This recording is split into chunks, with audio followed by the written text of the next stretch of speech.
He Can Who Thinks He Can, by Orison Swett Marden. Chapter 1. He Can Who Thinks He Can. I promised my God I would do it.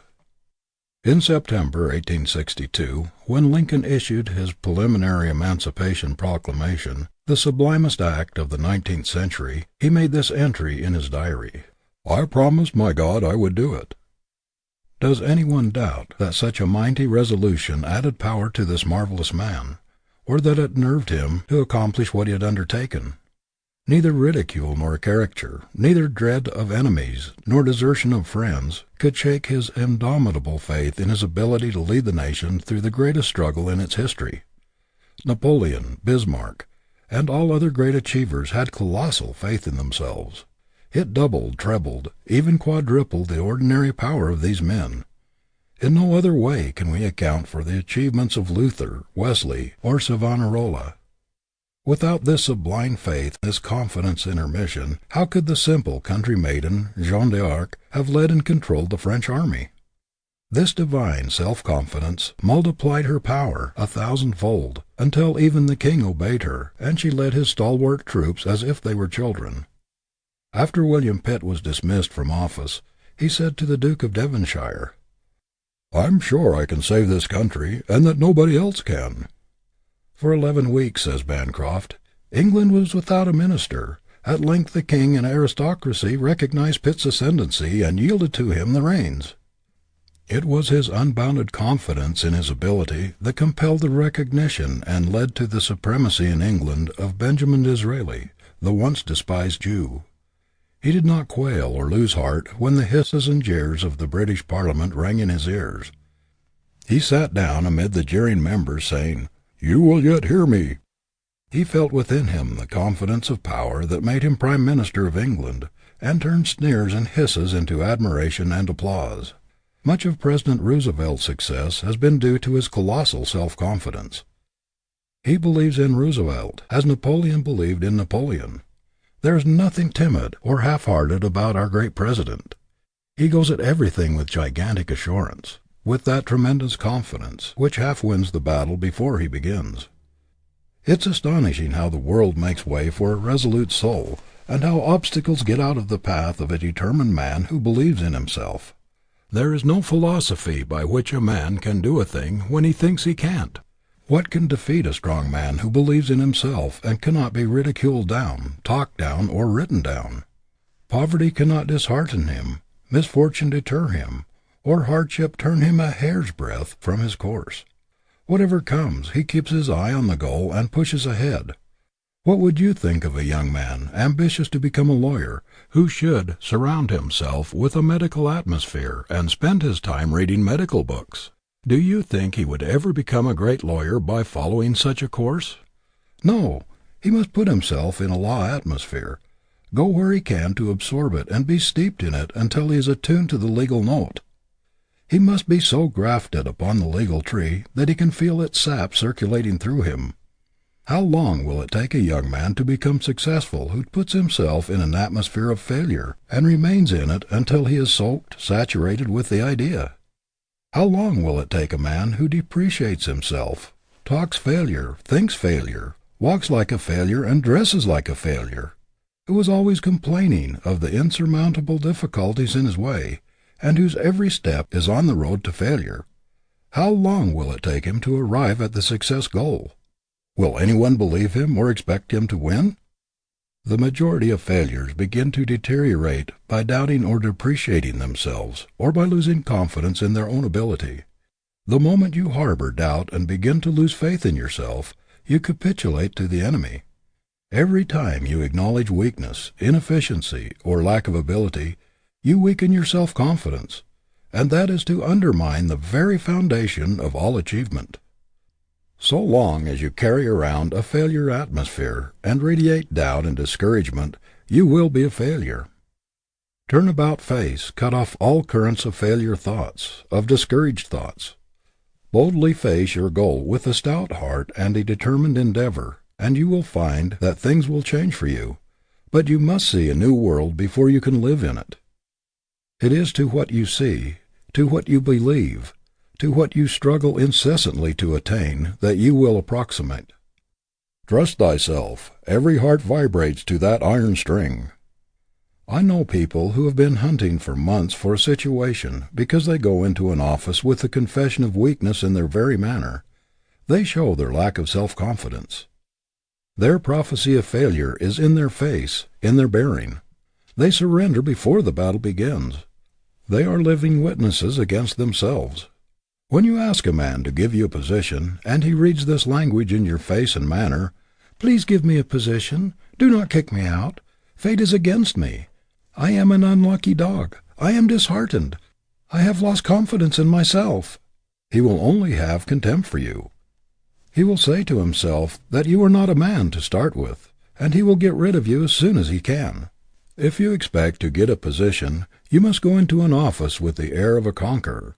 You must fling out self-confidence from yourself before you can convince an employer that you are the man he is looking for. You must show by your very presence that you are a man of force, a man who can do things with vigor, cheerfulness, and enthusiasm. Self-reliance, which carries great, vigorous self-faith, has ever been the best substitute for friends, pedigree, influence, and money. It is the best capital in the world. It has mastered more obstacles, overcome more difficulties, and carried through more enterprises than any other human quality. I have interviewed many timid people as to why they let opportunities pass by them that were eagerly seized by others with much less ability, and the answer was invariably a confession like the following. "I have not the courage," said one. "I lack confidence in myself," said another. "I shrink from trying for fear I shall make a mistake, and I shall have the mortification of being turned down," said a third. "It would look so cheeky for me to have the nerve to put myself forward," said a fourth. "Oh, I do not think it would be right to seek a place so far above me," said another. "I think I ought to wait until the place seeks me, or I am better prepared." So they run through the whole gamut of self-distrust. This shrinking, this timidity or self-effacement often proves a worse enemy to success than actual incompetence. Take the lantern in hand, and you will always have light enough for your next step, no matter how dark, for the light will move along with you. Do not try to see the long way ahead. One step is enough for me. A physical trainer in one of our girls' colleges says that his first step is to establish the girls in self-confidence, to lead them to think only of the ends to be attained and not of the means. He shows them that the greater power lies behind the muscles, in the mind, and points to the fact so frequently demonstrated, that a person in a supreme crisis, as in a fire or other catastrophe, can exert strength out of all proportion to his muscle. He thus helps them get rid of fear and timidity, the great handicaps to achievement. I believe if we had a larger conception of our possibilities, a larger faith in ourselves, we could accomplish infinitely more. And if we only better understood our divinity, we would have this larger faith. We are crippled by the old orthodox idea of man's inferiority. There is no inferiority about the man that God made. The only inferiority in us is what we put into ourselves. What God made is perfect. The trouble is that most of us are but a burlesque of the man God patterned and intended. A Harvard graduate, who has been out of college a number of years, writes that because of his lack of self-confidence he has never earned more than $12 a week. A graduate of Princeton tells us that except for a brief period, he has never been able to earn more than $1 a day. These men do not dare to assume responsibility. Their timidity and want of faith in themselves destroy their efficiency. The great trouble with many of us is that we do not believe enough in ourselves. We do not realize our power. Man was made to hold up his head and carry himself like a conqueror, not like a slave, as a success, not as a failure, to assert his God-given birthright. Self-depreciation is a crime. If you would be superior, you must hold the thought of superiority constantly in the mind. A singularly modest man of so retiring a disposition that at one time he did not show half of his great ability, whose shrinking nature and real talent for self-abasement had actually given him an inferior appearance, told me one day how he had encountered this tendency toward self-depreciation.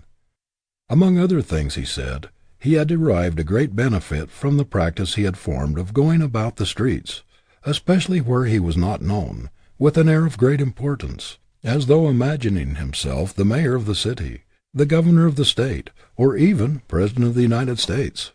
By merely looking as though he expected everybody to recognize that he must be a person of note, he changed not only his appearance, but also his convictions.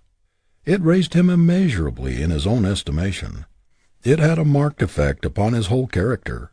Where once he walked through the streets shrinking from the gaze of others, and dreading their scrutiny, he now boldly invites, even demands, attention by his evident superiority, for he has the appearance of one whom people would like to know. In other words, he has caught a glimpse of his divinity. He really feels his superiority, and his self-respecting manner reflects it. Be sure that your success will never rise higher than your confidence in yourself. The greatest artist in the world could not paint the face of a Madonna with a model of depravity in his mind. You cannot succeed while doubting yourself or thinking thoughts of failure. Cling to success thoughts. Fill your mind with cheerful, optimistic pictures, pictures of achievement. This will scatter the specters of doubt and fear and send a power through you which will transform you into an achiever. No matter how poor or how hemmed in you may be, stoutly deny the power of adversity or poverty to keep you down. Constantly assert your superiority to environment. Believe in yourself. Feel that you are to dominate your surroundings. Resolve that you will be the master and not the slave of circumstances.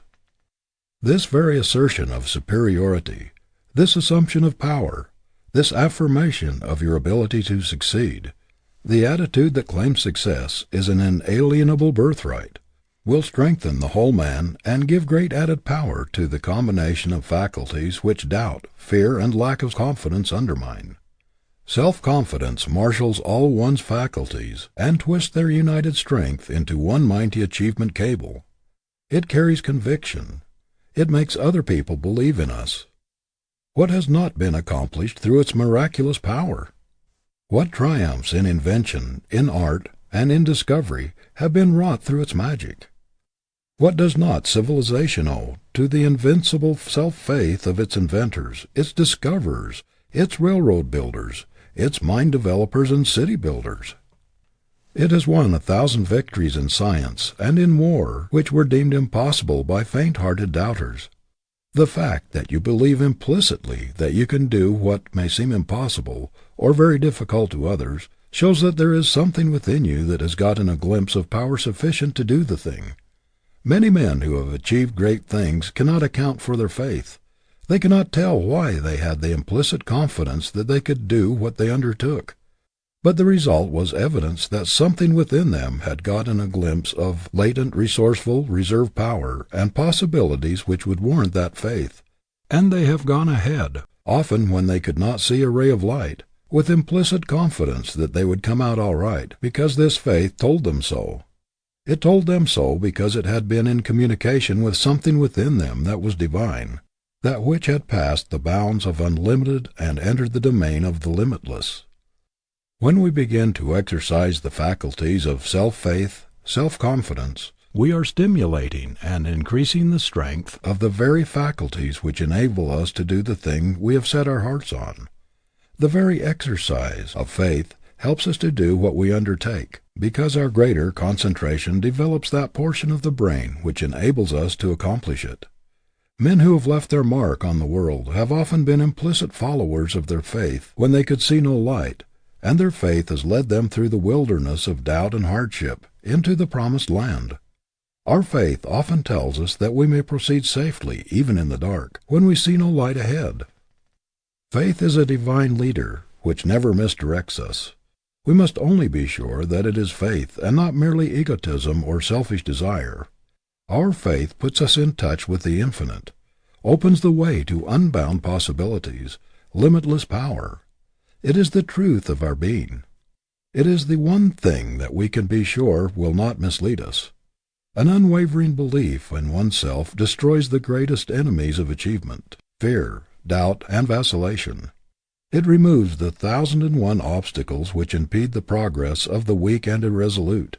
faith in one's mission, in the conviction that the Creator has given us power to realize our life call, as it is written in our blood and stamped on our brain cells, is the secret of all power.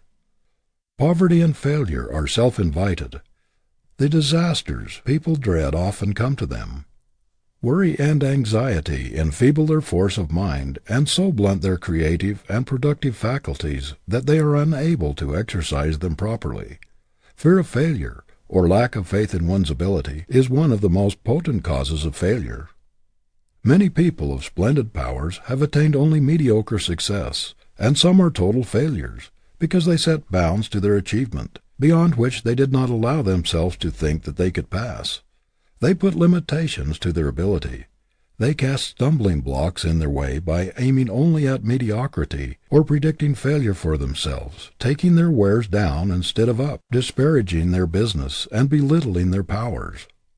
Thoughts are forces, and the constant affirmation of one's inherent right and power to succeed will change inhospitable conditions and unkind environments to favorable ones. If you resolve upon success with energy, you will very soon create a success atmosphere and things will come your way. You can make yourself a success magnet.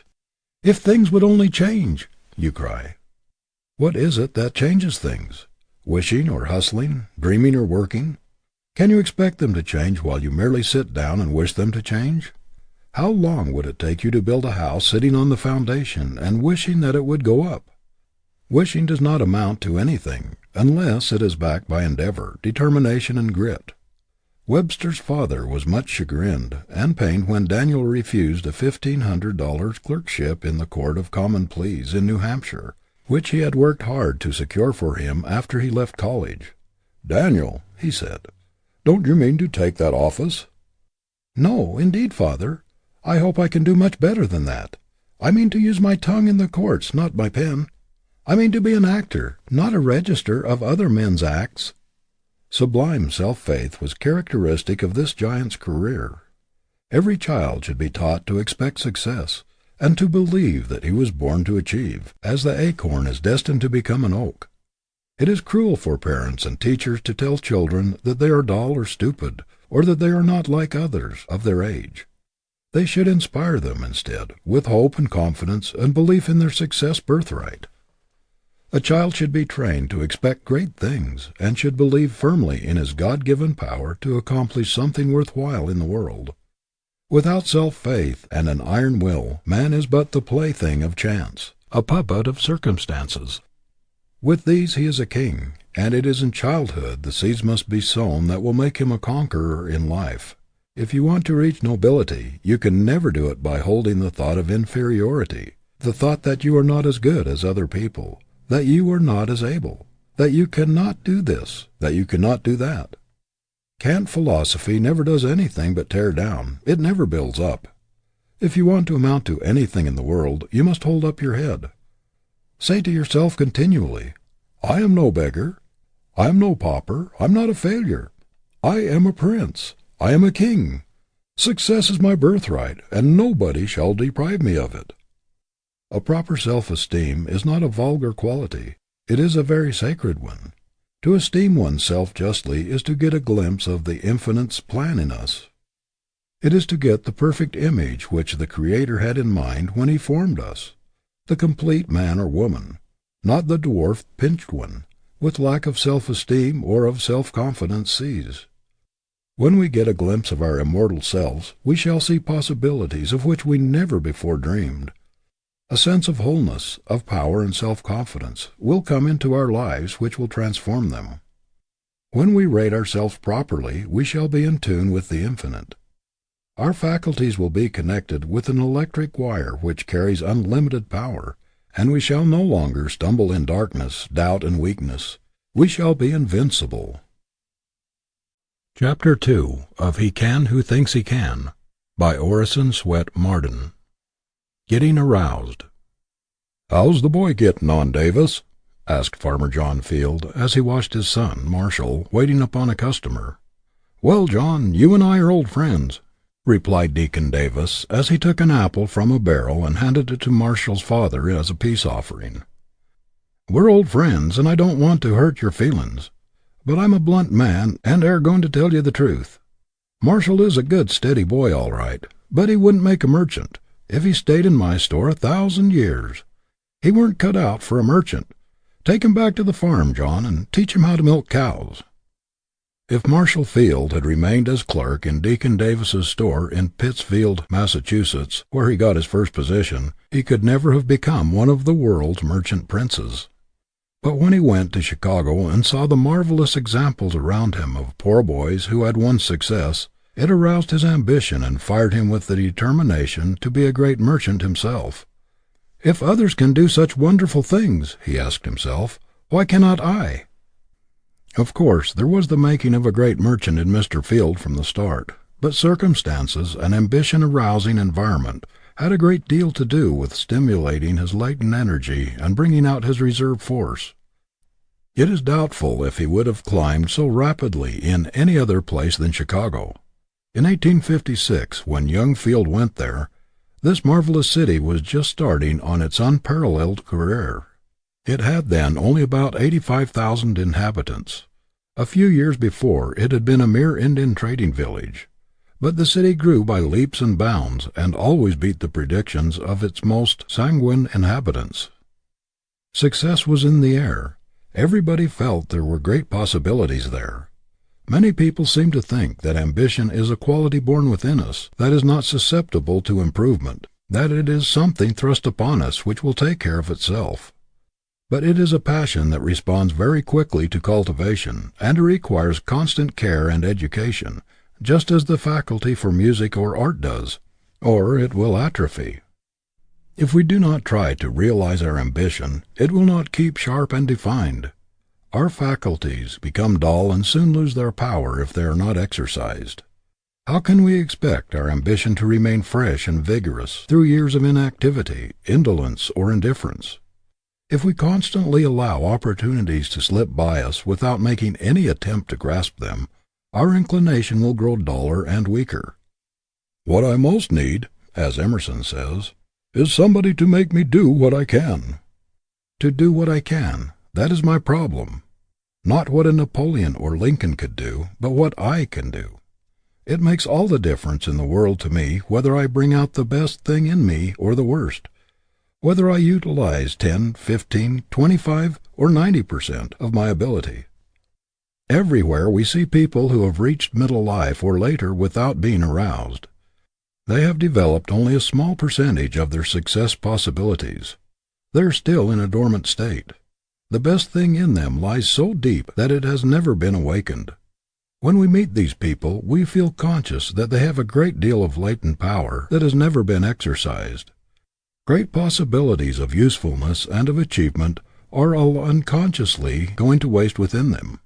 Some time ago there appeared in the newspapers an account of a girl who had reached the age of 15 years, and yet had only attained the mental development of a small child.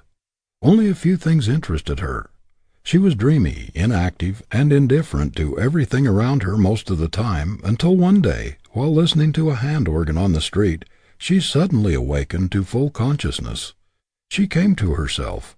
Her faculties were aroused, and in a few days she leaped forward years in her development. Almost in a day she passed from childhood to budding womanhood. Most of us have an enormous amount of power of latent force, slumbering within us, as it slumbered in this girl, which could do marvels if we would only awaken it. The judge of the municipal court in a flourishing western city, one of the most highly esteemed jurists in his state, was in middle life before his latent power was aroused, an illiterate blacksmith. He is now 60, the owner of the finest library in his city, with the reputation of being its best-read man, and one whose highest endeavor is to help his fellow man. What caused the revolution in his life? The hearing of a single lecture on the value of education. This was what stirred the slumbering power within him, awakened his ambition, and set his feet in the path of self-development. I've known several men who never realized their possibilities until they reached middle life. Then they were suddenly aroused, as if from a long sleep, by reading some inspiriting, stimulating book, by listening to a sermon or lecture, or by meeting some friend, someone with high ideals, who understood, believed in, and encouraged them. It will make all the difference in the world to you whether you are with people who are watching for ability in you, people who believe in, encourage, and praise you, or whether you are with those who are forever breaking your idols, blasting your hopes, and throwing cold water on your aspirations. The chief probation officer of the Children's Court in New York, in his report for 1905, says, "Removing a boy or girl from improper environment is the first step in his or her reclamation." The New York Society for the Prevention of Cruelty to Children, after 30 years of investigation of cases involving the social and moral welfare of over 500,000 children, has also come to the conclusion that environment is stronger than heredity. Even the strongest of us are not beyond the reach of our environment. No matter how independent, strong-willed, and determined our nature, we are constantly being modified by our surroundings. Take the best-born child, with the greatest inherited advantages, and let it be reared by savages, and how many of its inherited tendencies will remain? If brought up from infancy in a barbarous, brutal atmosphere, it will, of course, become brutal. The story is told of a well-born child who, being lost or abandoned as an infant, was suckled by a wolf with her own young ones, and who actually took on all the characteristics of the wolf, walked on all fours, howled like a wolf, and ate like one. It does not take much to determine the lives of most of us. We naturally follow the example about us, and as a rule we rise or fall according to the strongest current in which we live. The poet's "I am a part of all that I have met" is not a mere poetic flight of fancy. It's an absolute truth. Everything, every sermon or lecture or conversation you have heard, every person who has touched your life, has left an impress upon your character, and you are never quite the same person after the association or experience. You are a little different, modified somewhat from what you were before, just as Beecher was never the same man after reading Ruskin. Some years ago, a party of Russian workers were sent to this country by a Russian firm of shipbuilders in order they might acquire American methods and catch the American spirit. Within 6 months, the Russians had become almost the equals of American artisans among whom they worked. They had developed ambition, individuality, personal initiative, and a marked degree of excellence in their work. A year after their return to their own country, the deadening, non-progressive atmosphere about them had done its work. The men had lost the desire to improve. They were again plodders, with no goal beyond the day's work. The ambition aroused by stimulating environment had sunk to sleep again. Our Indian schools sometimes publish, side by side, photographs of the Indian youths as they come from the reservations and as they look when they are graduated. Well-dressed, intelligent, with the fire of ambition in their eyes. We predict great things for them, but the majority of those who go back to their tribes, after struggling a while to keep up their new standards, gradually drop back to their old manner of living. There are, of course, many notable exceptions, but these are strong characters, able to resist the downward dragging tendencies about them. If you interview the great army of failures, you will find that multitudes have failed because they never got into a stimulating, encouraging environment, because their ambition was never aroused, or because they were not strong enough to rally under depressing, discouraging, or vicious surroundings. Most of the people we find in prisons and poorhouses are pitiable examples of the influence of an environment which appealed to the worst instead of to the best in them. Whatever you do in life, make any sacrifice necessary to keep an ambition-arousing atmosphere, an environment that will stimulate you to self-development. Keep close to people who understand you, who believe in you, who will help you to discover yourself and encourage you to make the most of yourself. This may make all the difference to you between a grand success and a mediocre existence. Stick to those who are trying to do something and to be somebody in the world. People of high aims, lofty ambition. Keep close to those who are dead in earnest. Ambition is contagious. You will catch the spirit that dominates your environment. The success of those about you who are trying to climb upward will encourage and stimulate you to struggle harder if you have not done quite so well yourself. There is a great power in a battery of individuals who are struggling for the achievement of high aims, a great magnetic force which will help you to attract the object of your ambition. It is very stimulating to be with people whose aspirations run parallel with your own. If you lack energy, if you are naturally lazy, indolent, or inclined to take it easy, you will be urged forward by the constant prodding of the more ambitious. Chapter 3 of He Can Who Thinks He Can, by Orison Swett Marden. Education by Absorption. John Wanamaker was once asked to invest in an expedition to recover from the Spanish Main doubloons which for half a century had lain at the bottom of the sea in sunken frigates. "Young men," he replied, "I know of a better expedition than this, right here. Near your own feet lie treasures untold. You can have them all by faithful study. Let us not be content to mine the most coal, to make the largest locomotives, to weave the largest quantities of carpets, but amid the sounds of the pick, the blows of the hammer, the rattle of the looms, and the roar of the machinery, take care that the immortal mechanism of God's own hand, the mind, is still full trained for the highest and noblest service." The uneducated man is always placed at a great disadvantage. No matter how much natural ability one may have, if he is ignorant, he is discounted. It is not enough to possess ability. It must be made available by mental discipline. We ought to be ashamed to remain in ignorance in a land where the blind, the deaf and dumb, and even cripples and invalids, manage to obtain a good education. Many youths throw away little opportunities for self-culture because they cannot see great ones. They let the years slip by without any special effort at self-improvement, until they are shocked in middle life or later by waking up to the fact that they are still ignorant of what they ought to know. Everywhere we go we see men and women, especially from 25 to 40 years of age, who are cramped and seriously handicapped by the lack of early training. I often get letters from such people asking if it's possible for them to educate themselves so late in life. Of course it is. There are so many good correspondence schools today, and institutions like Chautauqua, so many evening schools, lectures, books, libraries, and periodicals, that men and women who are determined to improve themselves have abundant opportunities to do so. While you lament the lack of early education and think it's too late to begin, you may be sure that there are other young men and women not very far from you who are making great strides in self-improvement, though they may not have half as good an opportunity for it as you have. The first thing to do is to make a resolution, strong, vigorous, and determined, that you are going to be an educated man or woman, that you are not going to go through life humiliated by ignorance, that if you have been deprived of early advantages, you are going to make up for their loss. Resolve that you will no longer be handicapped and placed at a disadvantage for that which you can remedy.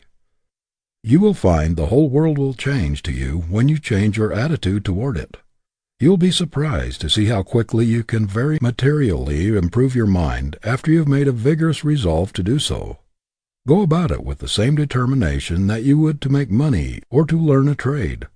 There is a divine hunger in every normal being for self-expansion, a yearning for growth or enlargement. Beware of stifling this craving of nature for self-unfoldment. Man was made for growth. It is the object, the explanation of his being. To have an ambition to grow larger and broader every day, to push the horizon of ignorance a little farther away, to become a little richer in knowledge, a little wiser and more of a man. That is an ambition worthwhile. It is not absolutely necessary that an education should be crowded into a few years of school life. The best educated people are those who are always learning, always absorbing knowledge from every possible source and at every opportunity. I know young people who have acquired a better education, a finer culture, through a habit of observation, or of carrying a book in the pocket to read at odd moments, or by taking courses in correspondence schools, than many who have gone through college. Youths who are quick to catch at new ideas, and who are in frequent contact with superior minds, not only often acquire a personal charm, but even, to a remarkable degree, develop mental power. The world is a great university. From the cradle to the grave we are always in God's great kindergarten, where everything is trying to teach us its lesson, to give us its great secret. Some people are always at school, always storing up precious bits of knowledge. Everything has a lesson for them. It all depends upon the eye that can see, the mind that can appropriate. Very few people ever learn how to use their eyes. They go through the world with a superficial glance at things. Their eye pictures are so faint and so dim that details are lost, and no strong impression is made on the mind. Yet the eye was intended for a great educator. The brain is a prisoner, never getting out to the outside world. It depends upon its 5 or 6 servants, the senses, to bring it material, and the larger part of it comes through the eye. The man who has learned the art of seeing things looks with his brain. I know a father who is training his boy to develop his powers of observation. He will send him out upon a street with which he is not familiar for a certain length of time, and then question him on his return to see how many things he has observed. He sends him to the show windows of great stores, to museums, and other public places to see how many of the objects he has seen the boy can recall and describe when he gets home. The father says that this practice develops in the boy a habit of seeing things instead of merely looking at them. When a new student went to the great naturalist, Professor Agassiz of Harvard, he would give him a fish and tell him to look at it for half an hour or an hour, and then describe to him what he saw. After the student thought he had told everything about the fish, the professor would say, "You have not really seen the fish yet. Look at it a while longer, and then tell me what you see." He would repeat this several times until the student developed a capacity for observation. If we go through life like an interrogation point, holding an alert, inquiring mind toward everything, we can acquire great mental wealth, wisdom which is beyond all material riches. Ruskin's mind was enriched by the observation of birds, insects, beasts, trees, rivers, mountains, pictures of sunset and landscape, and by memories of the song of the lark and of the brook.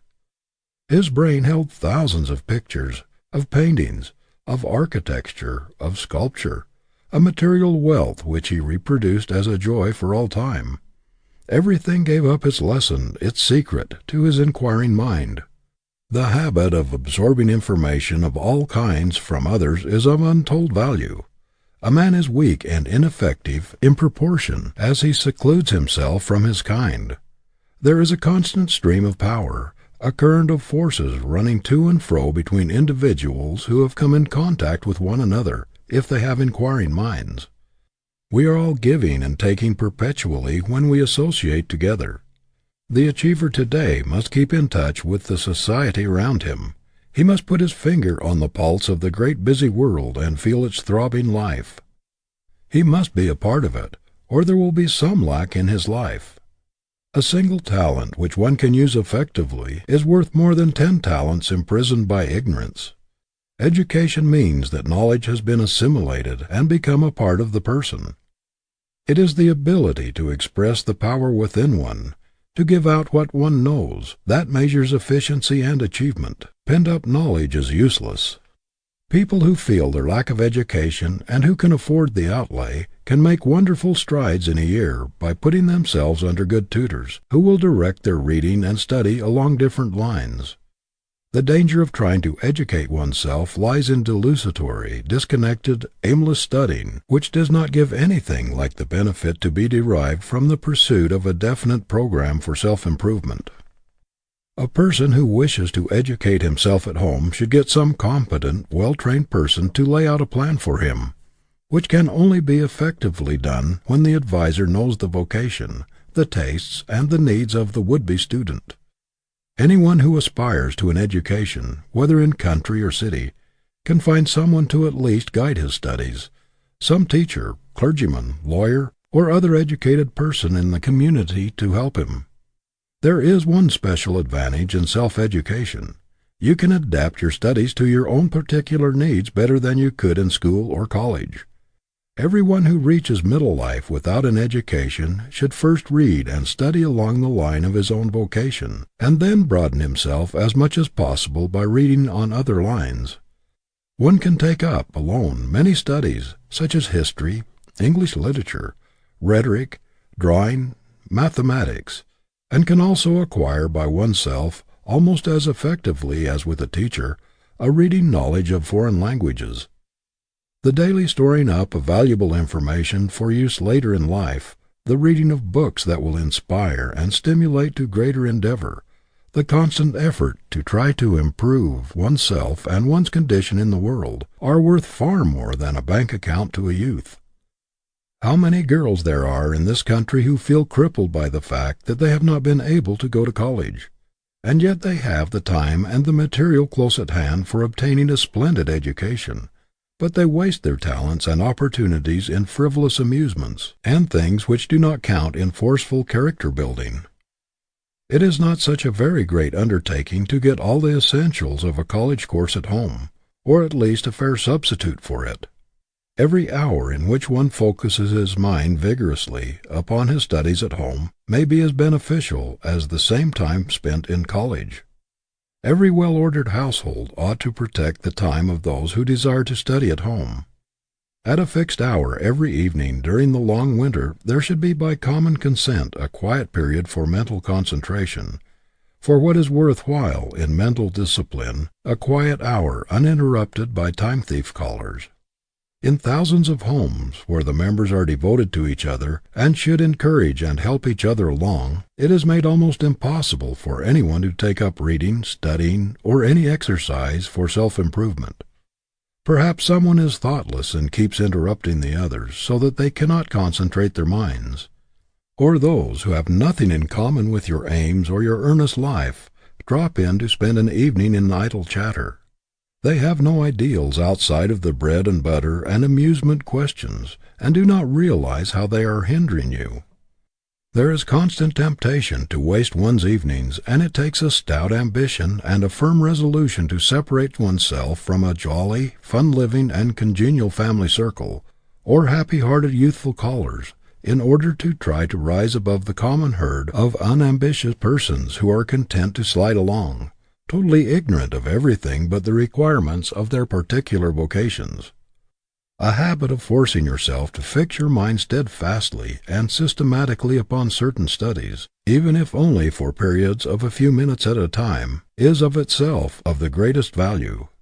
This habit helps one to utilize the odds and ends of time which are unavailable to most people, because they have never been trained to concentrate the mind at regular intervals. A good understanding of the possibilities that live in spare moments is a great success asset. The very reputation of always trying to improve yourself, of seizing every opportunity to fit yourself for something better, the reputation of being dead in earnest, determined to be somebody and to do something in the world, would be of untold assistance to you. People like to help those who are trying to help themselves. They will throw opportunities in their way. Such a reputation is the best kind of capital to start with. One trouble with people who are smarting under the consciousness of deficient education is that they do not realize the immense value of utilizing spare minutes. Like many boys who will not save their pennies and small change because they cannot see how a fortune could ever grow by the saving. They cannot see how a little study here and there each day will ever amount to a good substitute for a college education. I know a young man who never attended a high school, and yet educated himself so superbly that he has been offered a professorship in a college. Most of his knowledge was gained during his odds and ends of time, while working hard at his vocation. Spare time meant something to him. The correspondence schools deserve very great credit for inducing hundreds of thousands of people, including clerks, mill operatives, and employees of all kinds, to take their courses, and thus save for study the odds and ends of time which otherwise would probably be thrown away. We have heard of some most remarkable instances of rapid advancement which these correspondence school students have made by reason of the improvement in their education. Many students have reaped 1,000% on their educational investment. It has saved them years of drudgery and has shortened wonderfully the road to their goal. Wisdom will not open her doors to those who are not willing to pay the price in self-sacrifice in hard work. Her jewels are too precious to scatter before the idle, the ambitionless. The very resolution to redeem yourself from ignorance at any cost is the first great step toward gaining an education.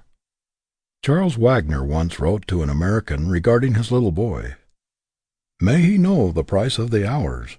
God bless the rising boy who will do his best, for never losing a bit of the precious and God-given time."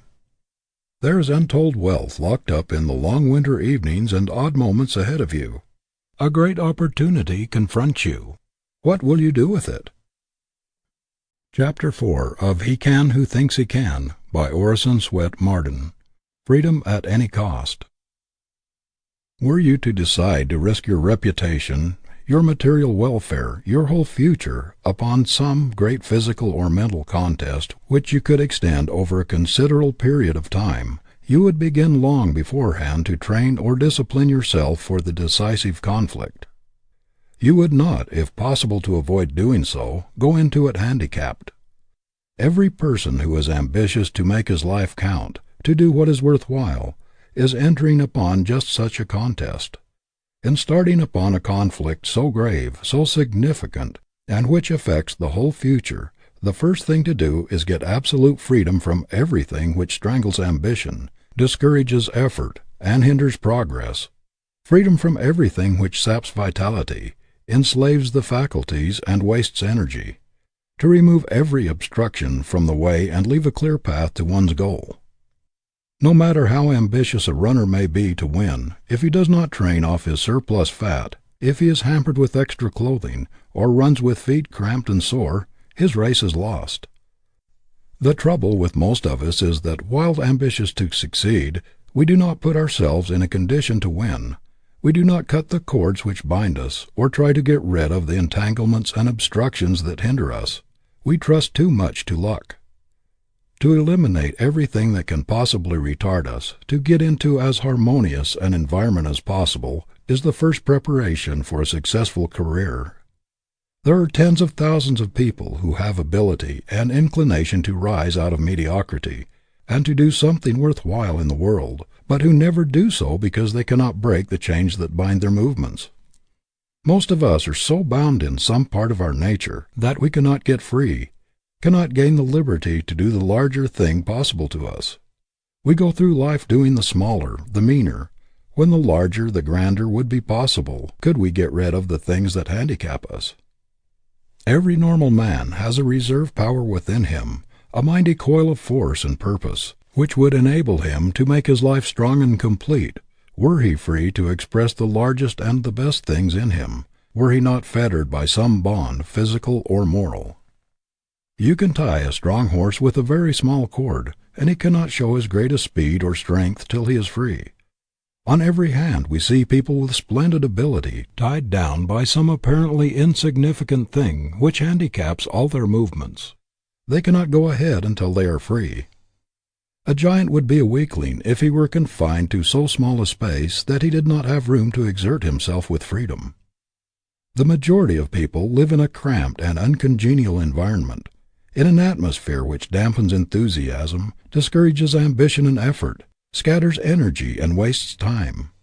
They have not the courage or stamina to cut the shackles that bind them, to throw away all crutches and props, and to rely on themselves to get into an environment where they can do what they desire.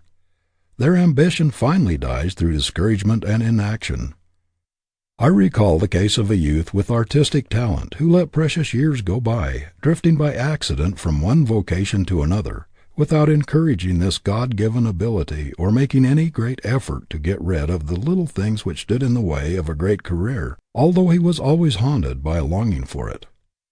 He was conscientious in his everyday work, but his heart was never in it. His artistic nature yearned for expression, to get away from the work against which every faculty protested, and to go abroad and study. But he was poor, and although his work was drudgery, and his whole soul loathed it, he was afraid of the hardships and the obstacles he would have to encounter if he answered the call that ran in his blood.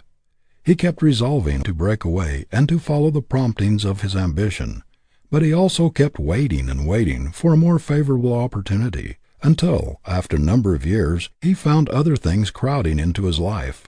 His longing for art became fainter and fainter. The call was less and less imperative.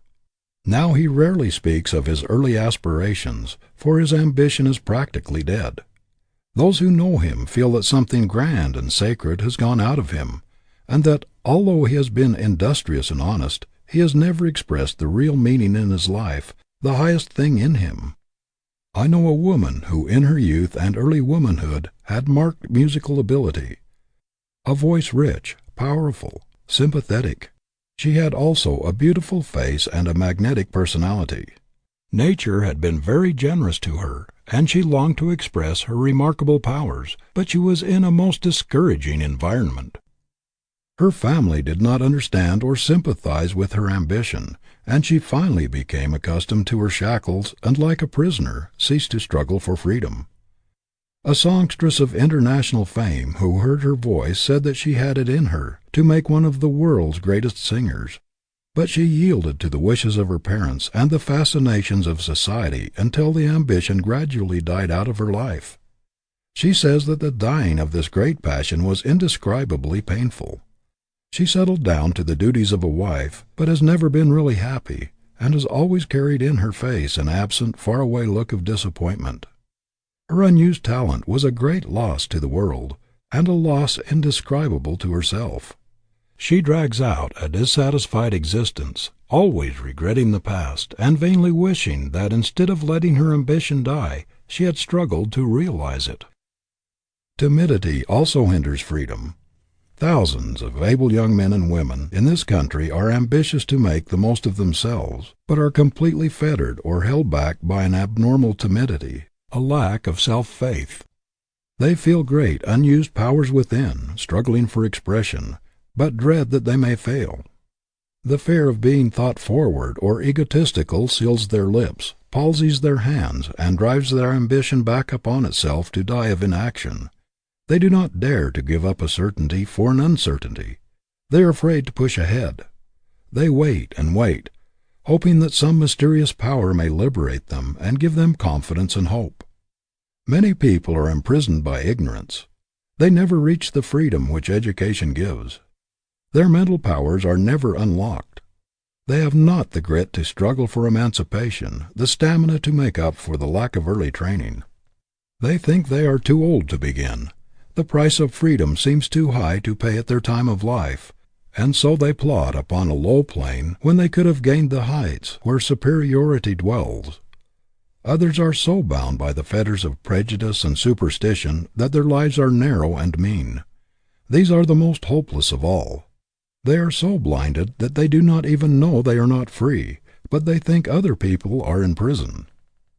If you would attain that largeness of life, that fullness of self-expression which expands all the faculties, you must get freedom at any cost. Nothing will compensate you for stifling the best thing in you. Bring it out at any sacrifice. It often takes a great deal of friction, of suffering, of struggling with obstacles and misfortunes, before the true strength of one's character is brought out. The diamond could never reveal its depths of brilliancy and beauty but for the friction of the stone which grinds its facets, polishes it, and lets in the light which discloses its hidden wealth. This is the price of its liberation from darkness. Ask the majority of men and women who have done great things in the world to what they owe their strength, their breadth of mind, and the diversity of experience which has enriched their lives. They will tell you that these are the fruits of struggle, that they acquired their finest discipline, their best character drill, in the effort to escape from uncongenial environment, to break the bonds which enslaved them, to obtain an education, to get away from poverty, to carry out some cherished plan, to reach their ideal whatever it was. The efforts we are obliged to make to free ourselves from the bonds of poverty or heredity, of passion or prejudice, whatever it is that holds us back from our heart's desire, call to our aid spiritual and physical resources which would have remained forever unused, perhaps undiscovered, but for the necessity thrust upon us. Unsatisfied longings and stifled ambitions eat away at the very heart of desire. They sap strength of character, destroy hope, and blot out ideals.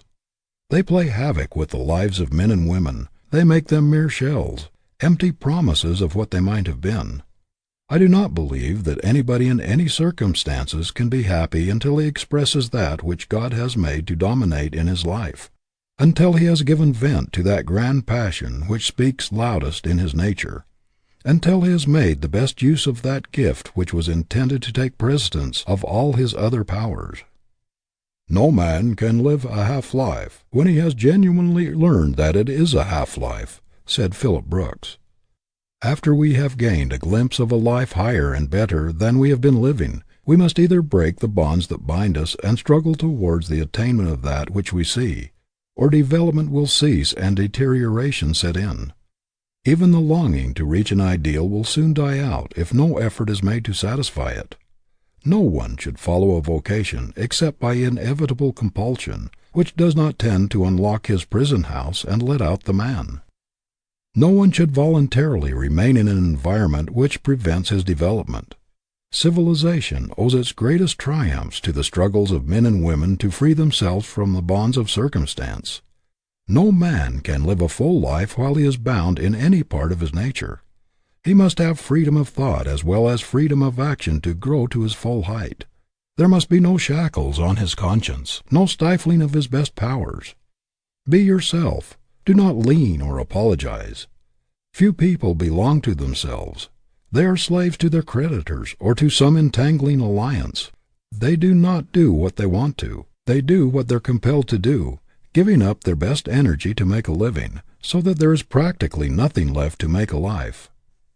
There are plenty of men today working for others who really have more ability than their employers, but who have been so enslaved, so entangled and faculty-bound by debt or unfortunate alliances, that they have not been able to get the freedom to express their ability. Can anything compensate a promising young man for the loss of his freedom of action, his liberty of speech and conviction? Can any money pay him for cringing and crawling, sneaking and apologizing throughout his life, when it is within his power to hold up his head and without wincing look at the world squarely in the face? Never put yourself in a position, no matter what the inducement, whether a big salary or other financial reward, or the promise of position or influence, where you cannot act the part of a man. Let no consideration tie your tongue or purchase your opinion. Regard your independence as your inalienable right, with which you will never part for any consideration. One talent with freedom is infinitely better than genius tied up and entangled so that it must do everything at a disadvantage. Of what use is a giant intellect so restrained and hampered that it can only do a pygmy's work? To make the most of ourselves, we must cut off whatever drains vitality, physical or moral, and stop all the waste of life. We must cut off everything which causes friction, which tends to weaken effort, lower the ideals, and drag down the life standards. Everything which tends to kill the ambition and to make us satisfied with mediocrity. Multitudes of people enslaved by bad physical habits are unable to get their best selves into their work. They are kept back by a leakage of energy and vital force resulting from bad habits and dissipation. Some are hindered by peculiarities of disposition, by stubbornness, slovenliness, meanness, revengefulness, jealousy, or envy. These are all handicaps. Others go through life galled by their chains, but without making any serious, continuous effort to emancipate themselves.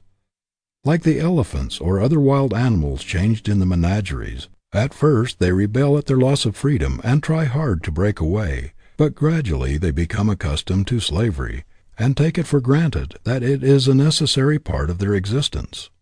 Then again, there are entanglements which retard the progress and nullify the efforts of many businessmen, such as debt, bad partners, or unfortunate social alliances. Comparatively few men belong to themselves or are really free. They go the way they are pushed. They waste a large part of their energy on that which does not really count in the main issue of life, spend their lives paying for a dead horse, clearing up old debts that came from bad judgment, blunders, or foolish endorsements. Instead of putting on speed and gaining on life's road, they are always trying to make up for lost time. They are always in the rear, never in the vanguard of their possibilities. An ambitious young man, anxious to do what is right, and eager to make a place for himself in the world, entangles himself in complications that thwart his life purpose and cripple all his efforts, so that no matter how hard he struggles, he is never able to get beyond mediocrity. Hopelessly in debt, with a family to support, he cannot take advantage of the great opportunities about him as he could if he were free, if he had not risked his little savings and tied up his future earnings for years ahead. His great ambition only mocks him, for he cannot satisfy it. He is tied hand and foot. Like a caged eagle, no matter how high he might soar into the ether, he must stop when he strikes the bars. The man who trusts everybody is constantly crippling himself by entangling alliances. He endorses notes, loans money, helps everybody out, and usually gets left. He ties up his productive ability and hampers his work by his poor judgment or lack of business sense. A most estimable man of my acquaintance was ruined financially by endorsements and loans which would have been foolish even for a boy of 15. For many years it took every dollar he could spare from the absolute necessities of his family to pay these obligations. Our judgment was intended to preside over our mental faculties and to help us discriminate between the wise and the foolish. That man wins who keeps a level head and uses sound judgment in every transaction. Whatever you do, do not get involved. Make it a life rule to keep yourself clean and clear, with everything safeguarded. Before you go into anything of importance, think it through to the end. Make reasonably sure that you know where you are coming out. Do not risk a competence, or your home and your little savings in the hope of getting something for nothing. Do not be carried away by the reports of those who in some venture have made a great deal on a little money. Where one makes, 100 lose. There is no greater delusion in the world than thinking that by putting out a little flyer here and there, you can make a few hundreds or a few thousands. If you cannot make money in the vocation which you have chosen for your life work and in which you have become expert, if you cannot get rich in the business whose every detail you understand, how can you expect that somebody else will take your money and give you a tremendous return for it, when it will not get your personal supervision? I know a lawyer in New York, now a millionaire, who had worked most of his way through college, and came to the metropolis an utter stranger, taking a little desk room in a broker's office near Wall Street, who at the outset made a cast-iron rule he would always keep himself free from debt and entangling alliances. By this inflexible rule, it is true, he often lost opportunities which would have brought him excellent returns, but he has never tied himself up in any transaction. The result is that he has not worried himself to death, but he has reserved his strength. Nearly every enterprise he has gone into has been very successful, because he has not touched anything unless he could see through to the end and knew how he would come out, even taking into consideration possible shrinkage, accident, and loss. In this way, although he has never made any very brilliant strides or lucky hits, he has not gone up by leaps and bounds, he has never had to undo what he has done, and has always kept in a secure position. He has gained the confidence not only of men in his profession, but also of capitalists and men of wealth, who have entrusted large sums to him because he has always kept his head level, and himself free from entanglements. People know that their business and their capital will be safe in his hands. Through steady growth and persistent pushing of practical certainties, he has not only become a millionaire, but a broad, progressive, comprehensive man of affairs. Develop your judgment early and exercise your caution until it becomes reliable. Your judgment is your best friend. Your common sense is your great life partner, given you for guidance and to protect your interests. Depend upon these three great friends, sound judgment, caution, and common sense, and you will not be flung about at the mercy of adverse winds. Chapter 5 of He Can Who Thinks He Can, by Orison Swett Marden. What the World Owes to Dreamers.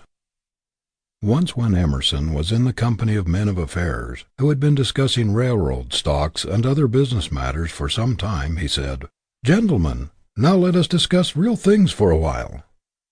Emerson was called the dreamer of dreams because he had the prophetic vision that saw the world to be, the higher civilization to come. Tens of thousands of men and women stand today where he then stood almost alone.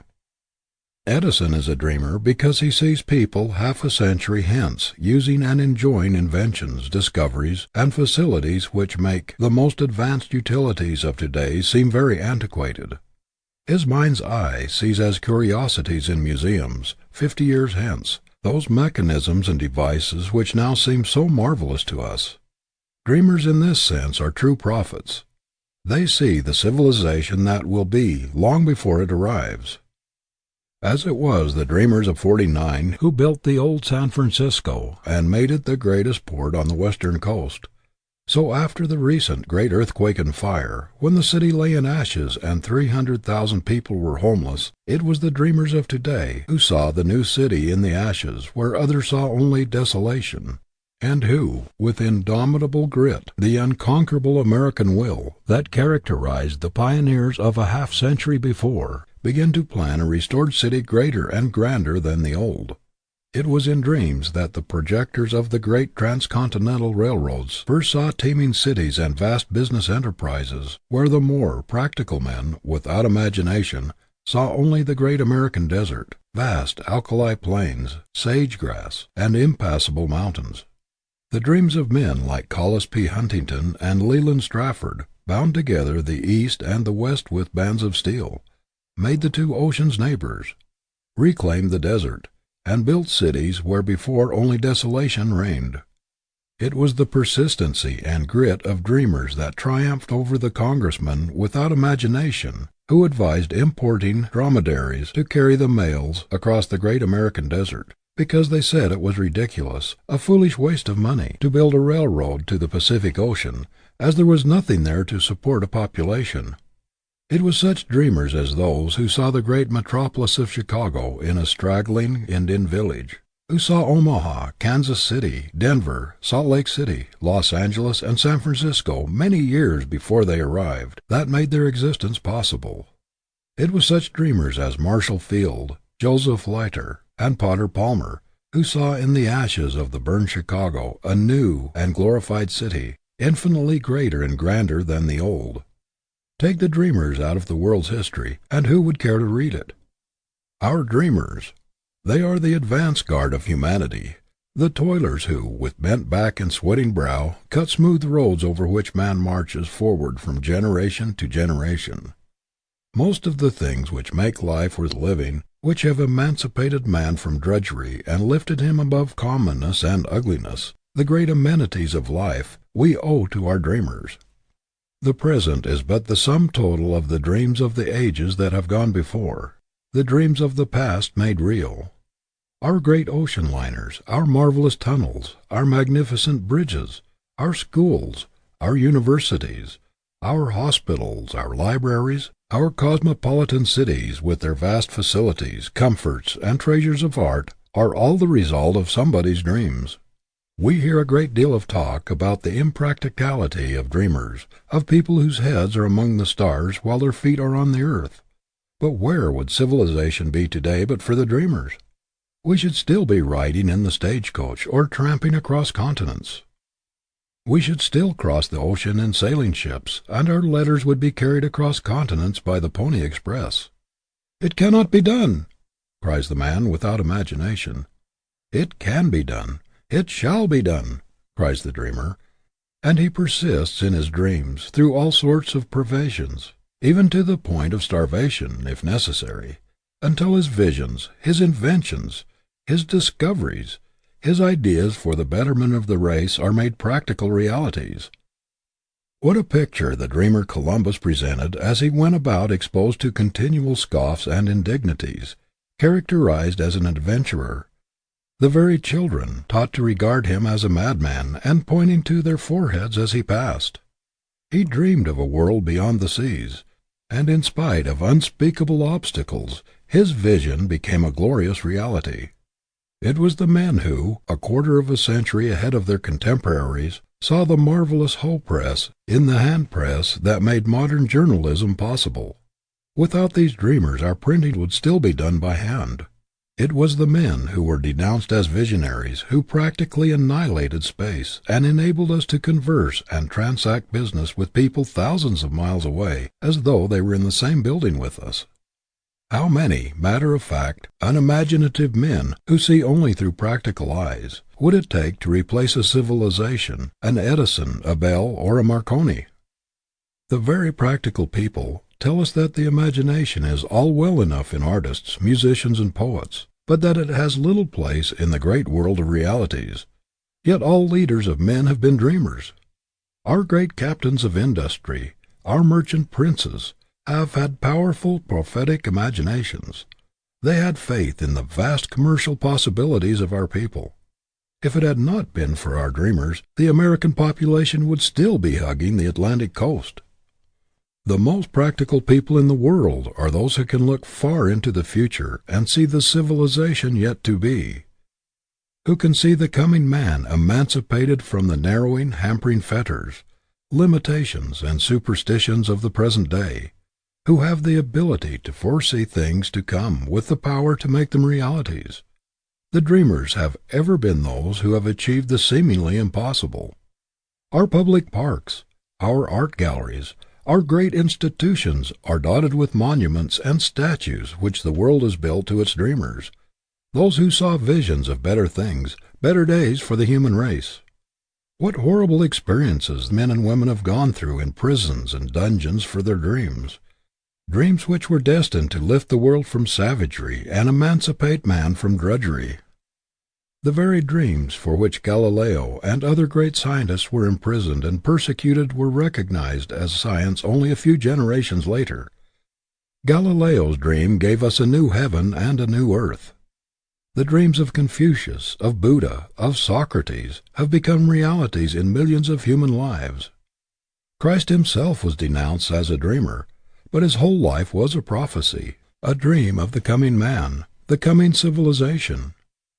He saw beyond the burlesque of the man God intended, beyond the deformed, weak, deficient, imperfect man heredity had made, to the perfect man, the ideal man, the image of divinity. Our visions do not mock us. They are evidences of what is to be, the foreglimpses of possible realities. The castle in the air always precedes the castle on the earth. George Stephenson, the poor miner, dreamed of a locomotive engine that would revolutionize the traffic of the world. While working in the coal pits for 6 pence a day, or patching the clothes and mending the boots of his fellow workmen to earn a little money to attend night school, and at the same time supporting his blind father, he continued to dream. People called him crazy. "His roaring engine will set the houses on fire with its sparks," everybody cried. "Smoke will pollute the air. Carriage makers and coachmen will starve for want of work." See this dreamer in the House of Commons when members of Parliament were cross-questioning him. "What," said one member, "can be more palpably absurd and ridiculous than the prospect held out of locomotives travelling twice as fast as horses? We should as soon expect people of Woolwich to suffer themselves to be fired upon by one of Congreve's rockets, as to thrust themselves to the mercy of such a machine going at such a rate. We trust that Parliament will, in all the railways it may grant, limit the speed to 8 or 9 miles an hour, which is as great as can be ventured upon." But in spite of calumny, ridicule, and opposition, this crazy visionary toiled on for 15 years for the realization of his vision.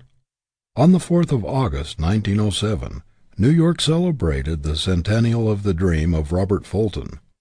See the crowd of curious scoffers at the wharves of the Hudson River at noon on Friday, August 4th, 1807, to witness the results of what they thought the most ridiculous idea which ever entered a human brain, to witness what they believed would be a most humiliating failure of the dreams of a crank who proposed to take a party of people up the river to Albany in a steam vessel named Claremont. Did anybody ever hear of such an absurd idea as navigating against the current of the Hudson River without sail? Scornfully said the scoffing wiseacres. Many of them thought that the man who had fooled away his time and money on the Claremont was little better than an idiot. and that he ought to be in an insane asylum. But the Clermont did sail up the Hudson, and Fulton was hailed as a benefactor of the human race. What does the world not owe to Morse, who gave it its first telegraph? When the inventor asked for an appropriation of a few $1,000s for the first experimental line from Washington to Baltimore, he was sneered at by congressmen. After discouragements which would have disheartened most men, this experimental line was completed, and some congressmen were waiting for the message which they did not believe would ever come, when one of them asked the inventor how large a package he expected to be able to send over the wire. But very quickly the message did come, and derision was changed to praise. The dream of Cyrus W. Field, which tied two continents together by the ocean cable, was denounced as worse than folly. How long would it take to get the world's day-by-day news but for such dreamers as Field? When William Murdoch, at the close of the 18th century, dreamed of lighting London by means of coal gas conveyed to buildings in pipes, even Sir Humphrey Davy sneeringly asked, "Do you intend taking the dome of St. Paul's for a gasometer?"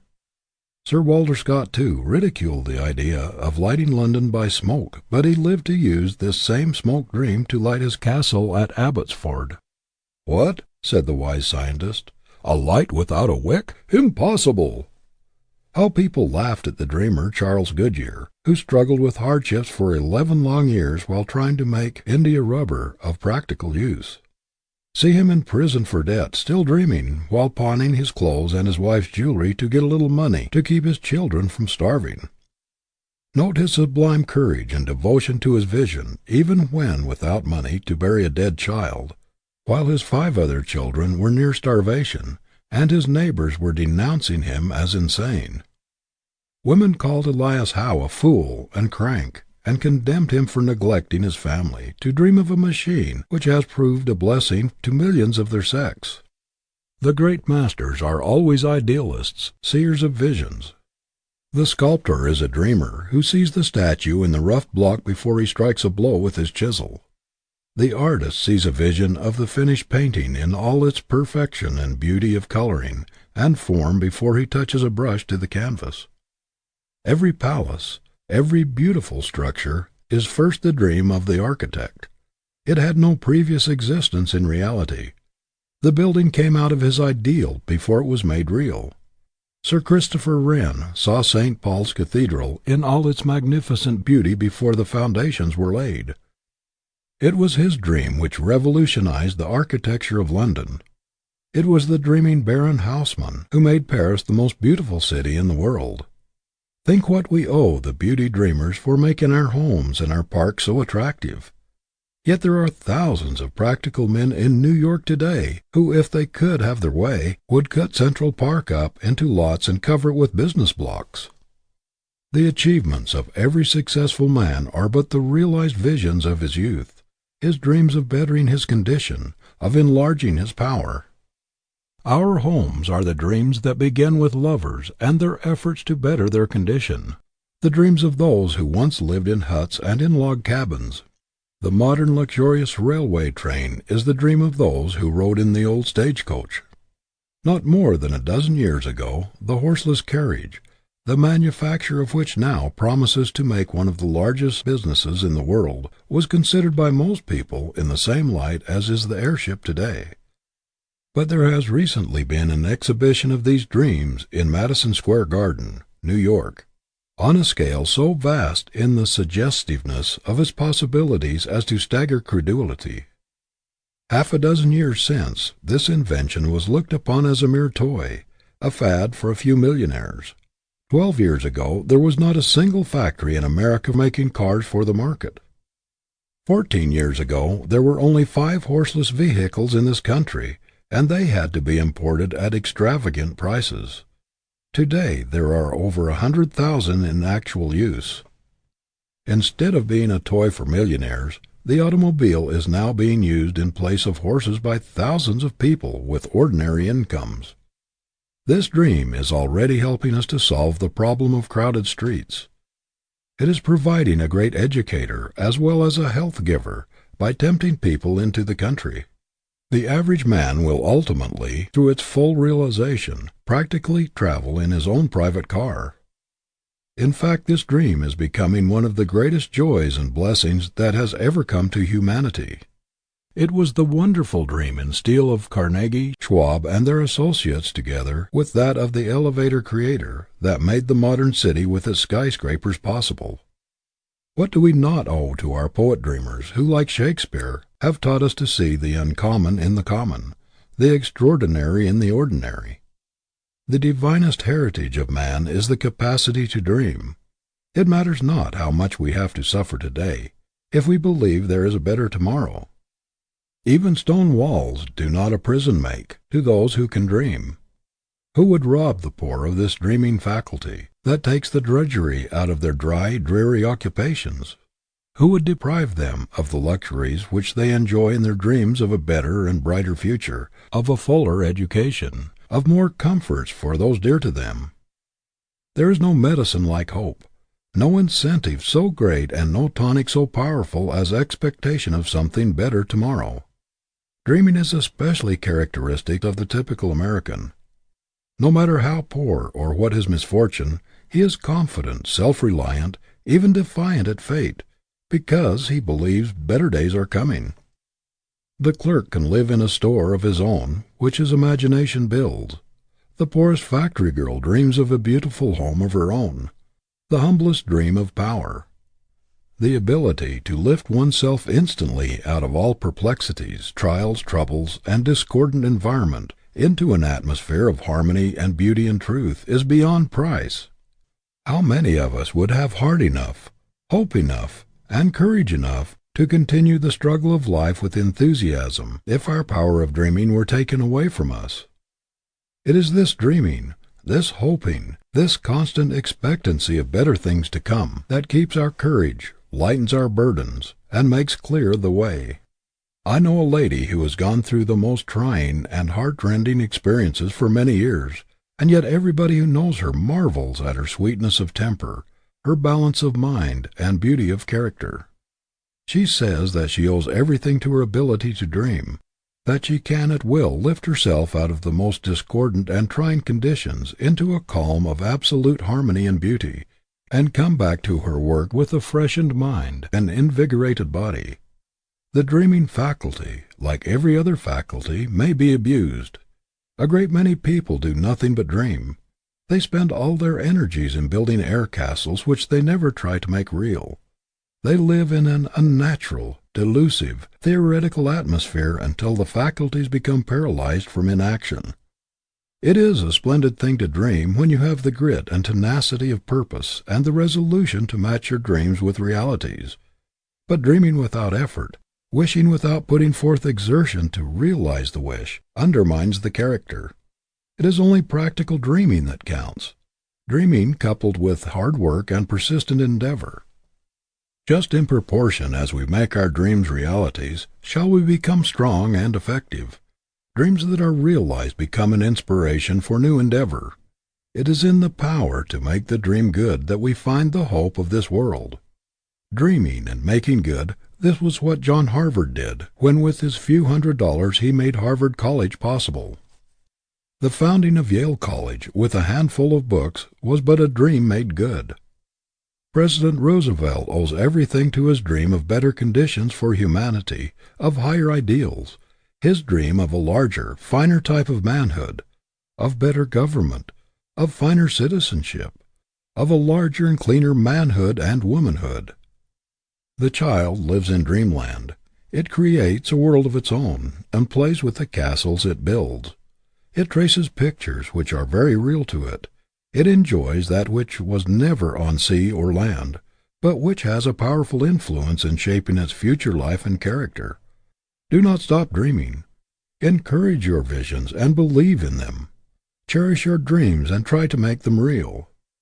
This thing in us that aspires, that bids us to look up, that beckons us higher, is God-given. Aspiration is the hand that points us to the road that runs heavenward. As your vision is, so will your life be. Your better dream is the prophecy of what your life may be, ought to be. The great thing is to try to fashion the life after the pattern shown us in the moment of our highest inspiration, to make our highest moment permanent. We are all conscious that the best we do is but a sorry apology for what we ought to do, might do. The average man is but a burlesque of the sublime man God intended him to be. We certainly were made for something larger, grander, and more beautiful than we are. We have a feeling that what we are is out of keeping with, does not fit the larger, greater life plan which the Creator patterned for us. That it is mean, sordid, stingy, and pinched compared with the pattern of that divine man shown us in the moment of our highest vision. It is this creative power of the imagination, these dreams of the dreamer made good, that will ultimately raise man to his highest power, that will break down the barriers of caste, race, and creed, and make real the poet's vision of the Parliament of Man, the Federation of the World. The golden age lies onward, not behind. The pathway through the past has led us up. The pathway through the future will lead on, and higher. Chapter 6 of He Can Who Thinks He Can, by Orison Swett Marden. The Spirit in Which You Work. It ought not be necessary to ask a man if he likes his work. The radiance of his face should tell that. His very buoyancy and pride in his task, his spirit of unbounded enthusiasm and zest ought to show it. He ought to be so in love with his work that he finds his greatest delight in it. And this inward joy should light up his whole being. A test of the quality of the individual is the spirit in which he does his work. If he goes to it grudgingly, like a slave under the lash, if he feels the drudgery in it, if his enthusiasm and love for it do not lift it out of commonness and make it a delight instead of a bore, he will never make a very great place for himself in the world. The man who feels his life yoke galling him, who does not understand why the bread and butter question could not have been solved by one great creative act instead of every man's being obliged to wrench everything he gets from nature through hard work. The man who does not see a beneficent design and a superb necessity in the principle that everyone should earn his own living has gotten a wrong view of life, and will never get the splendid results out of his vocation that were intended for him. Multitudes of people do not half respect their work. They look upon it as a disagreeable necessity for providing bread and butter, clothing and shelter, as unavoidable drudgery, instead of as a great man-builder, a great life university for the development of manhood and womanhood. They do not see the divinity in the spur of necessity which compels man to develop the best thing in him, to unfold his possibilities by his struggle to attain his ambition, to conquer the enemies of his prosperity and his happiness. They cannot see the curse in the unearned dollar, which takes the spur out of the motive. Work to them is sheer drudgery, an unmitigated evil. They cannot understand why the Creator did not put bread ready-made on trees. They do not see the stamina, the grit, the nobility and the manhood in being forced to conquer what they get. No one can make a real success of his life when he is all the time grumbling or apologizing for what he is doing. It is a confession of weakness. What a pitiable sight to see one of God's noblemen, made to hold up his head and be a king, to be cheerful and happy and to radiate power, going about whining and complaining of his work, even deploring the fact that he should have to work at all. It is demoralizing to allow yourself to do a thing in a half-hearted, grudging manner. There is a great adaptive power in human nature. The mind is wonderfully adjustive to different conditions, but you will not get the best results until your mind is settled, until you are resolved not only to like your work, but also to do it in the spirit of a master and not in that of a slave. Resolve that, whatever you do, you will bring the whole man to it, that you will fling the whole weight of your being into it, that you will do it in the spirit of a conqueror, and so get the lesson and power out of it which come only to the conqueror. Put the right spirit into your work. Treat your calling as divine, as a call from principle. If the thing itself be not important, the spirit in which you take hold of it makes all the difference in the world to you. It can make or mar the man. You cannot afford grumbling service or botched work in your life's record. You cannot afford to form a habit of half doing things, or of doing them in the spirit of a drudge, for this will drag its slimy trail through all your subsequent career, always humiliating you at the most unexpected times. Let other people do the poor jobs, the botched work, if they will. Keep your standards up, your ideals high. The attitude with which a man approaches his task has everything to do with the quality and efficiency of his work, and with its influence upon his character. What a man does is a part of himself. It is the expression of what he stands for. Our life work is an outpicturing of our ambition, our ideals, our real selves. If you see a man's work, you see the man. No one can respect himself or have that sublime faith in himself which is essential to all high achievement, when he puts mean, half-hearted, slipshod service into what he does. He cannot get his highest self-approval until he does his level best. No man can do his best or call out the highest thing in him while he regards his occupation as drudgery or a bore. Under no circumstances allow yourself to do anything as a drudge. Nothing is more demoralizing. No matter if circumstances force you to do something which is distasteful, compel yourself to find something interesting and instructive in it. Everything that is necessary to be done is full of interest. It is all a question of the attitude of mind in which we go to our task.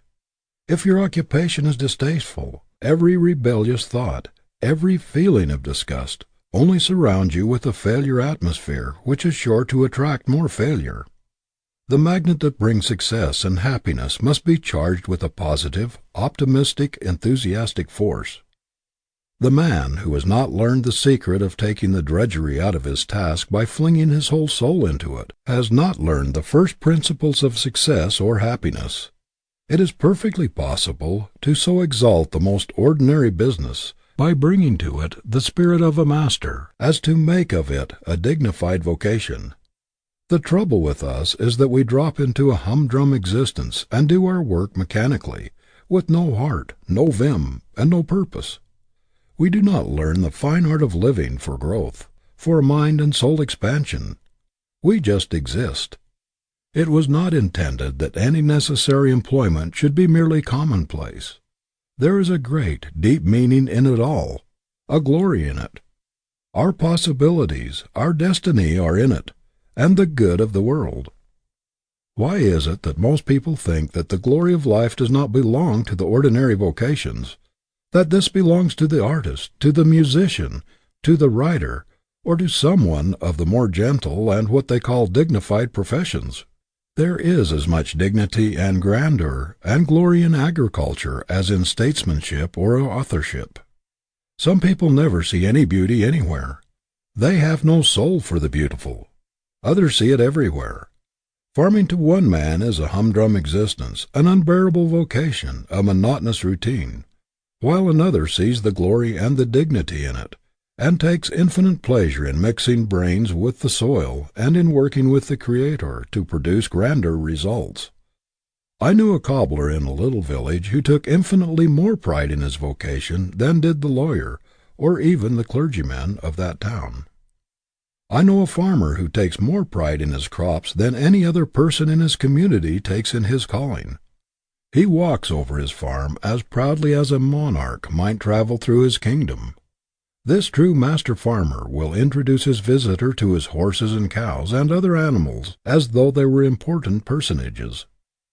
That is the kind of enthusiasm that takes the drudgery out of the farm and makes a joy out of life, which to many is so dull and commonplace. I have known a stenographer, on small pay, who put a higher quality of effort into her work than the proprietor of the great establishment she worked for, and she got more out of life than he did. I knew a school teacher, in a little district 25 miles from a railroad, in a schoolhouse right in the forest, who took more pride in her work and in the progress of her pupils than some presidents of colleges whom I've known appeared to take in their duties. A girl who declared that she never would do housework, that she never would cook, no matter what misfortunes might come to her, married a man who lost his money, and she was forced to part with her servants and to do the cooking herself for the family. She thought she never could do it, but she determined to make bread-making an art, to elevate cooking and make it a science in her home, and she succeeded. No matter how humble your work may seem, do it in the spirit of an artist, of a master. In this way you lift it out of commonness and rob it of what would otherwise be drudgery. You will find that learning to thoroughly respect everything you do, and not to let it go out of your hands until it has the stamp of your approval upon it as a trademark, will have a wonderful effect upon your whole character. The quality of your work will have a great deal to do with the quality of your life. If your work quality is down, your character will be down, your standards down, your ideals down. The habit of insisting upon the best of which you are capable, and of always demanding of yourself the highest, never accepting the lowest, will make all the difference between mediocrity or failure and a successful career. If you bring your work to the spirit of an artist instead of an artisan, if you bring a burning zeal, an all-absorbing enthusiasm, if you determine to put the best there is in everything you do, no matter what it is, you will not long be troubled with a sense of drudgery. Everything depends on the spirit we bring to the task. The right spirit makes an artist in the humblest task, while the wrong spirit makes an artisan in any calling, no matter how high that calling may be. There is a dignity, an indescribable quality of superiority in everything we do which we thoroughly and honestly respect. There is nothing belittling or menial which has to be done for the welfare of the race. You cannot afford to give the mere dregs, the mere leavings of your energies to your work. The best in you is none too good for it. It is only when we do our best, when we put joy, energy, enthusiasm, and zeal into our work, that we really grow, and this is the only way we can keep our highest self-respect. We cannot think much of ourselves when we are not honest in our work, when we are not doing our level best. There is nothing which will compensate you for the loss of faith in yourself, for the knowledge of your reputation for doing bungling, dishonest work. You have something infinitely higher within you to satisfy than to make a mere living, to get through your day's work as easily as possible. It is your sense of right, the demand within you to do your level best, to develop the highest thing in you, to do the square thing, to be a man. This should speak so loudly in you that the mere bread-and-butter question, the money-making question, should be absolutely insignificant in comparison. Start out with a tacit understanding with yourself that you will be a man at all hazards, that your work shall express the highest and best things in you, and that you cannot afford to debase or demoralize yourself by appealing to the lowest, the most despicable, mean side of yourself by deteriorating, by botching your work. How often we see people working along without purpose, half committed to their aim, only intending to pursue their vocation until they strike snags. They intend to keep at it as long as it is tolerable, or until they find something they like better. This is a cowardly way to face a life work which determines our destiny. A man ought to approach his life task, however humble, with the high ideals that characterize a great master as he approaches the canvas upon which he is going to put his masterpiece, with a resolution to make no false moves that will mar the model that lives in his ideal. A sacred thing, this approaching the uncut marble of life. We cannot afford to strike any false blows which might mar the angle that sleeps in the stone, for the image we produce must represent our life work. Whether it is beautiful or hideous, divine or brutal, it must stand as an expression of ourselves, as representing our ideals. It always pains me to see a young person approaching his life work with carelessness and indifference, as though it did not make much difference to him how he did his work if he only got through with it and got his pay for it. How little the average youth realizes the sacredness, the dignity, the divinity of his calling. There is a higher meaning, something broader, deeper, and nobler in a vocation than making a living or seeking fame. Making a life is the best thing in it. It should be a man-developer, a character-builder, and a great life school for broadening, deepening, and rounding into symmetry, harmony, and beauty all the God-given faculties within us. The part of our life work which gives us a living, which provides the bread and butter and clothes and houses and shelter, is merely incidental to the great disciplinary, educative phase of it, the self-unfoldment. It is a question of how large and how grand a man or woman you can bring out of your vocation, not how much money there is in it. Your life work is your statue. You cannot get away from it. It is beautiful or hideous, lovely or ugly, inspiring or debasing, as you make it. It will elevate or degrade. You can no more get away from it than you can, of your own volition, rise from the earth. Every errand you do, every letter you write, every piece of merchandise you sell, every conversation, every thought of yours, everything you do or think is a blow of the chisel which mars or beautifies the statue. The attitude of mind with which we perform our life work colors the whole career and determines the quality of the destiny. It is the lofty ideal that redeems the life from the curse of commonness and imparts a touch of nobility to every calling. But a low, sordid aim will take the dignity out of any occupation. Chapter 7 of He Can Who Thinks He Can, by Orison Swett Marden. Responsibility develops power. There is enough latent force in a Maximite torpedo shell to tear a warship to pieces. But the amount of force or explosive power in one of these terrific engines of destruction could never be ascertained by any ordinary concussion. Children could play with it for years, pound it, roll it about, and do all sorts of things with it. The shell might be shot through the walls of an ordinary building without arousing its terrible dynamic energy. It must be fired from a cannon with terrific force, through a foot or so of steel plate armor, before it meets with resistance great enough to evoke its mighty explosive power. Every man is a stranger to his greatest strength, his mightiest power, until the test of a great responsibility, a critical emergency, or a supreme crisis in his life calls it out. Work on a farm, hauling wood, working in a tannery, storekeeping, West Point, the Mexican War, doing odd jobs about town, were not enough to arouse the sleeping giant in General Grant. There is no probability that he would ever have been heard of from outside his own little community but for the emergency of the Civil War. There was a tremendous dynamic force in the man, but it required the concussion of the great Civil War to ignite it. No ordinary occasion touched his slumbering power. No ordinary experience could ignite the powder in this giant. Under common circumstances he would have gone through life a stranger to his own ability, just as most of the great dynamite shells now in existence will probably never be exploded because of the lack of a war emergency great enough to explode them. Farming, wood chopping, rail splitting, surveying, storekeeping, the state legislature, the practice of law, not even the United States Congress furnished occasions great enough, resistance strong enough, to ignite the spark of power, to explode the dynamic force in Abraham Lincoln. Only the responsibility of a nation in imminent peril furnished sufficient concussion to ignite the giant powder in perhaps the greatest man that ever trod the American continent. There is no probability that Lincoln would have gone down in history as a very great man but for the crisis of the Civil War.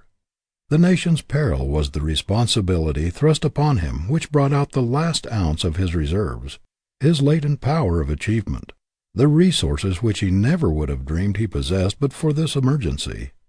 Some of the greatest men in history never discovered themselves until they lost everything but their pluck and grit, or until some great misfortune overtook them and they were driven to desperation to invent a way out of their dilemma. Giants are made in the stern school of necessity. The strong, vigorous, forceful, stalwart men who have pushed civilization upward are the products of self-help. They have not been pushed or boosted, but they have fought every inch of the way up to their own loaf. They are giants because they have been great conquerors of difficulties, supreme masters of difficult situations. They have acquired the strength of the obstacles which they have overcome. Many of our giant businessmen never got a glimpse of their real power until some great panic or misfortune swept their property away and knocked the crutches out from under them. Many men and women never discovered their ability until everything they thought would help them to success had been taken away from them. until they had been stripped of everything that they held dear in life. Our greatest power, our highest possibility, lies so deep in our natures that it often takes a tremendous emergency, a powerful crisis, to call it out. It is only when we feel that all bridges behind us are burned, all retreat cut off, and that we have no outside aid to lean upon, that we discover our full inherent power. As long as we get outside help, we never know our own resources.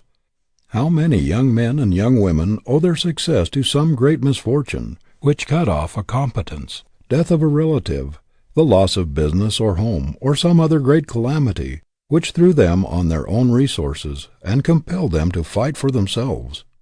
Responsibility is a great power developer. Where there is responsibility, there is growth. People who are never thrust into responsible positions never develop their real strength. This is one reason why it is so rare to find very strong men and women among those who have spent their lives in subordinate positions, in the service of others. They go through life comparative weaklings because their powers have never been tested or developed by having great responsibility thrust upon them. Their thinking has been done for them. They have simply carried out somebody else's program. They have never learned to stand alone, to think for themselves, to act independently. Because they have never been obliged to plan for themselves, they have never developed the best things in them. Their power of originality, inventiveness, initiative, independence, self-reliance, their possible grit and stamina. The power to create, to make combinations, to meet emergencies. The power which comes from continuous marshalling of one's forces to meet difficult situations, to adjust means to ends. That stamina or power which makes one equal to the great crisis in the life of a nation is only developed by years of practical training under great responsibility. There is nothing more misleading than the philosophy that if there is anything in a youth it will come out. It may come out, and it may not. It depends largely upon circumstances, upon the presence or absence of an ambition-arousing, a grit-awakening environment. The greatest ability is not always accompanied by the greatest confidence or the greatest ambition. There is at this moment enough power latent in the clerks or ordinary employees in almost any of our business houses to manage them as well as, or better than they are being managed today, if the opportunity and necessary emergency to call out this dynamic force should arise. But how can clerks who remain behind counters, measuring cloth, selling shoes or hosiery, year in and year out, ever know what latent power for organization, what executive ability or initiative they possess? It is true that some of the more ambitious and courageous get out and start for themselves, but it does not follow that they are always abler than those who remain behind. Sometimes the greatest ability is accompanied by great modesty and even timidity. Then again, employees conscious of great ability are often deferred from taking the risk of launching out for themselves because of possible disaster to those depending upon them for daily bread. But thrust great responsibility upon a man, drive him to desperation, and the demand will bring out what there is in him. It will call out his initiative, his ingenuity, his resourcefulness, his self-reliance, his power to adjust means to ends. If there are any elements of leadership in him, responsibility will call them out. It will test his power to do things. I have in mind a young man who developed such amazing ability within 6 months from the date of a very important promotion, that he surprised everybody who knew him. Even his best friends did not believe that it was in him. But the great responsibilities, the desperate situation thrust upon him brought out his reserve power, and he very quickly showed of what stuff he was made. This promotion, and a little stock in the concern, which had been given him, aroused his ambition and called out a mighty power which before he did not dream he possessed. Tens of thousands of young men and young women today are only waiting for a chance to show themselves, waiting for an opportunity to try their wings. And when the opportunity, the responsibility comes, they will be equal to anything that confronts them. Proprietors of large concerns are often very much exercised by the death of a superintendent or lieutenant who was managed with exceptional ability. They are fearful that very disastrous results may follow, and believe it will be almost impossible to fill his place, but while they are looking around to find a man big enough for the place, someone, perhaps, who was under the former chief, attends to his duties temporarily, and makes even a better manager than his predecessor. Young men and young women are rising out of the ranks constantly, everywhere, who fill these positions oftentimes much better than those who drop out and whose places it was thought almost impossible to fill. Do not be afraid to pile responsibility upon your employees. You will be amazed to see how quickly they will get out from under their load, and what unexpected ability they will develop.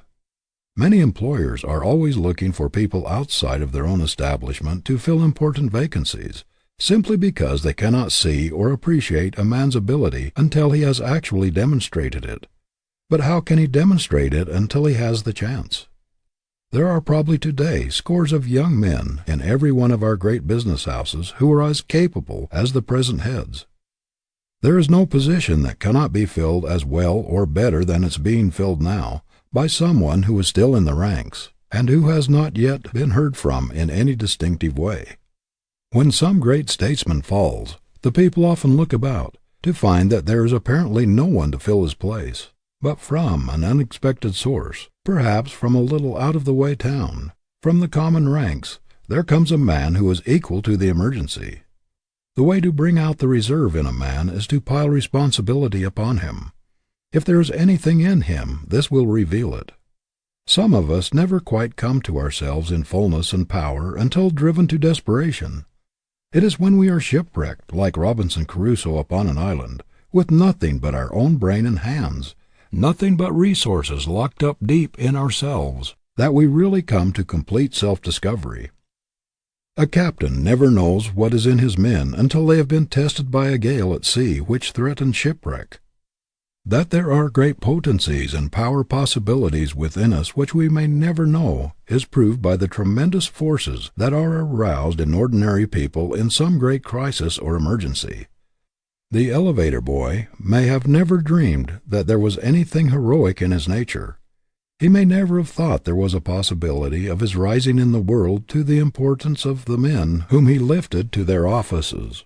But the building takes fire, and this boy, who was seldom noticed by anyone, who did not show any special signs of ability, in a few minutes develops the most heroic qualities. He runs his elevator up through the burning floors when choked with smoke, the hot cable blistering his hands, and rescues 100 people who but for him might have lost their lives. A ship is wrecked at sea, and a poor immigrant becomes the hero of the hour, commanding a lifeboat and giving orders with calmness, authority, and force, when others have lost their heads. A hospital takes fire, and the delicate, timid girl invalid develops into a heroine almost instantly and does a giant's work. In fires and wrecks, in great disasters or emergencies of all kinds, are enacted deeds of daring and of sublime heroism which, before the great test came, would have been thought impossible by those who did them. No one ever knows just how much dynamic force there is in him until tested by a great emergency or a supreme crisis. Oftentimes men reach middle life and even later before they discover themselves. Until some great emergency, loss, or sorrow has tested their timber, they cannot tell how much strain they can stand. No emergency great enough to call out their latent power ever before confronted them, and they did not themselves realize what they would be equal to until the great crisis confronted them. I have known several instances where daughters reared in luxury were suddenly thrown upon their own resources by the death of their parents and the loss of their inherited fortunes. They had not been brought up to work, did not know how to do anything useful, had no trade and no idea how to earn a livelihood, and yet all at once they developed marvelous ability for doing things. The power was there, latent, but responsibility had not hitherto been thrust upon them. Young men suddenly forced into positions of tremendous responsibility by accident or death are often not the same men in 6 months. They have developed strong, manly qualities which no one ever dreamed they possessed. Responsibility has made men of them, and it makes women of inexperienced and untried girls who are suddenly thrust into an emergency where they are obliged to conduct a business or support a family. Many people distrust their initiative because they have not had an opportunity to exercise it. The monotonous routine of doing the same work year in and year out does not tend to develop new faculties. All the mental powers must be exercised, strengthened, before we can measure their possibilities. I know young men who believe in everybody but themselves. They seem to have no doubt about other people accomplishing what they undertake, but are always shaky about themselves. "Oh, do not put me at the head of this or that. Somebody else can do it better than I."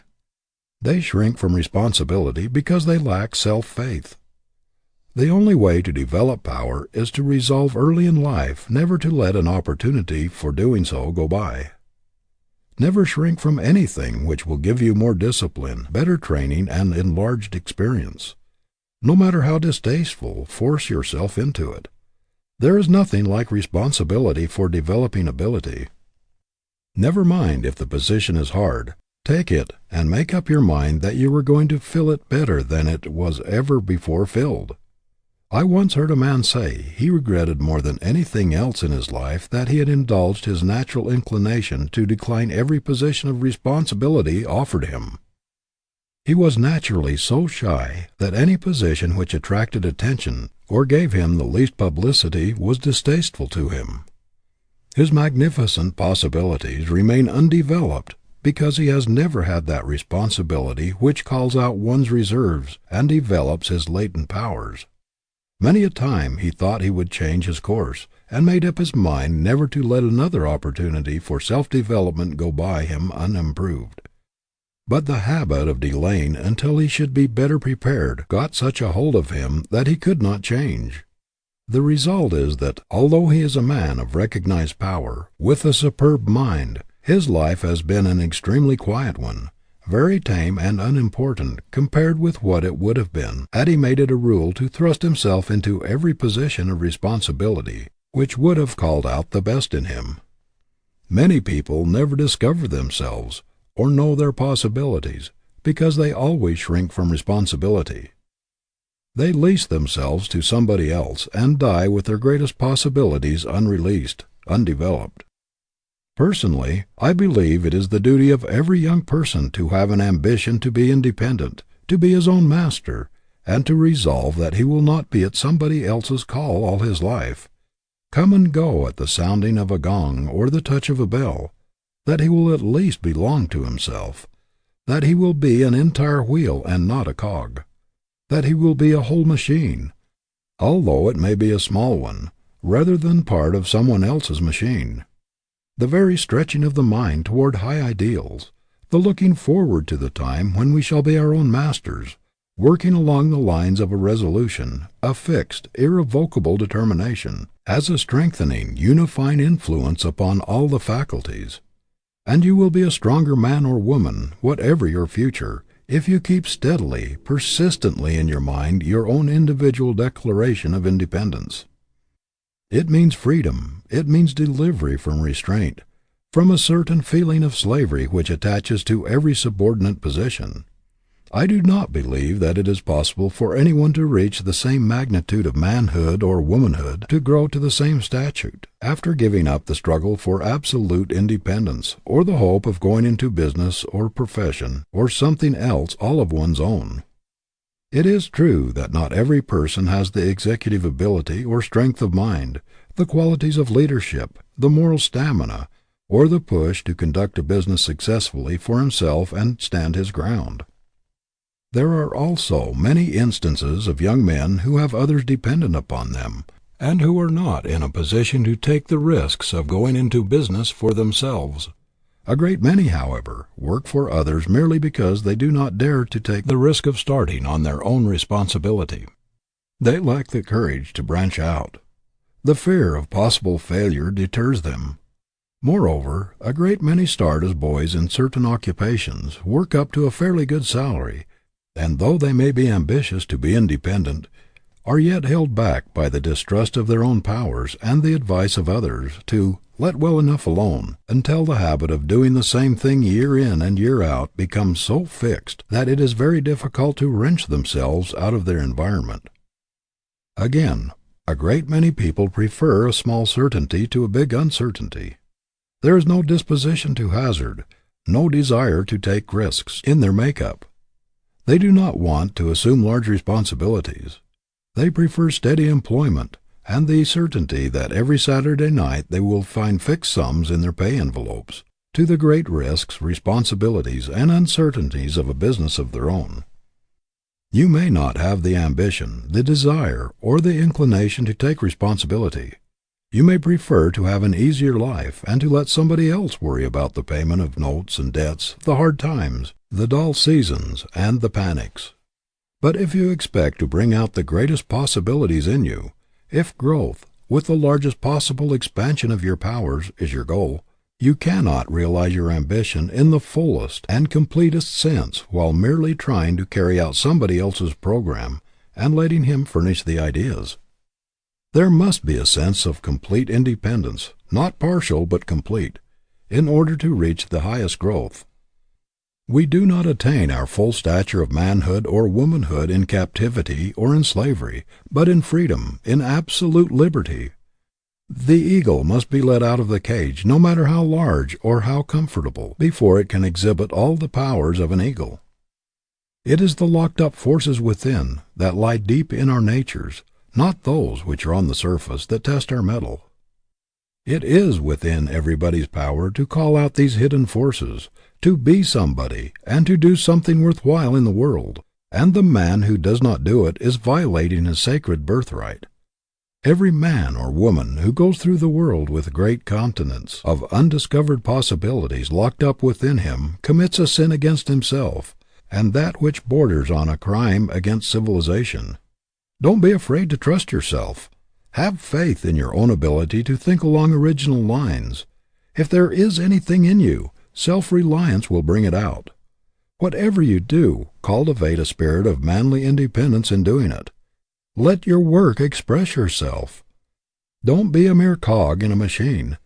Do your own thinking and carry out your own ideas as far as possible, even though working for another. Chapter 8 of He Can Who Thinks He Can, by Orison Swett Marden. An Overmastering Purpose. Before water generates steam, it must register 212 degrees of heat. 200 degrees will not do it. 210 will not do it. The water must boil before it will generate enough steam to move an engine, to run a train. Lukewarm water will not run anything.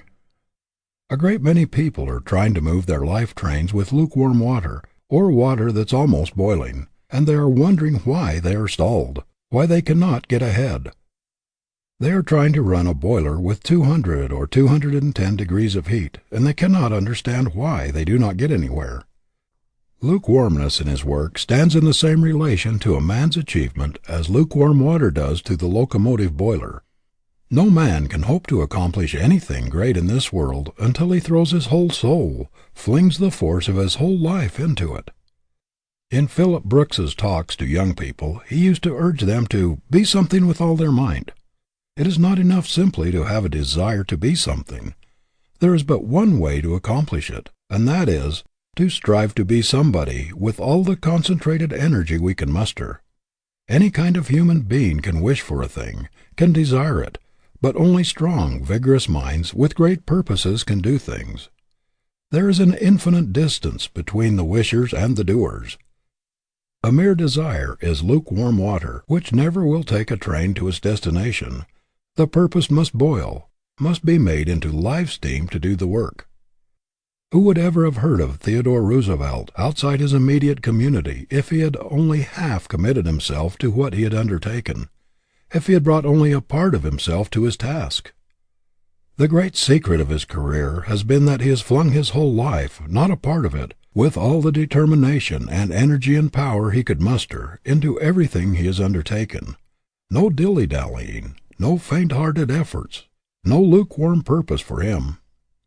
Every life of power must have a great master purpose which takes precedence of all other motives, a supreme principle which is so commanding and so imperative in its demands for recognition and exercise that there can be no mistaking its call. Without this the water of energy will never reach the boiling point. The life train will not get anywhere. The man with a vigorous purpose is a positive, constructive, creative force. No one can be resourceful, inventive, original, or creative without powerful concentration, and the undivided focusing of the mind is only possible along the line of ambition, the life purpose.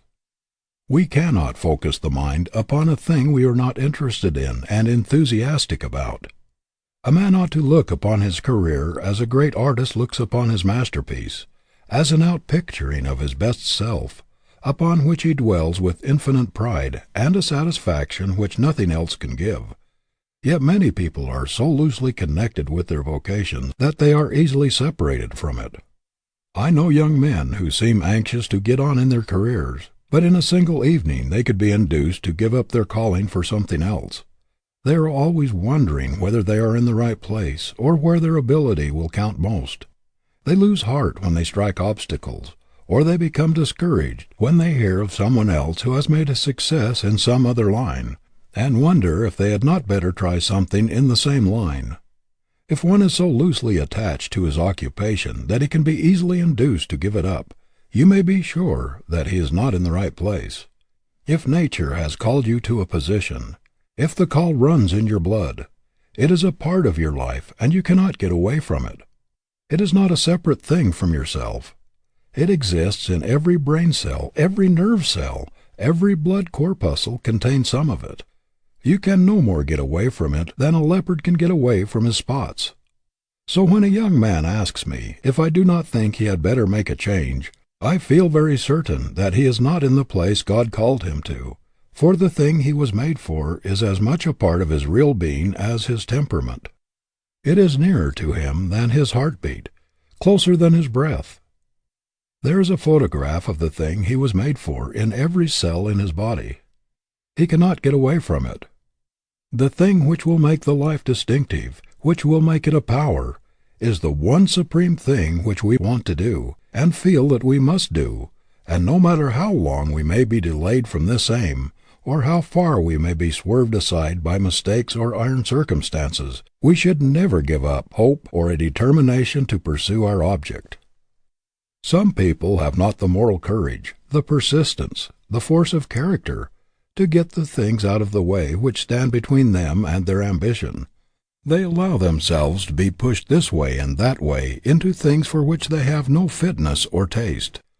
Their willpower is not strong enough to enable them to fight their way to their goal. They are pushed aside by the pressure about them, and do the things for which they have little or no liking or adaptation. If there's anything in the world a person should fight for, it is freedom to pursue his ideal, because in that is his great opportunity for self-expression, for the unfoldment of the greatest thing possible to him. It is his great chance to make his life tell in the largest, completest way, to do the most original, distinctive thing possible to him. If he does not pursue his ideal, does not carry out his supreme aim, his life will be more or less a failure, no matter how much he may be actuated by a sense of duty, or how much he may exert his willpower to overcome his handicap. There is great power in a resolution that has no reservation in it, a strong, persistent, tenacious purpose which burns all bridges behind it, clears all obstacles from its path, and arrives at its goal no matter how long it may take, no matter what the sacrifice or the cost. The inspiration of a great, positive aim transforms the life, and revolutionizes a shiftless, ambitionless, dissipated, good-for-nothing man, as if some divine energy had worked in him, even as love sometimes transforms a slovenly, purposeless, coarse man into a clean, methodical, diviner being. When the awakening power of a new purpose, a resolute aim, is born in a man, he is a new creature. He sees everything in a new light, the doubts, the fears, the apathy, the vicious temptations which dogged his steps but yesterday, the stagnation which had blighted his past life, all vanish as if by magic. They are dispelled by the breath of a new purpose. Beauty and system take the place of unsightliness and confusion. Order reigns in the place of anarchy. All his slumbering faculties awaken to activity. The effect of this new ambition is like the clarifying change made by a waterway in a stagnant, swampy district.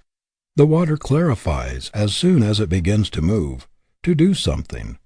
Flowers spring up in place of poisonous weeds, and vegetation, beauty, birds and song make joyous the once miasmic atmosphere. Chemists tell us that when a compound is broken up and an atom is released from the attraction of other atoms, it takes on a new energy and immediately seeks combination with another free atom. But the longer it remains alone, the weaker it becomes. It seems to lose much of its vitality and power of attraction when idle. When the atom is first freed from the grasp of its fellows, it is called nascent, newborn.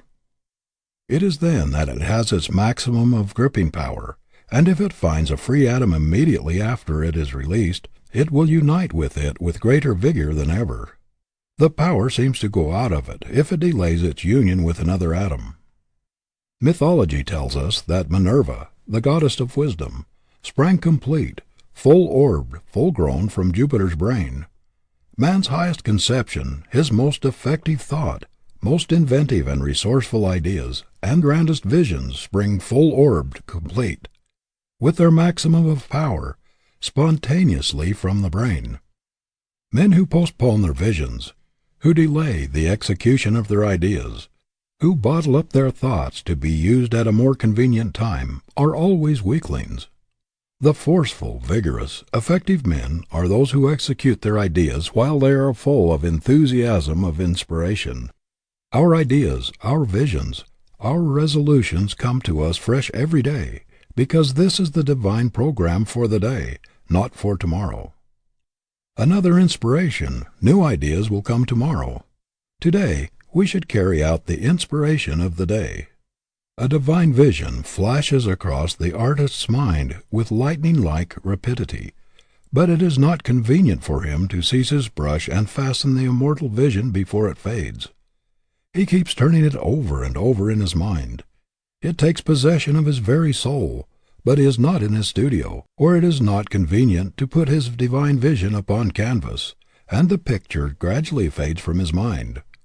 A strong, vigorous conception flashes into the brain of the writer, and he has an almost irresistible impulse to seize his pen and transfer the beautiful images and the fascinating concept to paper. But it is not convenient at the moment, and while it seems almost impossible to wait, he postpones the writing. The images and the conception keep haunting him, but still he postpones. Finally the visions grow dimmer and dimmer, and at last fade away and are lost forever. There is a reason for all this. Why do we have these strong, vigorous impulses, these divine visions of splendid possibilities? Why do they come to us with such rapidity and vigor, such vividness and suddenness? It is because it is intended that we shall use them while fresh, execute them while the inclination is hot. Our ideas, our visions are like manna of the wilderness, which the Israelites were obliged to gather fresh every day. If they undertook to hoard it, it became stale, the nourishment evaporated, the life went out of it. They could not use old manna. There is something about allowing a strong resolution to evaporate without executing it that has a deteriorating influence upon the character. It is the execution of a plan that makes stamina. Almost anybody can resolve to do a great thing. It is only the strong, determined character that puts the resolve into execution. If we could only make our highest moments permanent, what splendid things we should do in life, and what magnificent beings we should become. But let our resolutions cool, our visions fade, until it's more convenient to execute them, and they're gone. There is no easier way in which one can hypnotize or deceive himself than by thinking that because he is always making great resolutions, he is doing something worthwhile or carrying them out. I know a man who would feel insulted if anyone were to intimate that he had not been a hard worker, and had not accomplished a great deal in life. And yet, although he is an able man, his whole life has been spent in jumping out of one thing into another so quickly that one could scarcely see the change. Yet every time you see him he carries his head high. He is as enthusiastic and optimistic as though his whole life had been one triumphant march. His enthusiasm is intense, but it fades away just as quickly as it came. The very fact that he always lives in the clouds, is always dreaming of the great things he is going to do, seems to convince him that he actually does them. But he never stays at one thing long enough to reach effectiveness. His whole life has been spent in starting things brilliantly and enthusiastically. Few men have ever begun so many things as he, or completed so few. The putting off habit will kill the strongest initiative. Too much caution and lack of confidence are fatal enemies of initiative. How much easier it is to do a thing when the purpose impels us, when enthusiasm carries us along, than when everything drags in the postponement. One is drudgery, the other delight. Hungering and striving after knowledge is what makes a scholar. Hungering and striving after virtue is what makes a saint. Hungering and starving after noble action is what makes a hero a man. The great successes we see everywhere are but the realization of an intense longing, a concentrated effort. Everyone is gravitating toward his aim just in proportion to the power and intensity of his desire and his struggle to realize it. One merely desires to do this or that, or wishes he could, or would be glad if he could. Another knows perfectly well that if he lives, he's going to do the thing he sets his heart on, if it is within the limits of human possibility. We do not hear him whining because nobody will pay his way to college. He does not say he wishes to go. He says, "I am going to prepare myself for a great life work. I have faith in my future. I have made a vow to myself to succeed, and I am going to do so on a broad gauge plan. I am not going to start out half equipped, half fitted. I will have college training." When you find a boy who resolves within himself that come what will, he is going to do the thing he sets his heart on, and that there are no ifs or buts or ands about it, you may be sure he's made of winning stuff. He will not postpone and postpone the realization of his vision until too late, until its glory has vanished. He will lose no time in putting forth all his energy to make it real, and if it is a possible thing, he will succeed. Chapter 9 of He Can Who Thinks He Can, by Orison Swett Marden. Has your vocation your unqualified approval? I quote from the following sentence from a letter just received. In your February editorial, the following paragraph has impressed me mightily.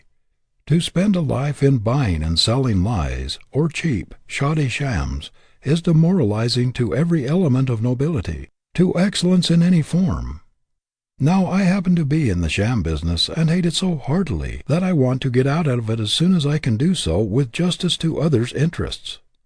This young man, who gets more than $10,000 a year in salary, says that he is expected to trade upon the credulity of the poorer classes, who can ill afford to be preyed upon. And he continues, "While I need the money, I cannot enjoy this kind of work, nor can I write with conviction or ambition on projects which I naturally know to be fakes. Besides, I am afraid of the very thing pointed out in your editorial, namely growing down to the work. I hate hypocrisy worse than any other thing, and I cannot do my best work in any business based on such a foundation. I do not want to remain in an occupation which pays its highest salaries to the most skillful fakers. It is pitiable to see a strong, brilliant, promising young man, capable of filling a high position, trying to support himself and his family in an occupation which has not received his approval, which is lowering his ideals, which dwarfs his nature, which makes him despise himself, which strangles all that is best and noblest within him, and which is constantly condemning him and ostracizing him and his family from all that is best and truest in life.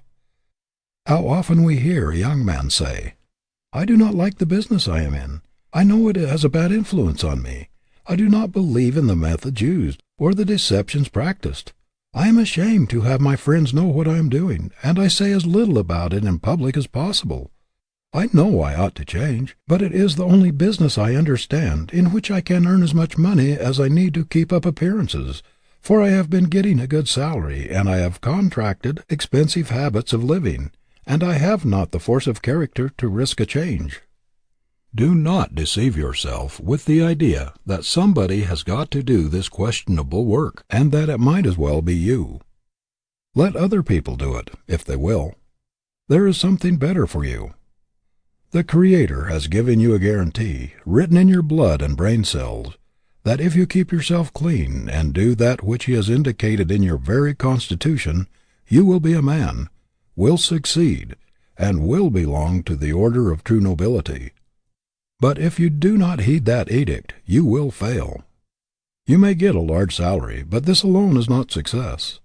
If the almighty dollar is dragging its slimy trail all through your career, if money-making has become your one unwavering claim, you have failed, no matter how much you have accumulated.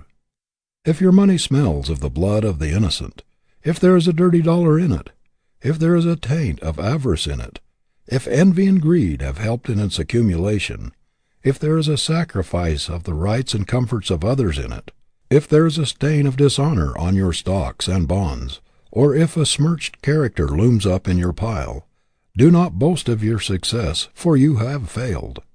Making money by dirty work is bad business, gild it how we will. There are 1,000 indications in you that the Creator did not fit you for what is wrong, but only for the right. Do the right, and all nature, all law, and all science will help you, because the attainment of rectitude is the plan of the universe. It is the very nature of things. Reverse it, and all these forces are pledged to defeat you. To the young men who have written for advice, let me say that if you are making money by forcing yourself by sheer willpower to do what you loathe, what does not engage your whole heart, or that into which you cannot fling your entire being, because you fear that it is not quite right, you can do 1,000 times better in an occupation which has your unreserved, unqualified consent. If you refuse to smirch your ability, no matter what the reward, you will thereby increase your success power 1,000-fold. The very fact that you can come out of a questionable situation boldly and take a stand for the right, regardless of consequences, will help you immeasurably. The greater self-respect, increased self-confidence, and the tonic influence which will come from the sense of victory will give you the air of a conqueror instead of that of one conquered. Nobody ever loses anything by standing for the right with decision, with firmness, and with vigor. You have a compass within you, the needle of which points more surely to the right and to the true than the needle of the mariner points to the pole star. If you do not follow it, you are in perpetual danger of going to pieces on the rocks. Your conscience is your compass, given you when you were launched upon life's high seas. It is the only guide that is sure to take you safely into the harbor of true success. What if a mariner should refuse to steer by the pointing of his compass, declaring it to be all nonsense, that the needle should always point north, and should pull it around so that it would point in some other direction, fasten it there, and then sail by it? He would never reach the port in safety. It takes only a little influence, just a little force, to pull the needle away from its natural pointing. Your conscious compass must not be influenced by greed or expediency. You must not trammel it. You must leave it free. The man who tampers with the needle of his conscience, who pulls it away from its natural love, and who tries to convince himself that there are other standards of right, other stars as reliable as the pole star of his character, and proposes to follow them in some questionable business, is a deluded fool who invites disaster. Every little while I meet young men who dislike to tell me what their vocation is. They seem ashamed of what they're doing. One young man I met some time ago very reluctantly told me that he was a bartender in a large saloon. I asked him how long he had been there, and he said about 6 years. He said he hated the business, it was degrading, but that he was making pretty good money, and just as soon as he could get enough laid up so that he could afford it, he was going to quit and go into something else. Now this young man had been deceiving himself for years by thinking he was doing pretty well, and that he would soon leave the business. There is something very demoralizing to the whole nature in doing that against which the better self protests. An effort to reconcile the ideal with that which we cannot respect is fatal to all growth. This is the reason why men shrivel and shrink instead of expanding when they are out of place. A man does not grow when a large part of him is entering its protest against his work. A volunteer makes a better soldier than a drafted man. A great many young men try to justify themselves and check inward protests by the perpetual self-suggestion that it is better to keep on for the present, in questionable occupations, because the great financial reward will put them in a position to do better later. This is a sort of sedative to the conscience, to keep it quiet until they can afford to listen to it. Do not deceive yourself by the expectation of making clean money in a dirty occupation. Do not deceive yourself either by thinking you can elevate a bad business or make it respectable. Many a man has thus been dragged down to his ruin. Some occupations are so demoralizing, brutalizing, and hardening that even a Lincoln could not make them respectable. If what you are doing is wrong, stop it. You have nothing to do with it. If you are in doubt, or if you suspect that you are warping your conscience, give yourself the benefit of the doubt. Take no chances with it. Leave it before it's too late. Long familiarity with a bad business will make it seem right to you. If it is very profitable, it will at last hush your doubts and blunt your moral faculties. It will make you feel that there is compensation in pursuing it, at least until capital is accumulated for something else. Besides, the philosophy of habit that is every repetition of an act makes it more certain that it will be repeated again and again, quickly making the doer a slave. In spite of the protests of your weakened will, the trained nerve centers continue to repeat the acts even when you abhor them. What you at first choose, at last compels you. You are as irrevocably chained to your deeds as the atoms are chained by gravitation. So, my friends, when you are thinking of engaging in an occupation which is a little questionable, and which does not get the complete consent of your faculties, do not forget this tremendous gripping power of habit, which, when you may wish to change, will pull like a giant to get you back into the old rut. You have no right to choose an occupation which calls into play your inferior qualities, the lying, cunning, overreaching, scheming, long-headed, underhand qualities, those which covet and grasp and snatch, and never give, while all that is noblest in you shrivels and dies. If you have already made a wrong choice, why should you remain in an occupation which does not have your unqualified approval, or in one of which you are ashamed, and in which you have to stretch your conscience every day to make deceitful statements and false representations to influence purchasers unduly, to induce them by a smooth manner and a lying tongue to do that which you know is not for their advantage, and for which you will reproach yourself afterwards? Why should you desecrate your manhood and pervert your ability in a contemptible occupation, when there are so many clean, respectable vocations which are searching for your ability and hunting for your talent? You say that it is hard for you to change. Of course it is hard to jog along in humdrum toil for the sake of being honest when acquaintances all around are getting rich by leaps and bounds. Of course it takes courage to refuse to bend the knee to questionable methods, lies, schemes, and fraud, when they are so generally used. Of course it takes courage to tell the exact truth when a little deception or a little departure from the right would bring great temporary gain.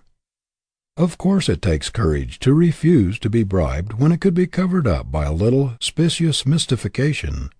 Of course it takes courage to stand erect when by bowing and scraping to people with a pole you can get inside information which will make you win what you know others must lose. Of course it takes courage to determine never to put into your pocket a dirty dollar, a lying, deceitful dollar, a dollar that drips with human sorrow, or a dollar that has made some poor gullible wretch poorer, or has defeated another's cherished plans, or robbed him of ambition or education. But this is what character is for. This is what manhood means. This is what backbone and stamina were given us for, to stand for the right and oppose the wrong, no matter what the results. Wear threadbare clothes if necessary. Live on one meal a day in a house with bare floors and bare walls if you must, but under no circumstances ever consent to prostitute your manhood or to turn your ability to do an unclean thing. Dig trenches. Carry hod, work as a section hand on a railroad, shovel coal, Anything rather than sacrifice your self-respect, blunt your sense of right and wrong, and shut yourself off forever from the true joy of living and the approbation which comes only from the consciousness of doing your level best to reach the highest that is possible to you. Do not choose that occupation which has the most money in it, the greatest promise of material reward, notoriety, or fame even, but choose that which will call out the man in you, and which will develop your greatest strength and symmetry of manhood, personal nobility. Manhood is greater than wealth, and grander than fame. Personal nobility is greater than any calling, or any reward that it can bring. Chapter 10 of He Can Who Thinks He Can, by Orison Swett Marden. Stand for something. The greatest thing that can be said of a man, no matter how much he has achieved, is that he has kept his record clean. Why is it that in spite of the ravages of time, the reputation of Lincoln grows larger and his character means more to the world every year? It is because he kept his record clean and never prostituted his ability nor gambled with his reputation. Where, in all history, is there an example of a man who was merely rich, no matter how great his wealth, who exerted such a power for good, who was such a living force in civilization, as was this poor backwoods boy? What a powerful illustration of the fact that character is the greatest force in the world. A man assumes importance and becomes a power in the world just as soon as it is found that he stands for something, that he is not for sale, that he will not lease his manhood for any salary, for any amount of money, or for any influence or position, that he will not lend his name to anything which he cannot endorse. The trouble with so many men today is that they do not stand for anything outside their vocation. They may be well educated, well up on their specialities, may have a lot of expert knowledge, but they cannot be depended upon. There is some flaw in them which takes the edge off their virtue. They may be fairly honest, but you cannot bank on them. It is not difficult to find a lawyer or a physician who knows a good deal, who is eminent in his profession, but it is not so easy to find one who is a man before he is a lawyer or a physician, whose name is a synonym for all that is clean, reliable, solid, substantial. It is not difficult to find a good preacher, but it is not so easy to find a real man, sterling manhood, back of the sermon. It is easy to find successful merchants, but not so easy to find men who put character above merchandise. What the world wants is men who have principle underlying their expertness, principle under their law, their medicine, their business, men who stand for something outside of their offices and stores, who stand for something in their community, whose very presence carries weight. Everywhere we see smart, clever, long-headed, shrewd men, but how comparatively rare it is to find one whose record is as clean as a hound's tooth, who will not swerve from the right, who would rather fail than be a party to a questionable transaction. Everywhere we see businessmen putting the stumbling blocks of deception and dishonest methods right across their own pathway, tripping themselves up while trying to deceive others. We see men worth millions of dollars filled with terror, trembling lest investigations may uncover things which will damn them in the public estimation. We see them cowed before the law like whipped spaniels, catching at any straw that will save them from public disgrace. What a terrible thing to live in the limelight of popular favor, to be envied as rich and powerful, to be esteemed as honorable and straightforward, and yet to be conscious all the time of not being what the world thinks we are. To live in constant terror of discovery, in fear that something may happen to unmask us and show us up in our true light. But nothing can happen to injure seriously the man who lives foursquare to the world, who has nothing to cover up, nothing to hide from his fellows, who lives in a transparent, clean life, with never a fear of disclosures. If all his material possessions are swept away from him, he knows that he has a moment in the hearts of his countrymen, in the affection and admiration of the people, and that nothing can happen to harm his real self because he has kept his record clean. Mr. Roosevelt early resolved that, let what would come, whether he succeeded in what he undertook or failed, whether he made friends or enemies, he would not take chances with his good name. He would part with everything else first. that he would never gamble with his reputation, that he would keep his record clean. His first ambition was to stand for something, to be a man. Before he was a politician or anything else, the man must come first. In his early career, he had many opportunities to make a great deal of money by allying himself with crooked, sneaking, unscrupulous politicians. He had all sorts of opportunities for political graft, but crookedness never had any attraction for him. He refused to be a party to any political jobbery, any underhand business. He preferred to lose any position he was seeking, to let somebody else have it, if he must get smirched in the getting it. He would not touch a dollar, place, or preferment unless it came to him clean, with no trace of jobbery on it. Politicians who had an axe to grind knew it was no use to try to bribe him, or to influence him with promises of patronage, money, position, or power. Mr. Roosevelt knew perfectly well that he would make many mistakes and many enemies, but he resolved to carry himself in such a way that even his enemies should at least respect him for his honesty of purpose, and for his straightforward, square-deal methods. He resolved to keep his record clean, his name white, at all hazards. Everything else seemed unimportant in comparison. In times like these, the world especially needs men as Mr. Roosevelt, men who hew close to the chalk line of right and hold the line plumb to truth, men who do not pander to public favor, men who make duty and truth their goal and go straight to their mark, turning neither to the right nor to the left, though a paradise tempt them. Who can ever estimate how much his influence has done toward purging politics and elevating the American ideal? He has changed the viewpoint of many statesmen and politicians. He has shown them a new and better way. He has made many of them ashamed of the old methods of grafting and selfish greed. He has held up a new ideal, shown them that unselfish service to their country is infinitely nobler than an ambition for self-aggrandizement. American patriotism has a higher meaning today because of the example of this great American. Many young politicians and statesmen have adopted cleaner methods and higher aims because of his influence. There is no doubt that tens of thousands of young men in this country are cleaner in their lives, and more honest and ambitious to be good citizens, because here is a man who always stands for the square deal, for civic righteousness, for American manhood.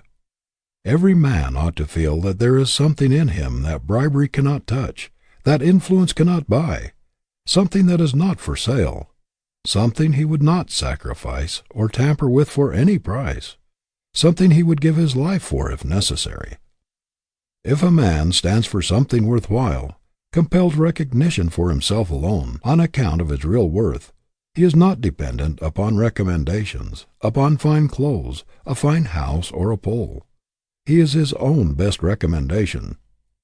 The young man who starts out with the resolution to make his character his capital and to pledge his whole manhood for every obligation he enters into will not be a failure, though he wins neither fame nor fortune.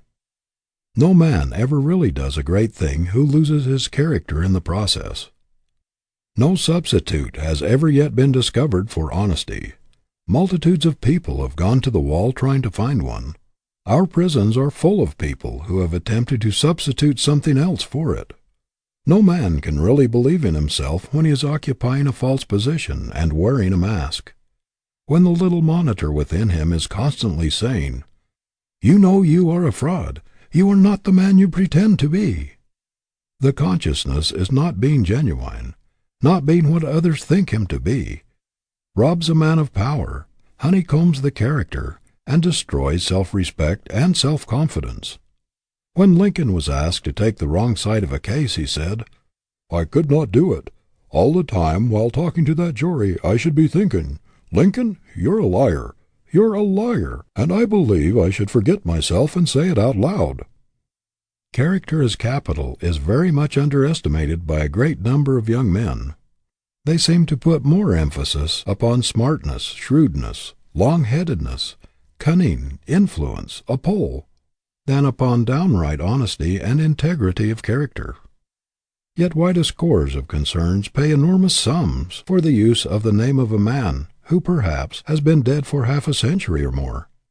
It is because there is power in that name, because there is character in it, because it stands for something, because it represents reliability and square dealing. Think of what the name of Tiffany, of Park and Tilford, or any of the great names which stand in the commercial world as solid and immovable as the Rock of Gibraltar are worth. Does it not seem strange that young men who know these facts should try to build up a business on a foundation of cunning, scheming, and trickery, instead of building on the solid rock of character, reliability, and manhood?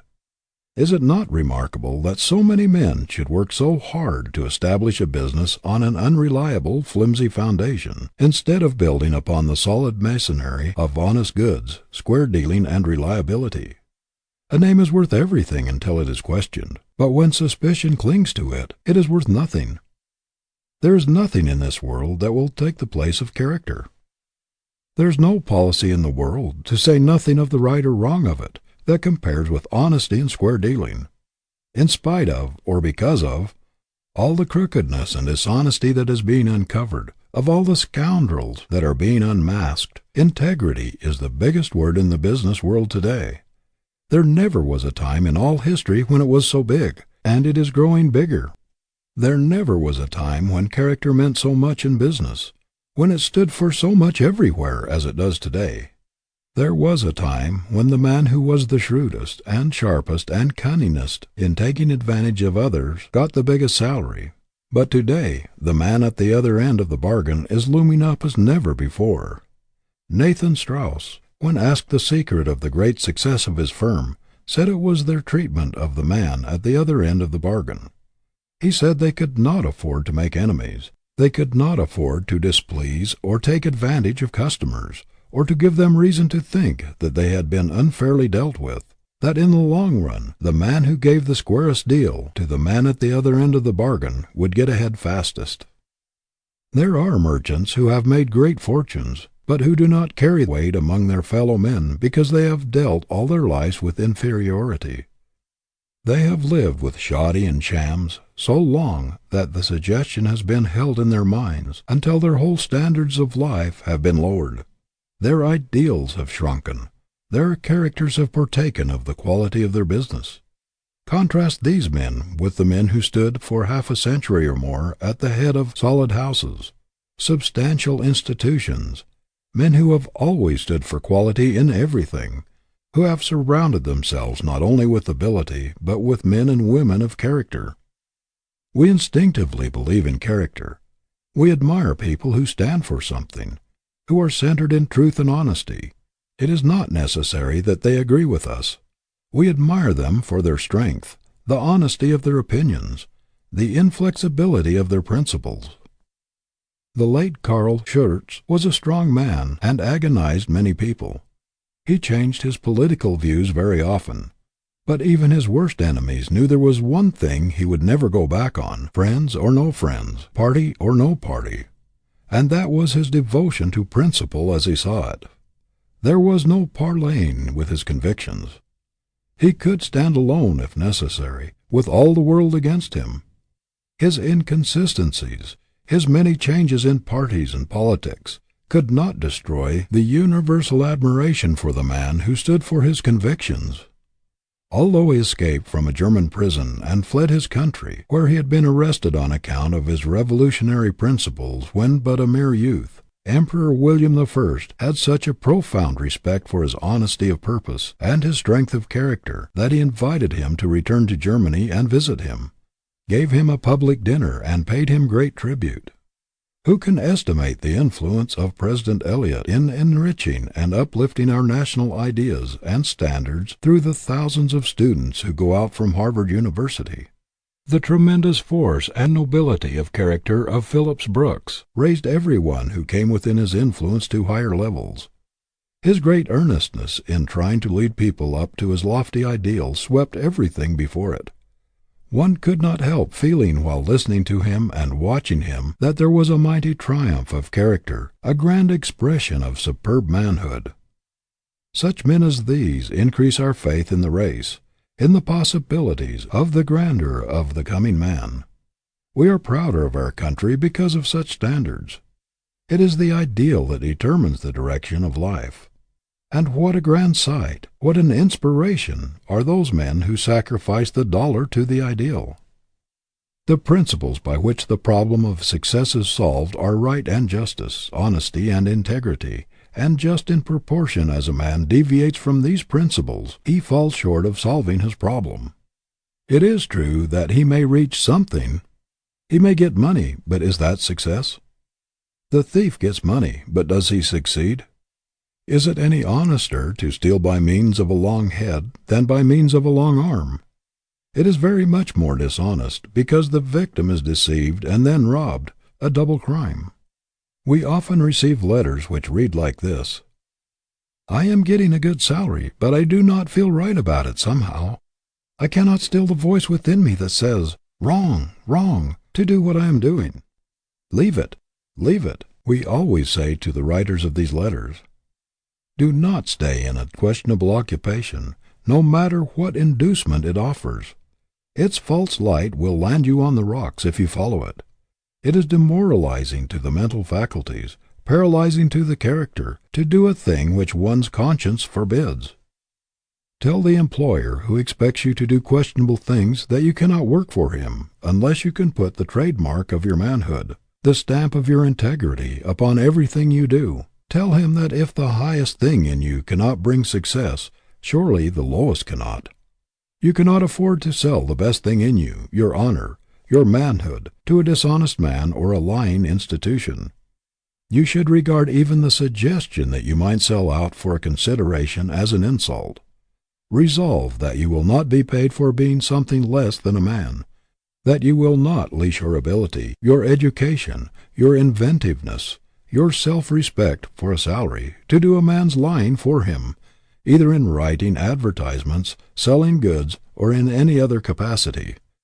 Resolve that, whatever your vocation, you are going to stand for something, that you are not going to be merely a lawyer, a physician, a merchant, a clerk, a farmer, a congressman, or a man who carries a big money bag, but that you are going to be a man first, last, and all the time.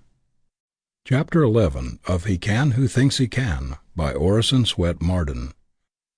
Happy? If not, why not? We have seen many examples during the past few months of the failure of wealth to produce happiness. We have seen that a fortune without a man behind it does not stand for much. The X-rays of public investigation have revealed some ghastly spectacles. Of a number of rich men who were in positions of great responsibility and trust at the beginning of the recent financial panic, some have committed suicide, others have died from the effects of the disgrace which they had brought upon themselves and their families, and still others have suffered tortures, not so much because of their wrongdoings as from the fear of disclosure. A few months ago these men were supposed to possess the things which made men happy. They had what all the world is seeking so strenuously, money. They lived in palatial homes and were surrounded with luxuries, and yet, the moment misfortune came, what they called happiness fled as though it had the wings of a bird. These men felt secure because they had that which most people are struggling so hard to get. They had supposed themselves so firmly entrenched in the wherewithal of life, but so buttressed by their solid investments, that nothing could shake them. But almost in the twinkling of an eye, their foundations slipped from under them, their reputations vanished, and instead of being the big men they thought they were, they not only found out that they were nobodies, but also that their happiness had flown with their reputations. Happiness is not such a transient visitor as that. If these men had had the genuine article, no panic could have shaken it, no fire burned it out, no ocean swallowed it up. Real happiness is not a fluttering, fly-away unreality. It is not superficial. It does not live in things. It does not depend upon money. It inheres in character, in personality. It consists in facing life the right way, and no one who faces it the wrong way, no matter how much money he may have, can ever be happy. The trouble with many of the men who went down in the panic was that they put the emphasis upon the wrong thing. Man is built upon the plan of honesty, of rectitude, the divine plan. When he perverts his nature by trying to express dishonesty, chicanery, and cunning, of course he cannot be happy. The very essence of happiness is honesty, sincerity, truthfulness. He who would have real happiness for his companion must be clean, straightforward, and sincere. The moment he departs from the right, she will take wings and fly away. What a pitiable thing it is to see the human race chasing the dollar, material things, trying to extract happiness, to squeeze joy out of money alone. How little people realize that the very thing they are hunting lives in themselves or nowhere, that if they do not take happiness with them, they may hunt the earth over without finding it. Happiness is a condition of mind. It is a fundamental principle, and he who does not understand the principle cannot possibly be happy. All the misery and the crime of the world rest upon this failure of human beings to understand the principle that no man can really be happy until he harmonizes with the best thing in him, with the divine, and not with the brute. No one can be happy who tries to harmonize his life with his animal instincts. The God, the good, in him is the only possible thing that can make him happy. Real happiness cannot be bribed by anything sordid or low. Nothing mean or unworthy appeals to it. There is no affinity between them. Founded upon principle, it is as scientific as the laws of mathematics, and he who works his problem correctly will get the happiness answer. There is only one way to secure the correct answer to a mathematical problem, and that is to work in harmony with mathematical laws. It would not matter if half the world believed there was some other way to get the answer. It would never come until the law was followed with the utmost exactitude. It does not matter that the great majority of the human race believe there is some other way of reaching the happiness goal. The fact that they are discontented, restless, and unhappy shows that they are not working their problem scientifically. We are all conscious that there is another man inside of us, that there accompanies us through life a divine, silent messenger, that other, higher, better self which speaks from the depths of our nature and which gives its consent, its amen, to every right action and condemns every wrong one. Men and women in all times have tried to bribe this constant monitor, to purchase its approval, to silence it in nervous excitement, to drown it in vicious pleasure with drink and with drugs, but all in vain.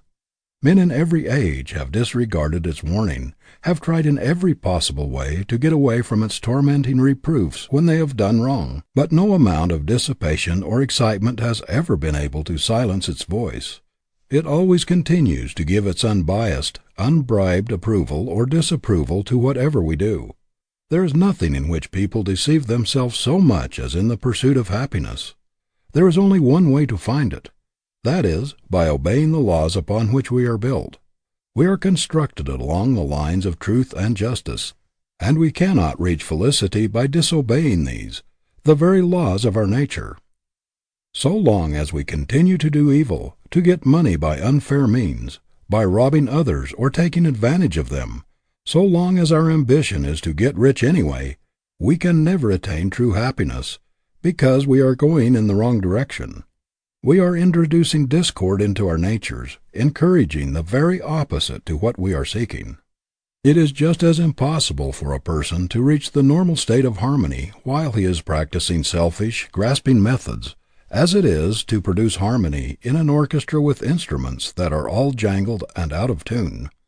To be happy, we must be in tune with the infinite in us, in harmony with our better selves.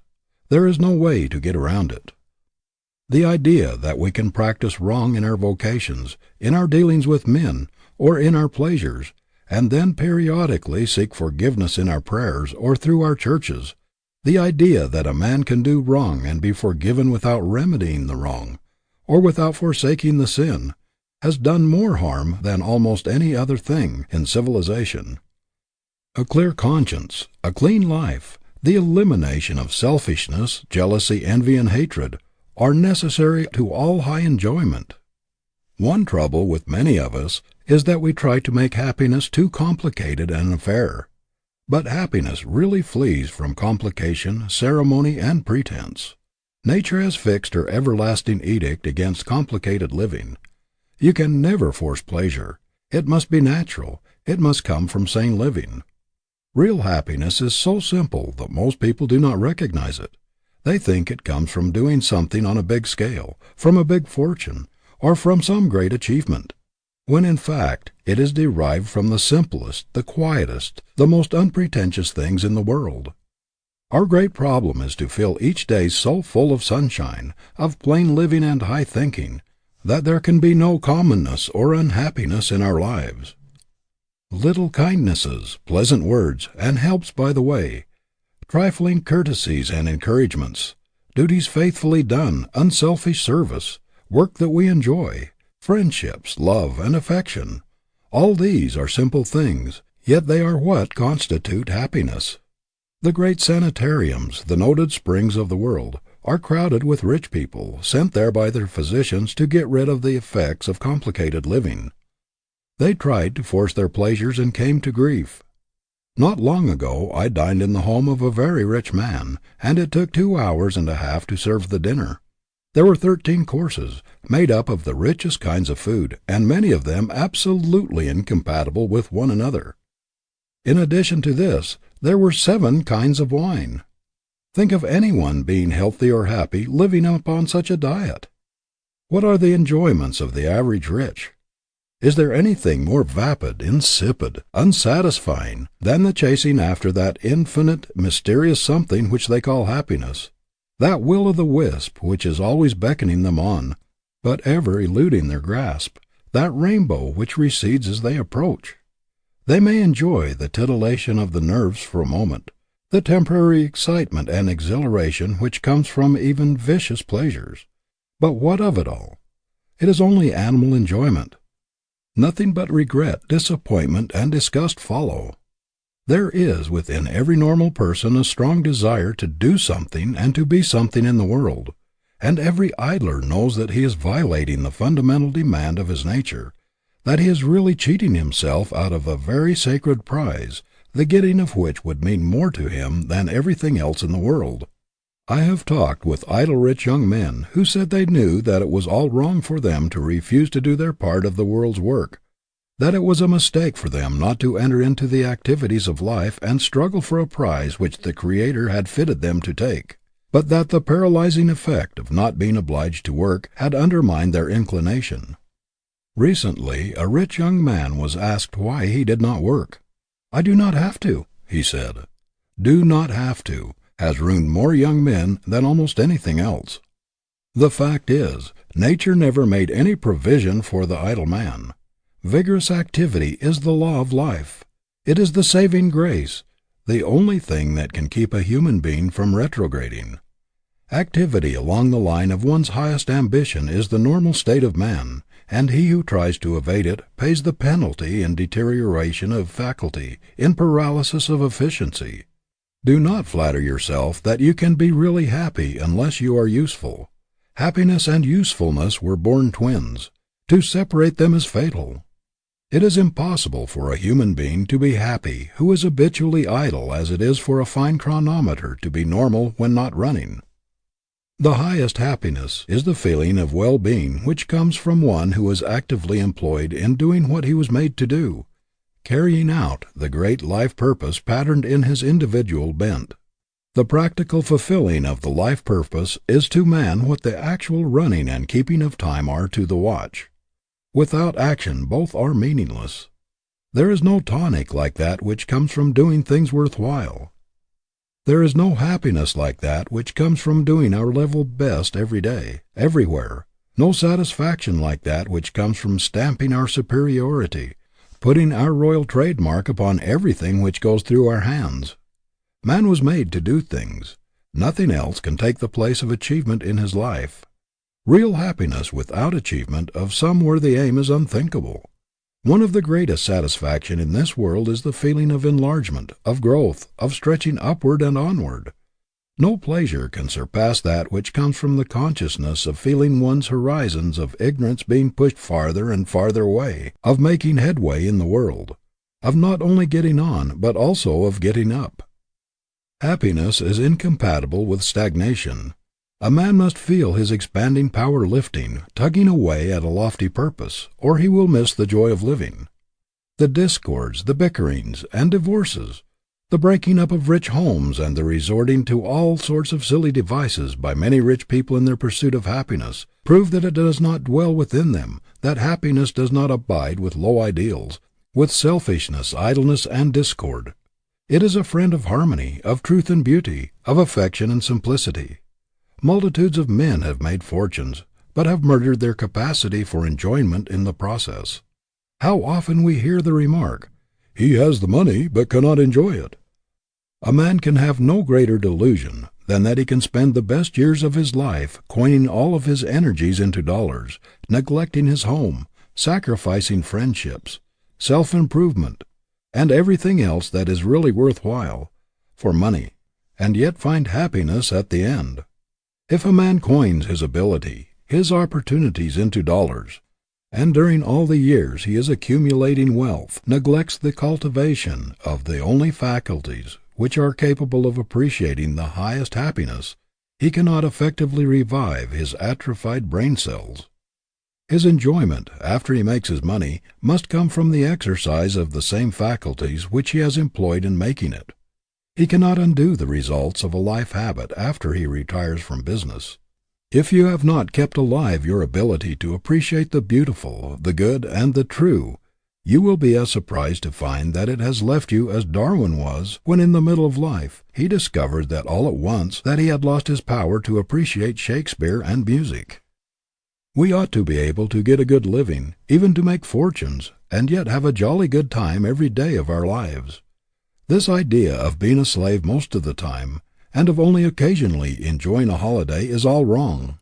Every day should be a holiday, a day of joy and gladness, a day of supreme happiness, and it would be if we lived sanely, if we knew the secret of right thinking and normal living. Isn't it strange that so few people ever think of making happiness a daily duty, that they should put this everlasting emphasis upon their vocations, on money-making, and let the thing for which they really live come incidentally or without planning? The making of a life should be emphasized infinitely more than the making of a living. Few people ever learn the art of enjoying the little things of life as they go along, yet it is the little everyday enjoyments and satisfactions that count most in a lifetime. Almost every person I know is living in anticipation, not in reality. He's not actually living the life he has always looked forward to or expected to attain, but is just getting ready to live, just getting ready to enjoy it. When he gets a little more money, a little better house, a little more of the comforts of life, a little more leisure, a little more freedom from responsibility, he will then be ready to enjoy life. It is a rare thing to find a person who can truthfully say, "I'm really living. This is the life I've been striving for, the life that I have looked forward to as being as near my ideal as I'm likely to find in this world." It is a great thing so to cultivate the art of happiness that we can get pleasure out of the common experiences of every day. The happiness habit is just as necessary to our best welfare as the work habit, or the honesty, or square dealing habit. No one can do his best, his highest work, who is not perfectly normal, and happiness is a fundamental necessity of our being. It is an indication of health, of sanity, of harmony. The opposite is a symptom of disease, of abnormality. There are plenty of evidences in the human economy that were intended for happiness, that it is our normal condition, that suffering, unhappiness, discontent are absolutely foreign and abnormal to our natures. There is no doubt that our life was intended to be one grand, sweet song. We are built upon the plan of harmony, and every form of discord is abnormal.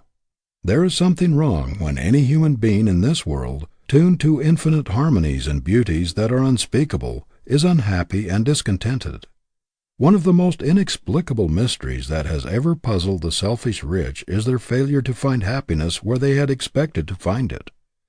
The bitterest disappointment that comes to people who have made fortunes is that the wealth did not bring the happiness which it promised, or anything like it. They find that the affections do not feed on material things, that the heart would starve in the midst of the greatest luxuries alone. They find that while money can do many things, It has little power to satisfy the heart yearnings, the heart hunger. How many women are there in palatial homes in this country who are starving for happiness and who would gladly exchange all their luxuries for the love of a good man, even if he had not a dollar in the world? No selfish life can ever be happy. I am acquainted with a self-made man who has made a fortune, who tells me that the greatest enigma and disappointment of his life lie in the fact that although he has made millions, he is not happy. He says that somehow he has never been able to make many friends, that people avoid him, that he has never been able to get the confidence of others to any very great extent, and that he is not popular even among his own neighbors.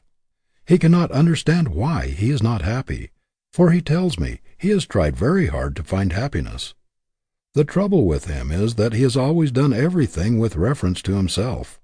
He did not mean to be selfish, but the whole passion of his life has been to make money, because he thought it would bring everything else that is desirable. He has chosen his friends for their ability to advance his interests, and has considered every step in life with reference to the effect it would have upon him. What is there in it for me? Seems to have been the interrogation point in his life. Now happiness is a reflection, an echo, a part of what we do and think. It does not depend upon our material possessions. The Thoreau's cabin at Walden Pond cost only $31, and yet Thoreau was rich and happy because he had a rich mind. It is impossible for the selfish, greedy, grasping thought, the thought always centered upon one's own interest, to produce a happy state of mind as it is for thistle seeds to produce wheat. But if we sow helpfulness, kindness, unselfishness, we shall reap a harvest of satisfaction, harmony, and happiness. Selfishness and real happiness never go together. They are fatally antagonistic.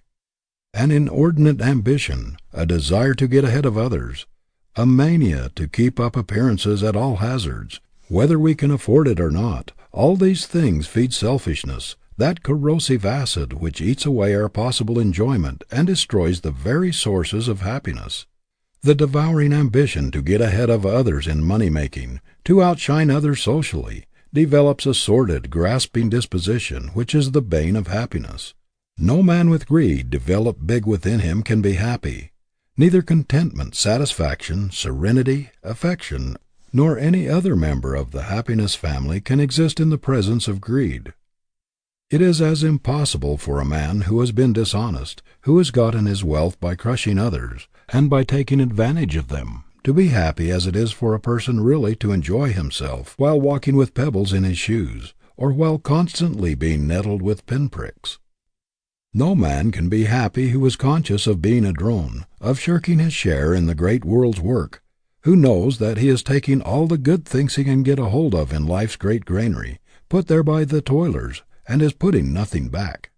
A debauched mind that has departed from the principles of right thinking and right living has incapacitated itself for real enjoyment. The only way to get the happiness that is worth while is to live a straight, clean, pure, honest, useful life. There is no power in the universe that can make a human being happy along any other lines. Straightforward, honest work, a determined endeavor to do one's best, an earnest desire to scatter flowers instead of thorns, to make other people a little better off, a little happier because of our existence. These are the only recipes for real happiness. No man can be happy when he despises his own acts, when he has any consciousness of wrong, whether of motive or act. No man can be happy when he harbors thoughts of revenge, jealousy, envy, or hatred. He must have a clean heart and a clean conscience, or no amount of money or excitement can make him happy. Chapter 12 of He Can Who Thinks He Can, by Orison Swett Marden. Originality. No human being ever yet made a success trying to be somebody else, even if that person was a success. Success cannot be copied, cannot be successfully imitated. It is an original force, an individual creation. Every man will be a failure just in proportion as he gets away from himself and tries to be somebody else, and to express somebody else instead of himself. Power comes from within, or from nowhere. Be yourself. Listen to the voice within. There is room for improvement in every profession, in every trade, and in every business. The world wants men who can do things in new and better ways. Don't think because your plan or idea has no precedent, or because you are young and inexperienced, that you will not get a hearing. The man who has anything new and valuable to give to the world will be listened to and will be followed. The man of strong individuality, who dares to think his own thoughts and originate his own method, who is not afraid to be himself and is not a copy of someone else, quickly gets recognition. Nothing else will attract the attention of an employer or the rest of the world so quickly as originality and unique ways of doing things, especially if they are effective. Blaze your own way, make your own path, or you will never make any impression on the world. It is striking originality that attracts attention. The world admires the man who has the courage to lift his head above the crowd, who dares to step to the front and declare himself. Never before was originality so much at a premium. The world makes way for the man with an idea. It is the thinker, the man with original ideas and the new up-to-date methods, who is the real productive force in a community. He is wanted everywhere. But there is very little demand for human machines. The world is full of followers, learners, and taggers, who are willing to walk in old trails, and to have their thinking done for them. But it is seeking the man with original force who leaves the unbeaten track and pushes into new fields, the physician who departs from the precedent of those who have gone before him, the lawyer who conducts his case in an original way, the teacher who brings new ideas and methods into the schoolroom, and the clergyman who has the courage to proclaim the message which God has given to him, not that given to some other man who has put it into a book. The world wants preachers who get their sermons out of life, not out of a library. There are 1,000 people who will do faithfully what they are told, to one who can lay out a program or execute it. 1,000 who can only follow, to one who can lead. It is a rare thing to find a young man who has the power of initiative and the ability to put a thing through with the force of originality. Whatever your work in life, do not follow others. Do not imitate. Do not do things just as everybody else has done them before, but in new, ingenious ways. Show the people in your specialty that precedents do not cut much of a figure with you, and that you will make your own program. Resolve that, whether you accomplish much or little in the world, it shall be original, your own. Do not be afraid to assert yourself in a bold, individual way. Originality is power, life. Imitation is death. Do not be afraid to let yourself out. You grow by being original, never by copying, by leading, never by following. Resolve that you will be a man of ideas, always on the lookout for improvement. Think to some purpose. There is always a place for an original man. There is nothing else which will kill the creative faculty and paralyze growth more quickly than following precedents in everything and doing everything in the same old way. I have known progressive young men to stop growing, become hopelessly rutty, and lose all their progressiveness by going into their father's stores, factories, or places of business, where everything was done in the same old-fashioned way, and the precedents were followed in everything. They lost all expansiveness. There was no motive for reaching out for the new and the original, because their fathers would not change.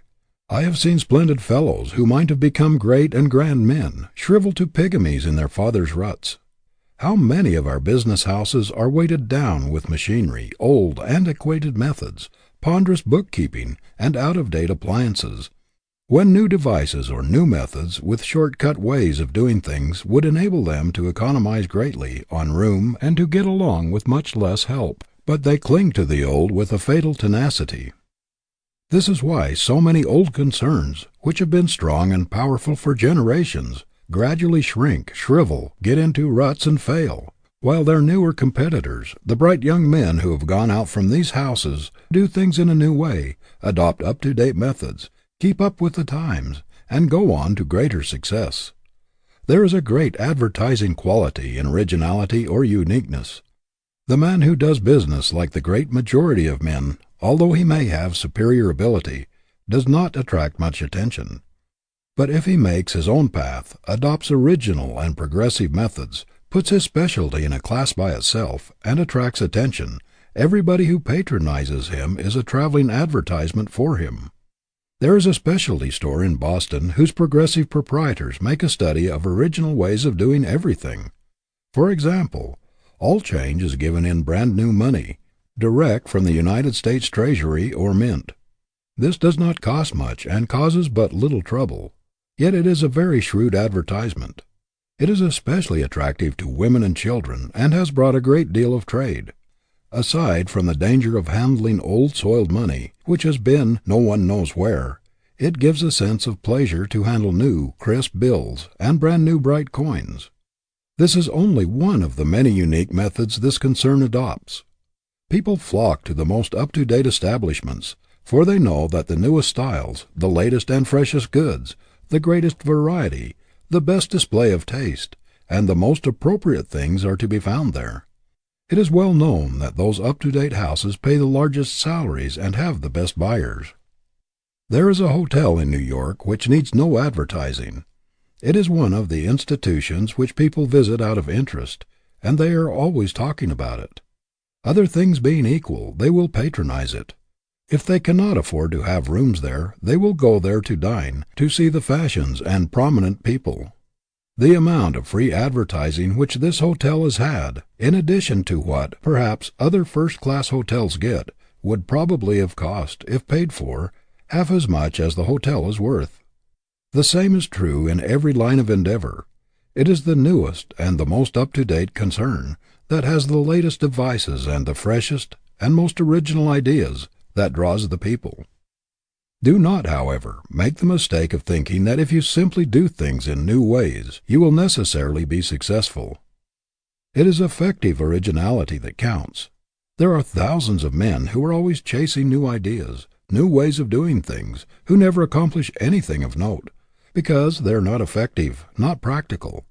I know a man who adopts every new device that comes along, and has thus practically run through a large estate left him, because he did not have the judgment or the sagacity to select really effective devices or methods in the management of his affairs.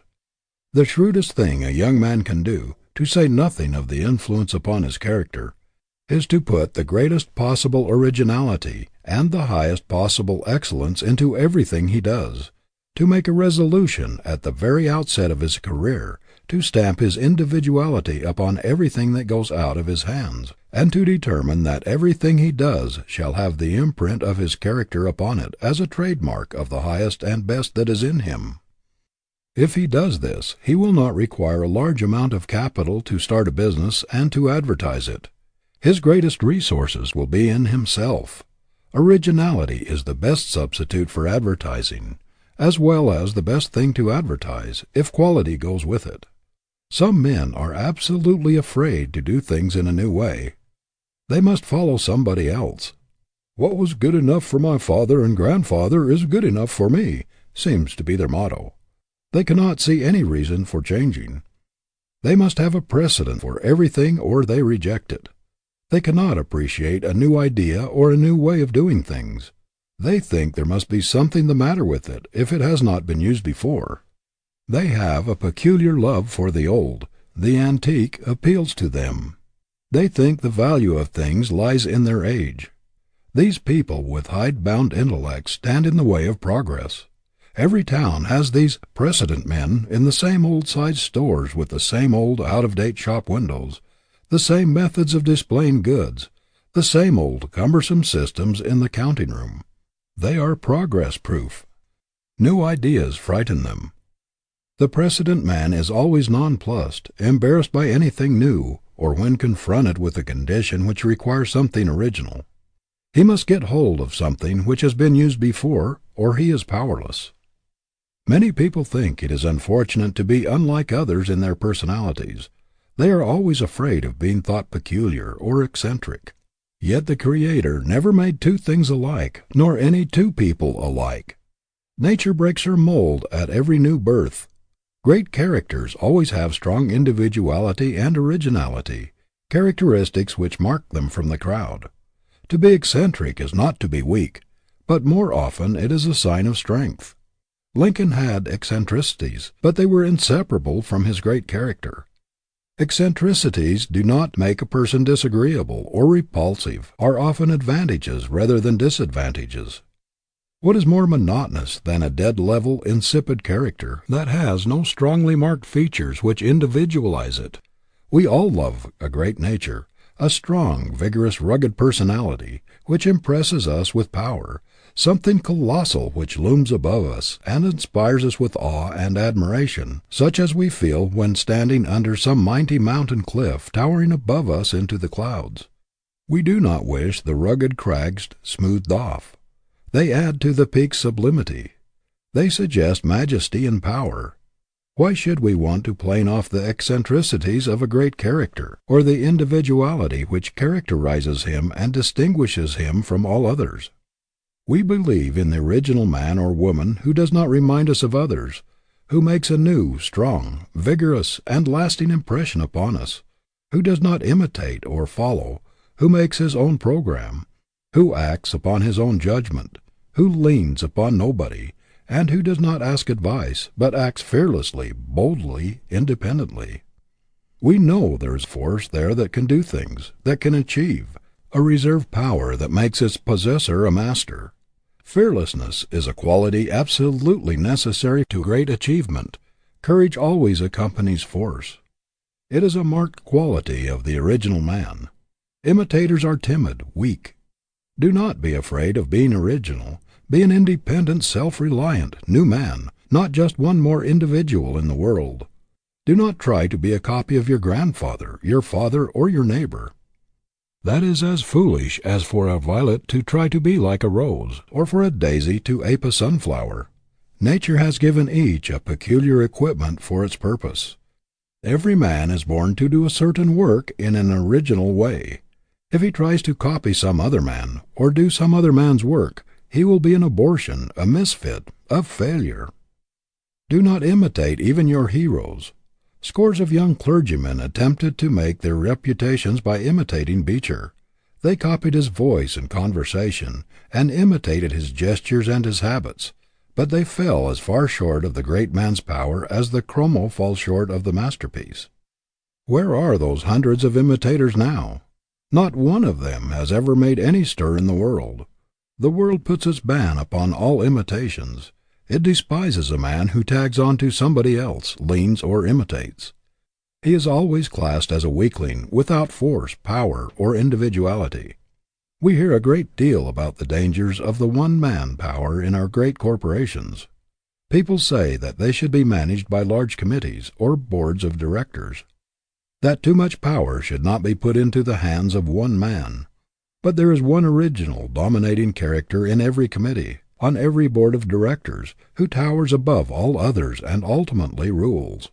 It is impossible to get away from the domination of a strong, original, forceful character.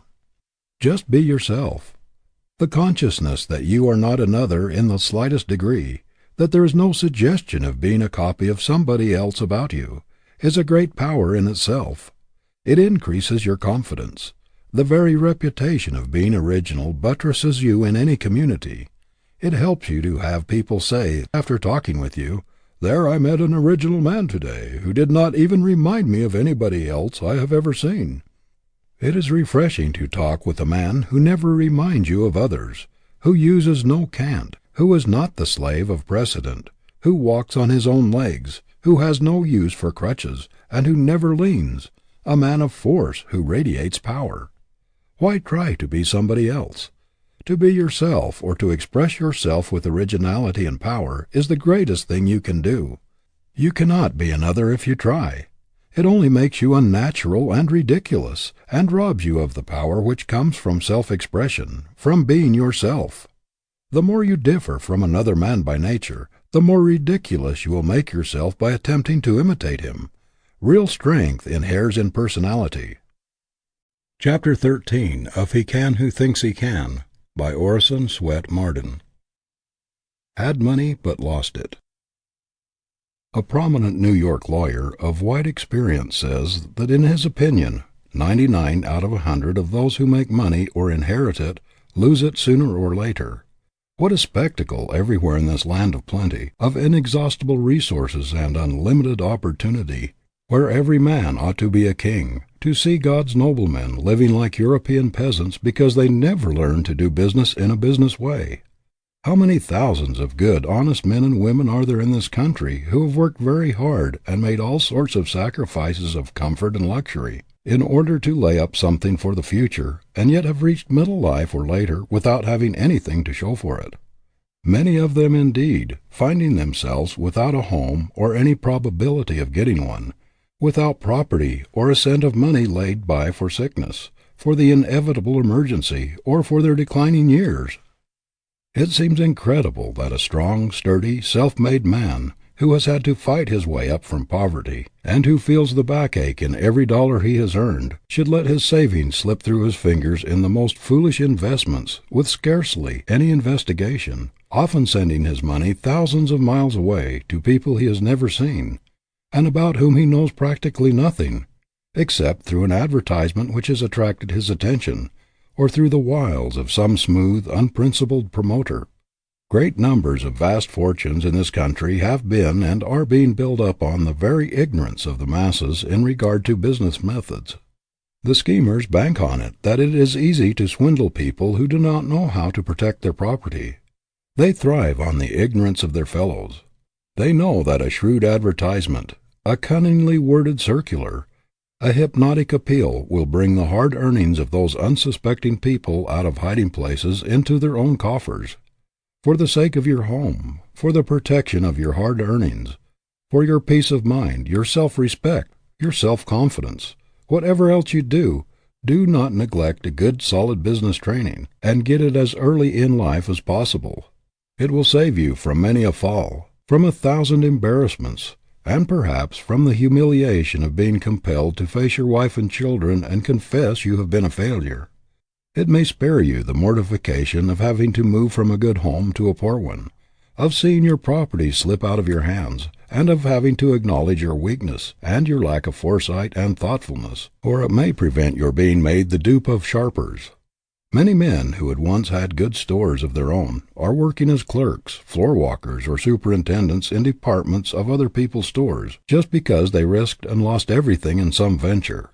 As they now have others depending on them, they do not dare to take the risks they took in young manhood to get a new start, and so they struggle along in mediocre positions, still mocked with ambitions which they have no chance to gratify. How many inventors and discoverers have fought the fight of desperation amidst poverty and deprivation for years and years, and have succeeded in giving the world that which helps to emancipate man from drudgery, and to ameliorate the hard conditions of civilization, and yet have allowed others to snatch their victories away from them, and leave them penniless, just because they did not know how to protect themselves. Thousands of people who were once in easy circumstances are living in poverty and wretchedness today because they failed to put an understanding or an agreement in writing, or to do business in a business way. Families have been turned penniless out of house and home because they trusted to a relative or a friend to do what was right by them, without making a hard and fast practical business arrangement with him. It does not matter how honest people are, they may forget, and it is so easy for misunderstandings to arise that it is never safe to leave anything of importance to a mere oral statement. Reduce it to writing. It costs but little in time or money, and when all parties interested are agreed, that is the best time to formulate the agreement in exact terms. This will often save lawsuits, bitterness, and alienations. How many friendships have been broken because understandings were not put in writing? Thousands of cases are in the courts today for this reason, and a large part of lawyers' incomes is derived from them. Many people have a foolish idea that others, especially friends or relatives, will be sensitive and think their honesty questioned if they are asked to put their proposition or agreement or understanding in writing. It is not a question of confidence. It is a question of business, and business should be done in a business way, so that in case of death or some other unforeseen event, every possibility of complication or misunderstanding will be eliminated. The very people you may think will be sensitive or offended because you are so exacting will really think more of you for your straightforward business methods and your carefulness in avoiding misunderstanding. Many a cultured girl has been thrown suddenly on her own resources by the failure or the death of her father, and has found herself wholly incapable of administering his affairs or of earning a living. Many women, their husbands having died suddenly, are left with large business responsibilities which they are utterly unfit to assume.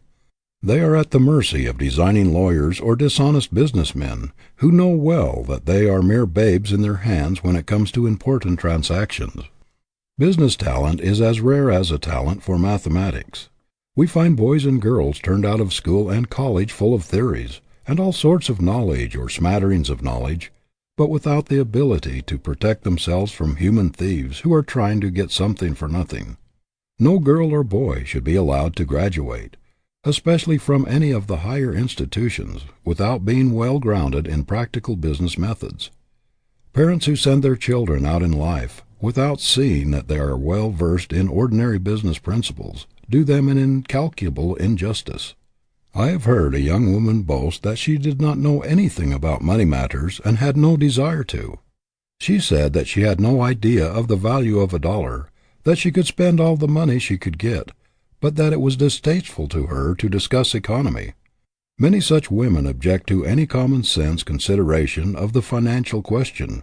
They think it is not necessary for them to know anything about money from the purely business point of view, as they consider that phase of life belongs wholly to their fathers or brothers or husbands.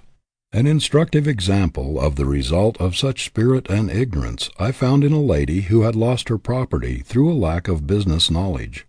She told me that she knew nothing whatever about business. She had never known the value of money.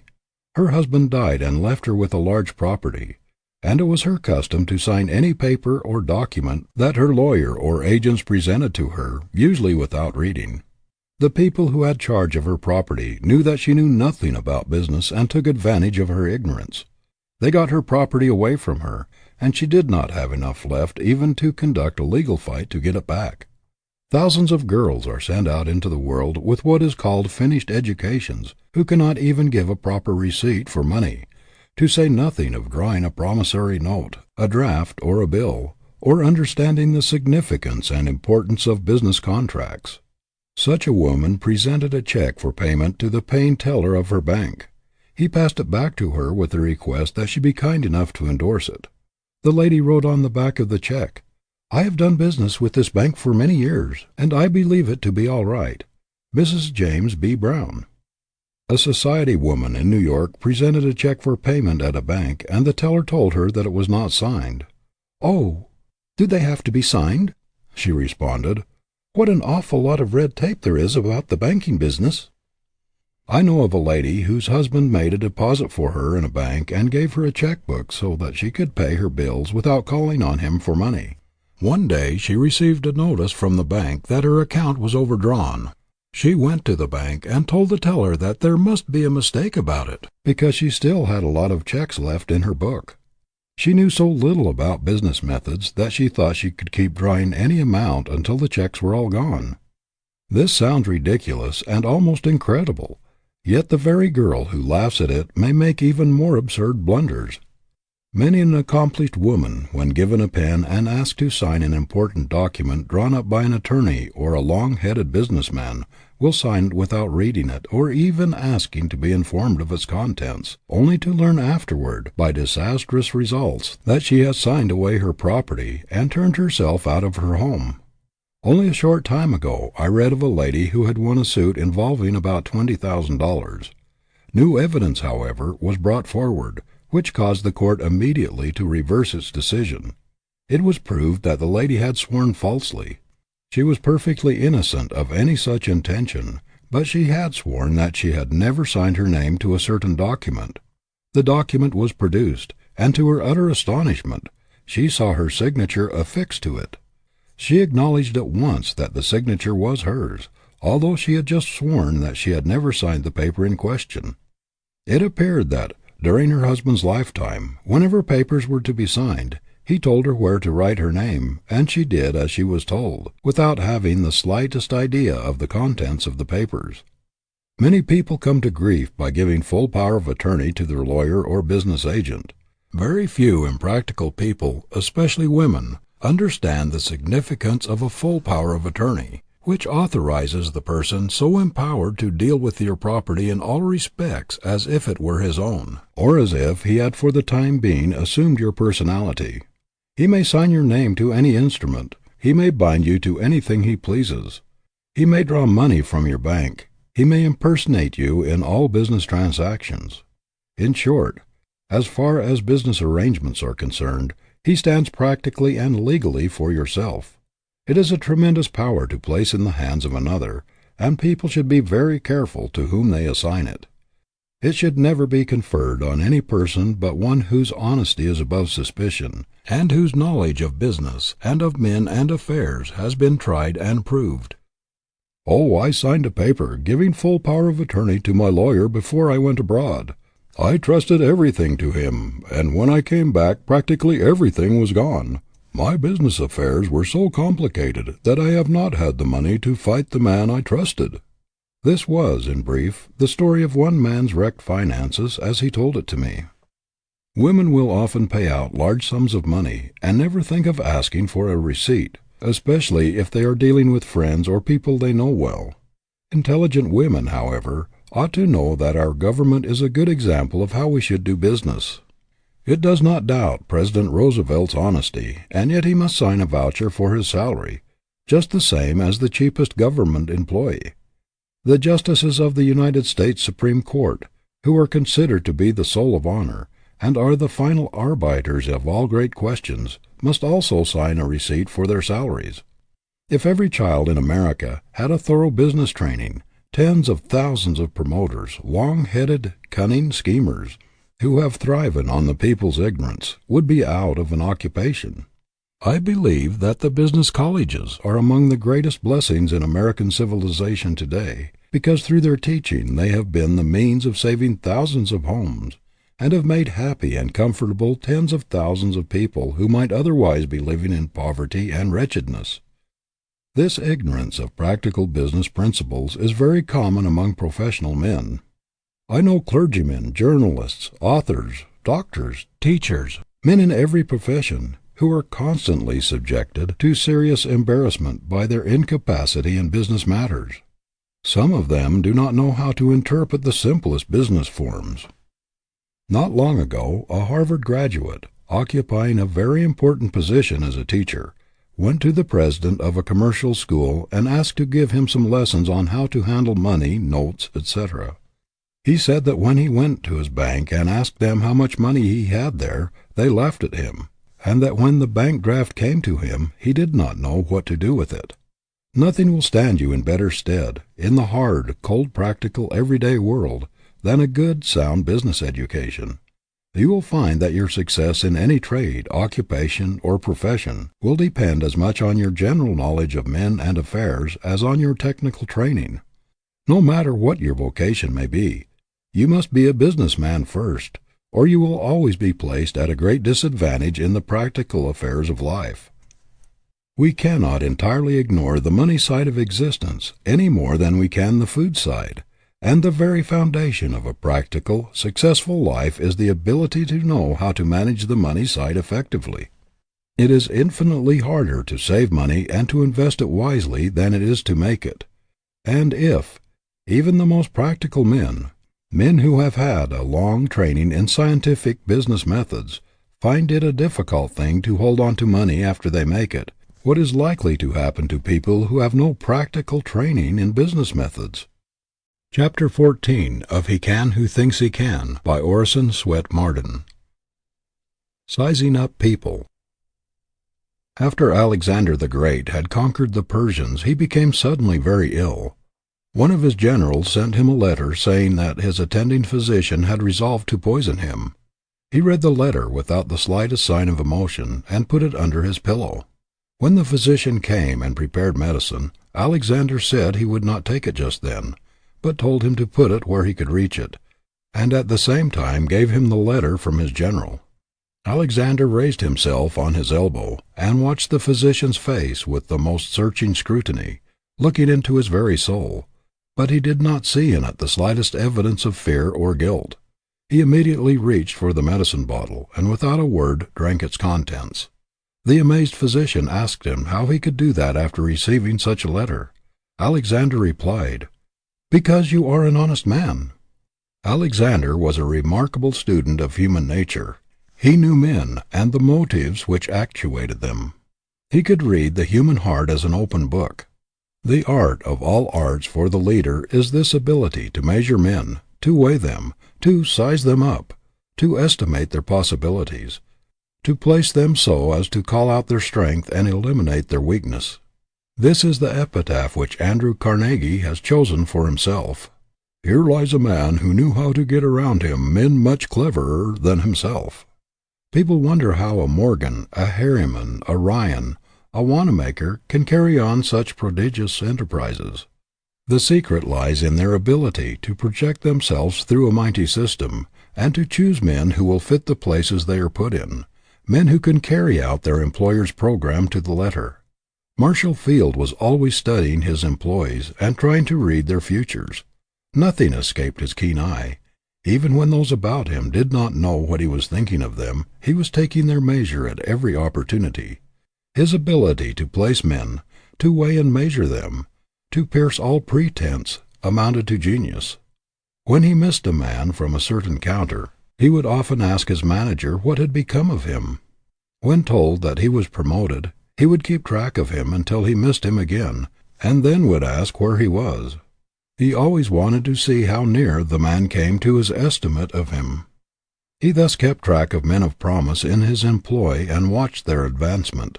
In this way he became an expert in human nature reading. Mr. Field would sometimes pick out a man for a position the choice of whom his advisers would tell him they thought was a mistake.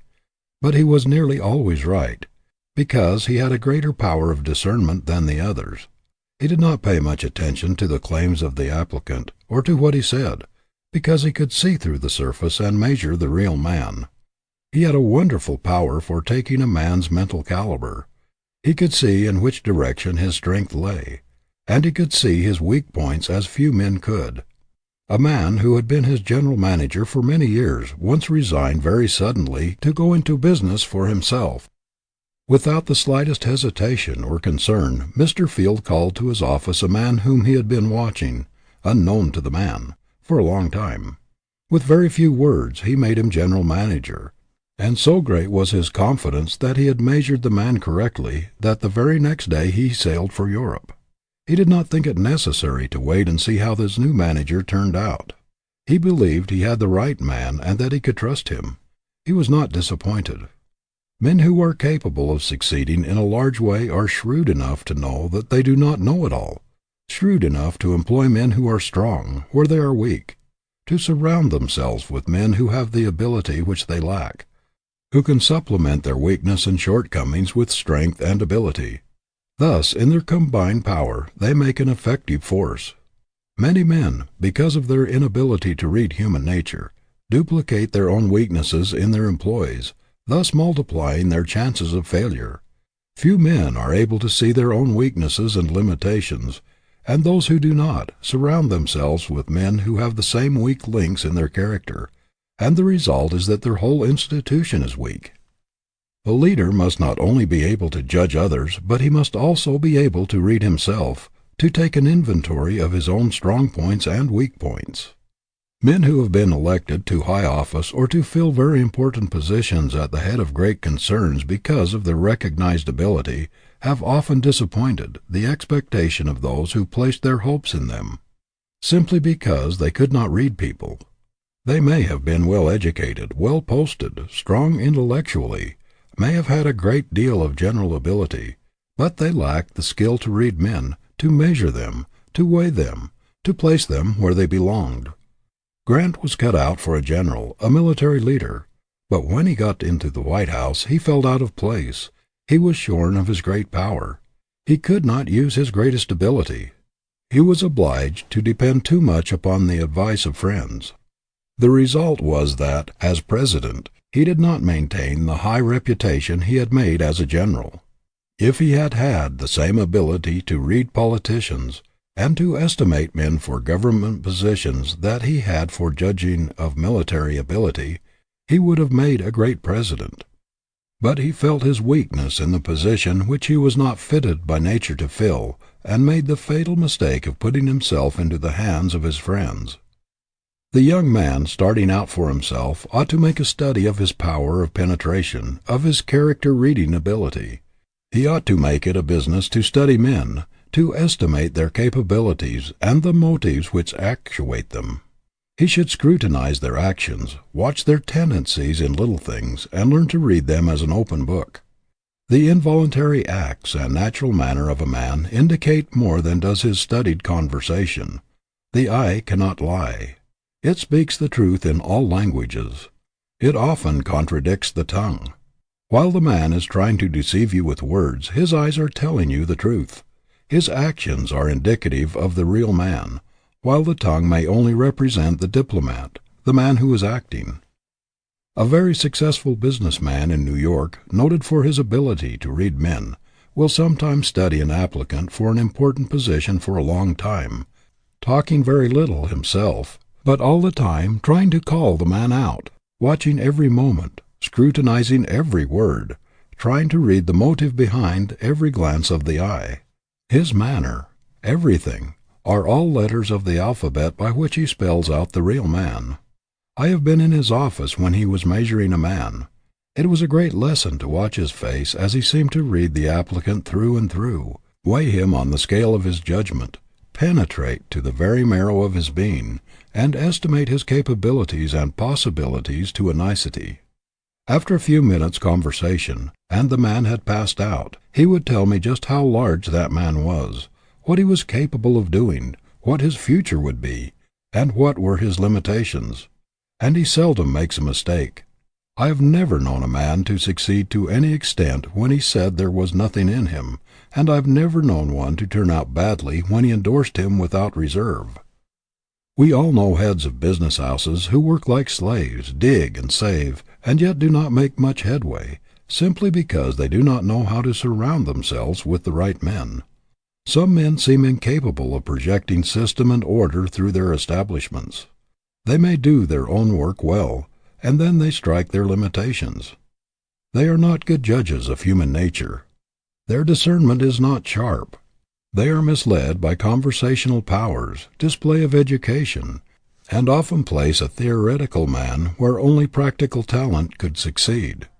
They are likely to place a man of great refinement, sensitiveness, delicate make-up, in a position where a strong, robust, thick-skinned man is required, where an oversensitive soul will chafe and shrink from the cold, aggressive business methods necessary to effective, efficient management.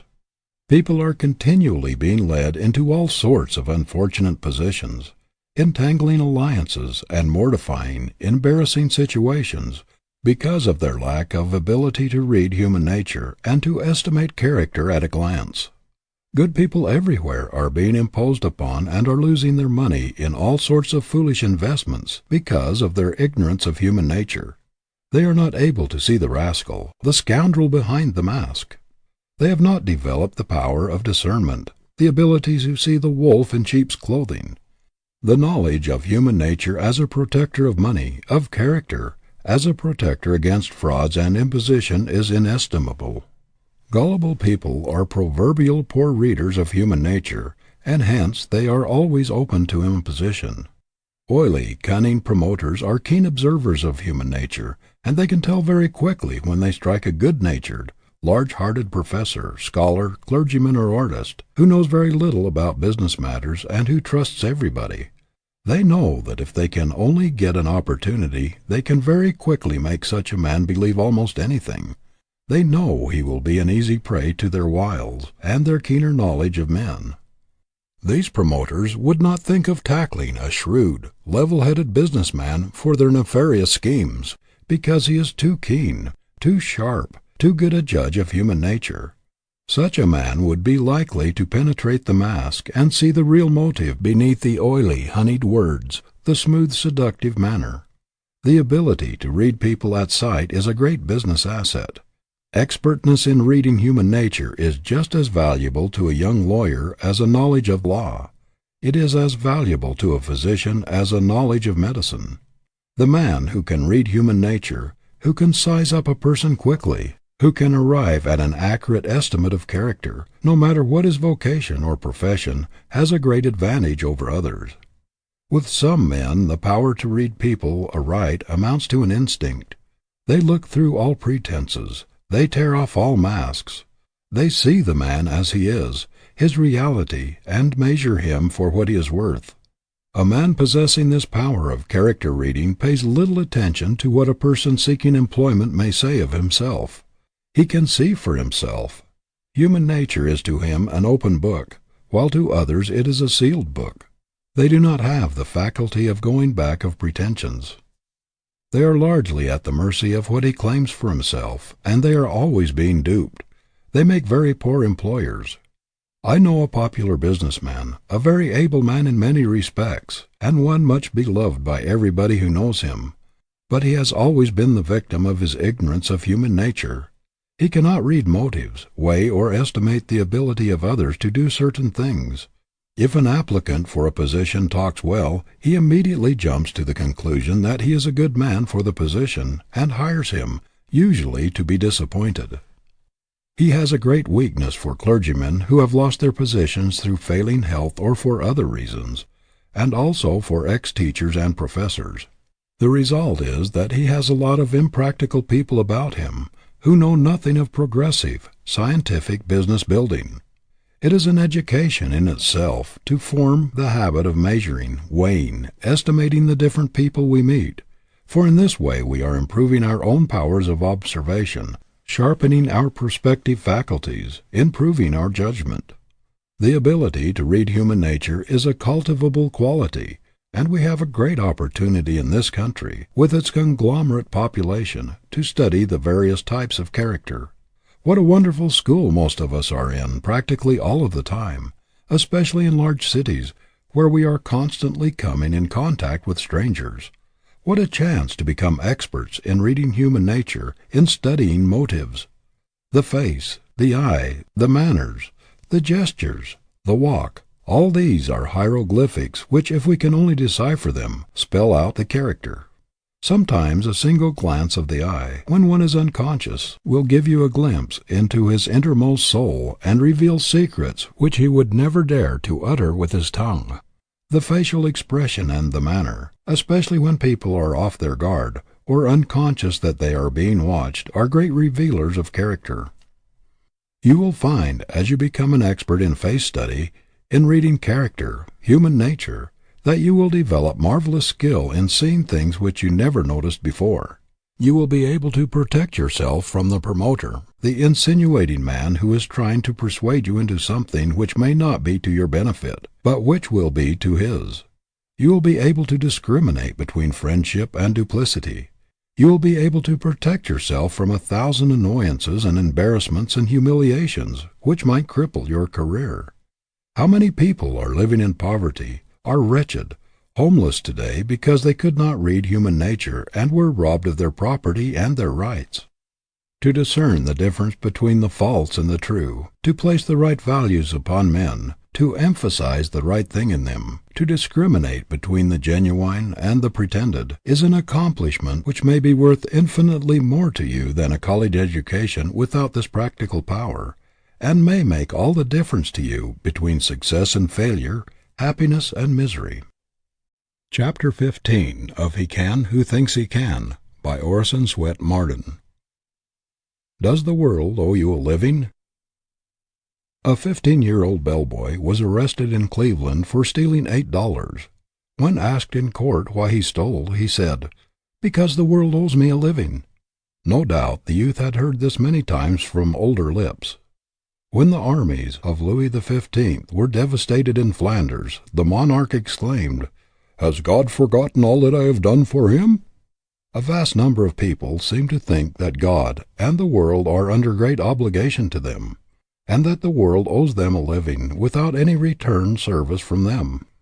Not long ago I heard a young woman say that she did not consider that she owed the world anything, that she was thrust into it without being consulted, that she proposed to get out of it what she could with as little effort as possible, and that she did not feel under the slightest obligation to the past.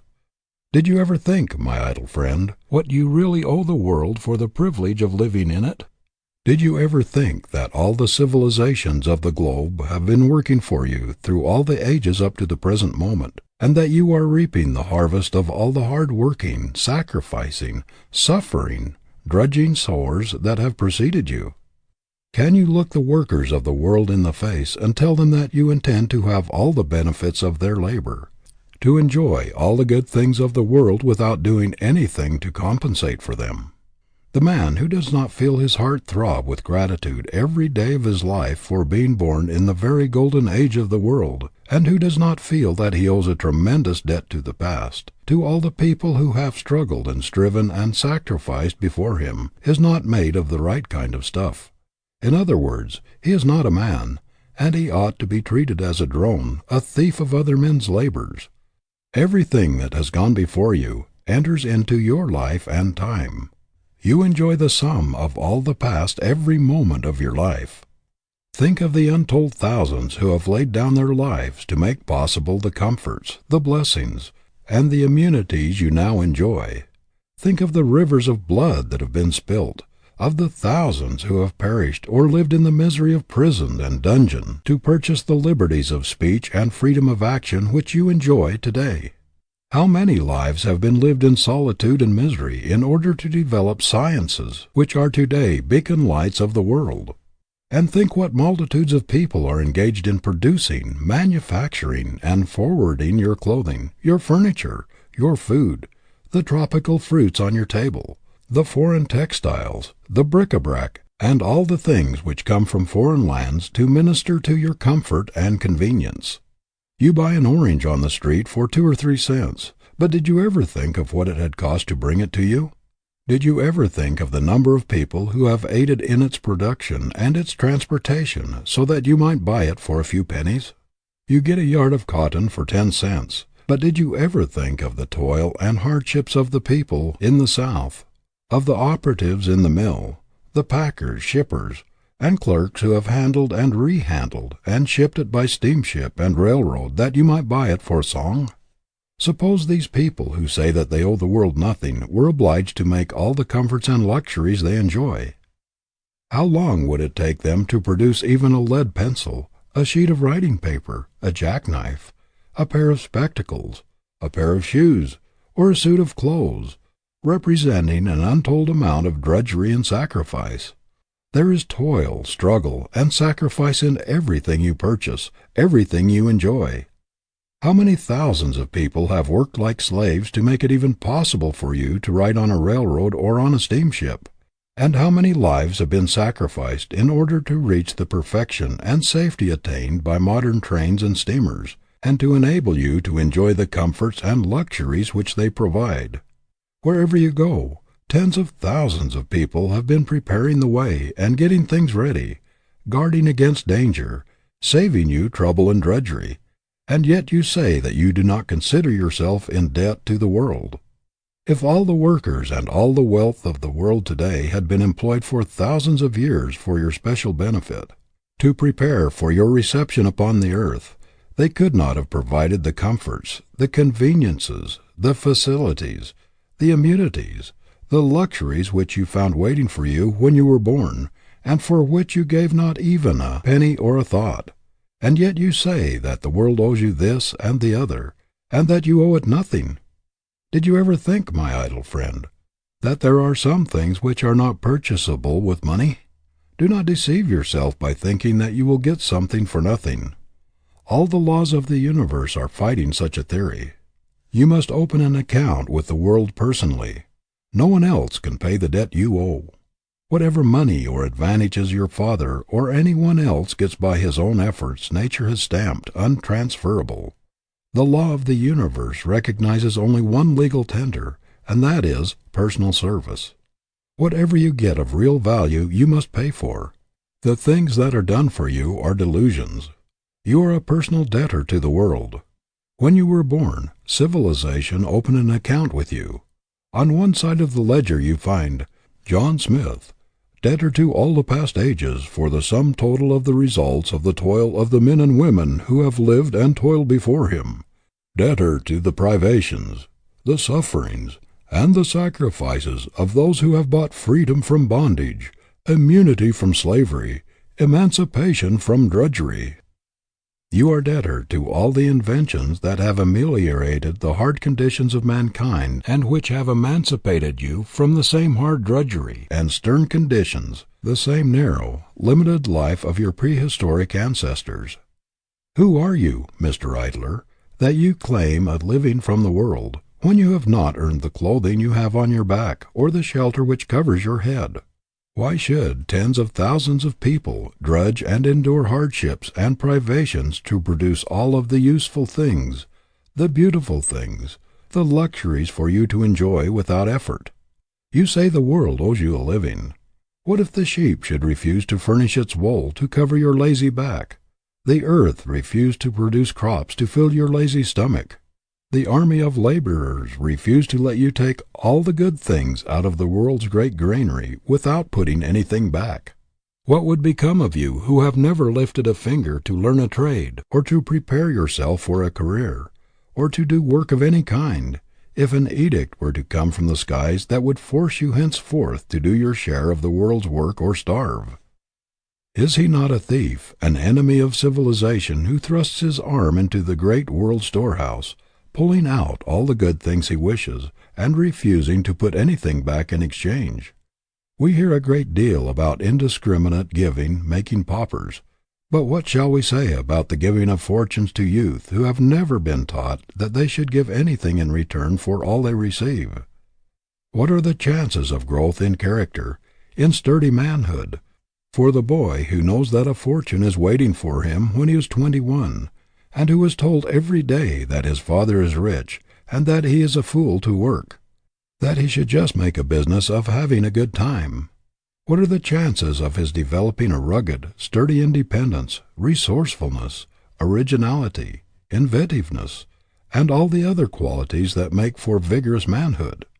It is cruel, little less than criminal, to leave vast fortunes to youth without stamina of character, a superb, practical training, or the experience or wisdom to use them wisely. Things are so arranged in this world that happiness as a profession must ever be a failure. It cannot be found by seeking.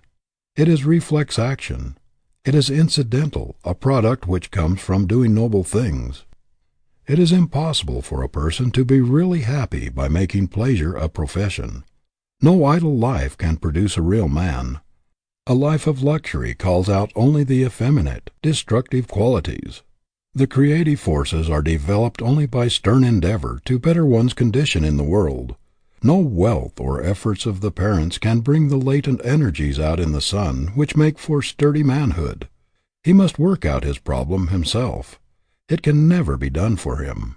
How little Harry Thaw's parents realized the cruelty of bringing their son up in idleness, without a trade or profession, helpless to earn his own living in case of necessity. One would think they would have learned wisdom from the tens of thousands of lessons which ruined lives have taught, that there is no getting around God's fiat, no evading the law, that work, exercise of faculty, self-effort are the only things that will develop a real man. The Creator has put an enormous penalty upon idleness, the penalty of weakness, of deterioration, of destruction, of annihilation. Use or lose is nature's edict. The idle man is like an idle machine. It destroys itself very quickly. A score of enemies are in readiness to attack anything as soon as it is at rest. Rust, decay, and all sorts of disintegrating processes start in a man just as soon as he becomes idle. Self-destruction begins in the mind the moment it ceases to work. There is no power in heaven or on earth that can save an idle brain from deterioration, no power that can make a man strong and vigorous unless he obeys the natural laws of his life, written in his very constitution. Work, steady, persistent, with a purpose, with zeal, with enthusiasm, with a love for it, is the only thing that can save a man from the disgrace of being a nobody. Work is the inexorable law of growth. There is no getting away from it.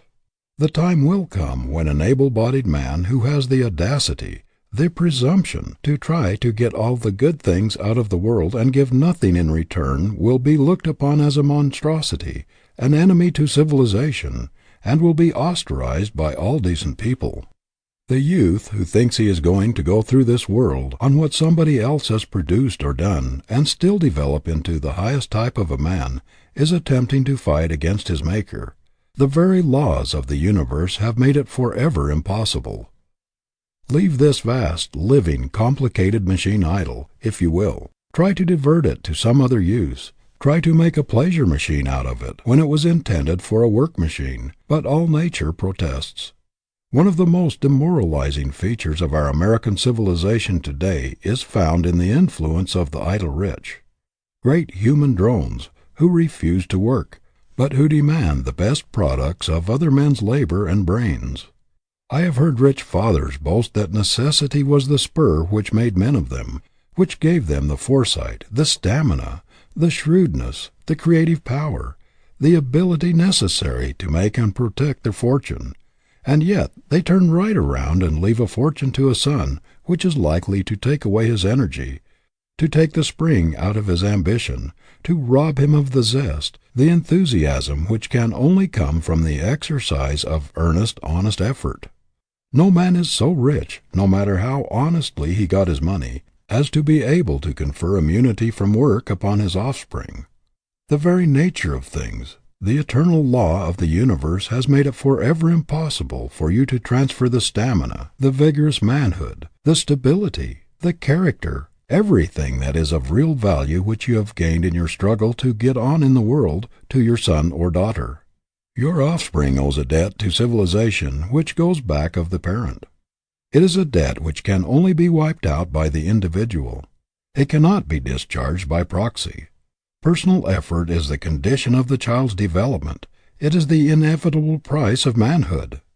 No, there are some things you rich fathers cannot do for your boy. There is a law of nature which prohibits it, an omnipotent principle which protests against it. If a phrenologist should examine the heads of the idle, grown-up sons of rich men, he would find very marked deficiencies, an underdevelopment of nearly all of the qualities which make strong men. He would usually find selfishness very largely developed, self-reliance, originality, inventiveness, resourcefulness, and all of the other qualities which are drawn out and strengthened only by self-help, and the struggle to make one's way in the world, little developed. If he should compare them with the heads of their self-made fathers, he would find very marked inferiority, so marked that there would apparently be no relationship between the owners of the heads. The contrast would be as great as that between the hard, tough, firm fiber of the mountain oak and the fiber of soft, spongy sapling, which never struggled with the storm and tempest because sheltered by surrounding trees.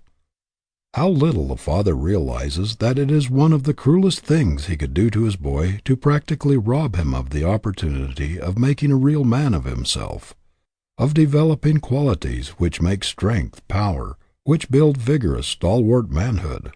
There is something about the actual making of one's way in the world, of burning behind one all bridges which others have built, throwing away all crutches and refusing to lean, to be boosted, refusing all assistance and standing erect upon one's own feet, thinking his own thoughts, fighting his own battles, bringing out his own latent possibilities by actual exercise, bringing into action every bit of one's inventiveness, resourcefulness, ingenuity and originality, tact, that makes a man strong, vigorous and stalwart, which indicates that this is the normal life of a man, the only life which can develop the true man.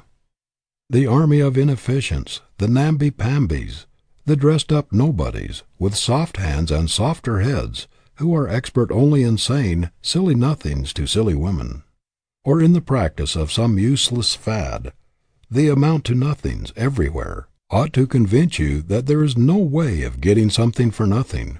If you will not do a man's work, if you will not pay a man's price for manhood, you will be only an apology for a man. Of course, you can live the life of the idle if you will. If you are the son of a foolish rich father, no one may be able to hinder you, but you must take the idler's reward. You must go through life branded with the shame, labeled with the weakness, marked with the deformities of idleness. You must pay the penalty of your choice and be a nobody. Chapter 16 of He Can Who Thinks He Can, by Orison Swett Marden. What has luck done for you? Fortune brings in some boats that are not steered.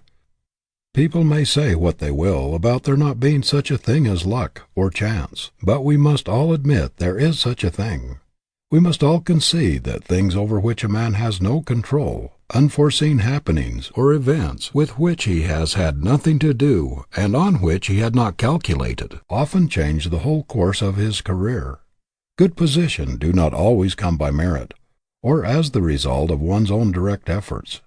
It is now a poor laboring man or washerwoman who falls heir to a fortune by the death of some relative, or again, it is a poor girl who is suddenly raised to wealth and what the world calls high position by marrying a man of rank or fortune.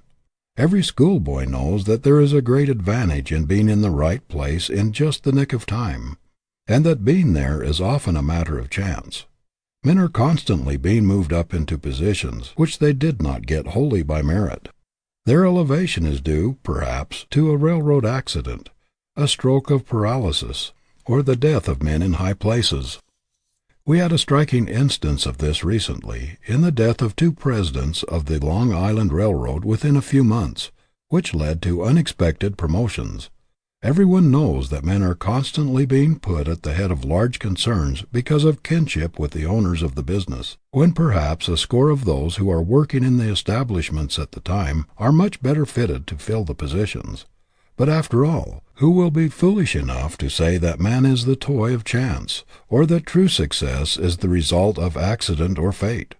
No, luck is not God's price for success, nor does he dicker with men. When we consider the few who owe fortune or position to accident or luck, in comparison with the masses who have to fight every inch of the way to their own loaves, what are they in reality but the exceptions to the rule that character, merit, not fate or luck, or any other bogey of the imagination, controls the destinies of men? The only luck that plays any great part in a man's life is that which inheres in a stout heart, a willing hand, and an alert brain. What has chance ever done in the world? Has it invented a telegraph or telephone? Has it laid an ocean cable? Has it built steamships or established universities, asylums, or hospitals? Has it tunneled mountains, built bridges, or brought miracles out of the soil? What did luck have to do with making the career of Washington, of Lincoln, of Daniel Webster, of Henry Clay, of Grant, of Garfield, or of Elihu Root? Did it help Edison or Marconi with his inventions? Did it have anything to do with the making of the fortunes of our great merchant princes? Do such men as John Wanamaker, Robert Ogden, or Marshall Field owe their success to luck? Many a man has tried to justify his failure on the ground that he was doomed by the cards which fate dealt him, that he must pick up and play the game, and that no effort, however great on his part, could materially change the result. But, my young friend, the fate that deals your cards is in the main your own resolution. The result of the game does not rest with fate or destiny, but with you. You will take the trick if you have the superior energy, ability, and determination requisite to take it. You have the power within yourself to change the value of the cards which you say fate has dealt you. The game depends upon your training, upon the way you are disciplined to seize and use your opportunities, and upon your ability to put grit in the place of superior advantages. Just because circumstances sometimes give clients to lawyers and patients to physicians, put commonplace clergymen in uncommon pulpits, and place the sons of the rich at the head of great corporations, even when they only have average ability and scarcely any experience, while poor youths with greater ability and more experience often have to fight their way for years to obtain ordinary situations, are you justified in starting out without a chart or in leaving a place for luck in your program? What would you think of a captain of a great liner who would start out to sea without any port in view, and trust to luck to land his precious cargo safely? Did you ever know of a strong young man making out his life program and depending upon chance to carry out any part of it? Men who depend upon luck do not think it worth while to make a thorough preparation for success. They are not willing to pay the regular price for it. They are looking for bargains. They are hunting for shortcuts to success. We hear a great deal about Roosevelt's luck, but what would have it availed him if he was not ready for the opportunity when it came, if he had not trained himself through years of persistent drill to grasp it, if he had not been prepared to make the best use of it? I have never known a man to amount to much until he cut out of his vocabulary such words as good luck and bad luck, and from his life maxims all the I can't words and the I can't philosophy. There is no word in the English language more misused and abused than luck. More people have excused themselves for poor work and mean, stingy, poverty-stricken careers by saying luck was against them than by any other plea. That door ahead of you, young man, is probably closed because you have closed it by lack of training, by lack of ambition, energy, and push. While perhaps you have been waiting for luck to open it, a pluckier, grittier fellow has stepped in ahead of you and opened it himself. Power gravitates to the man who knows how. Luck is the tide, nothing more. The strong man rows with it if it makes toward his port. He rows against it if it flows the other way. When Governor John A. Johnson of Minnesota was asked, "How do you account for your success?" he answered simply, "I just tried to make good."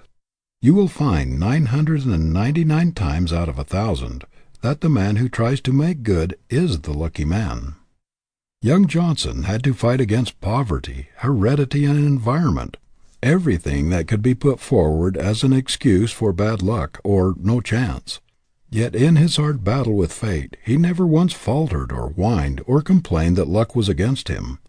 One of the most unfortunate delusions that ever found its way into a youth's brain is that there is some force or power outside of himself that will, in some mysterious way, and with very little effort on his part, lift him into a position of comfort and luxury. I never knew anyone who followed the ignis fatuus, luck, who did not follow it to his ruin. Good luck follows good sense, good judgment, good health, a gritty determination, a lofty ambition, and downright hard work.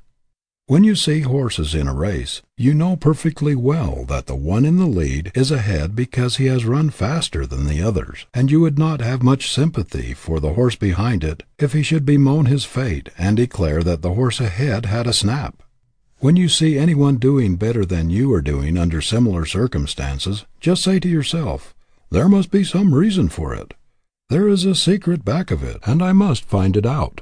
Do not try to ease your conscience or lull your ambition by pleading hard luck for yourself or good fortune for another.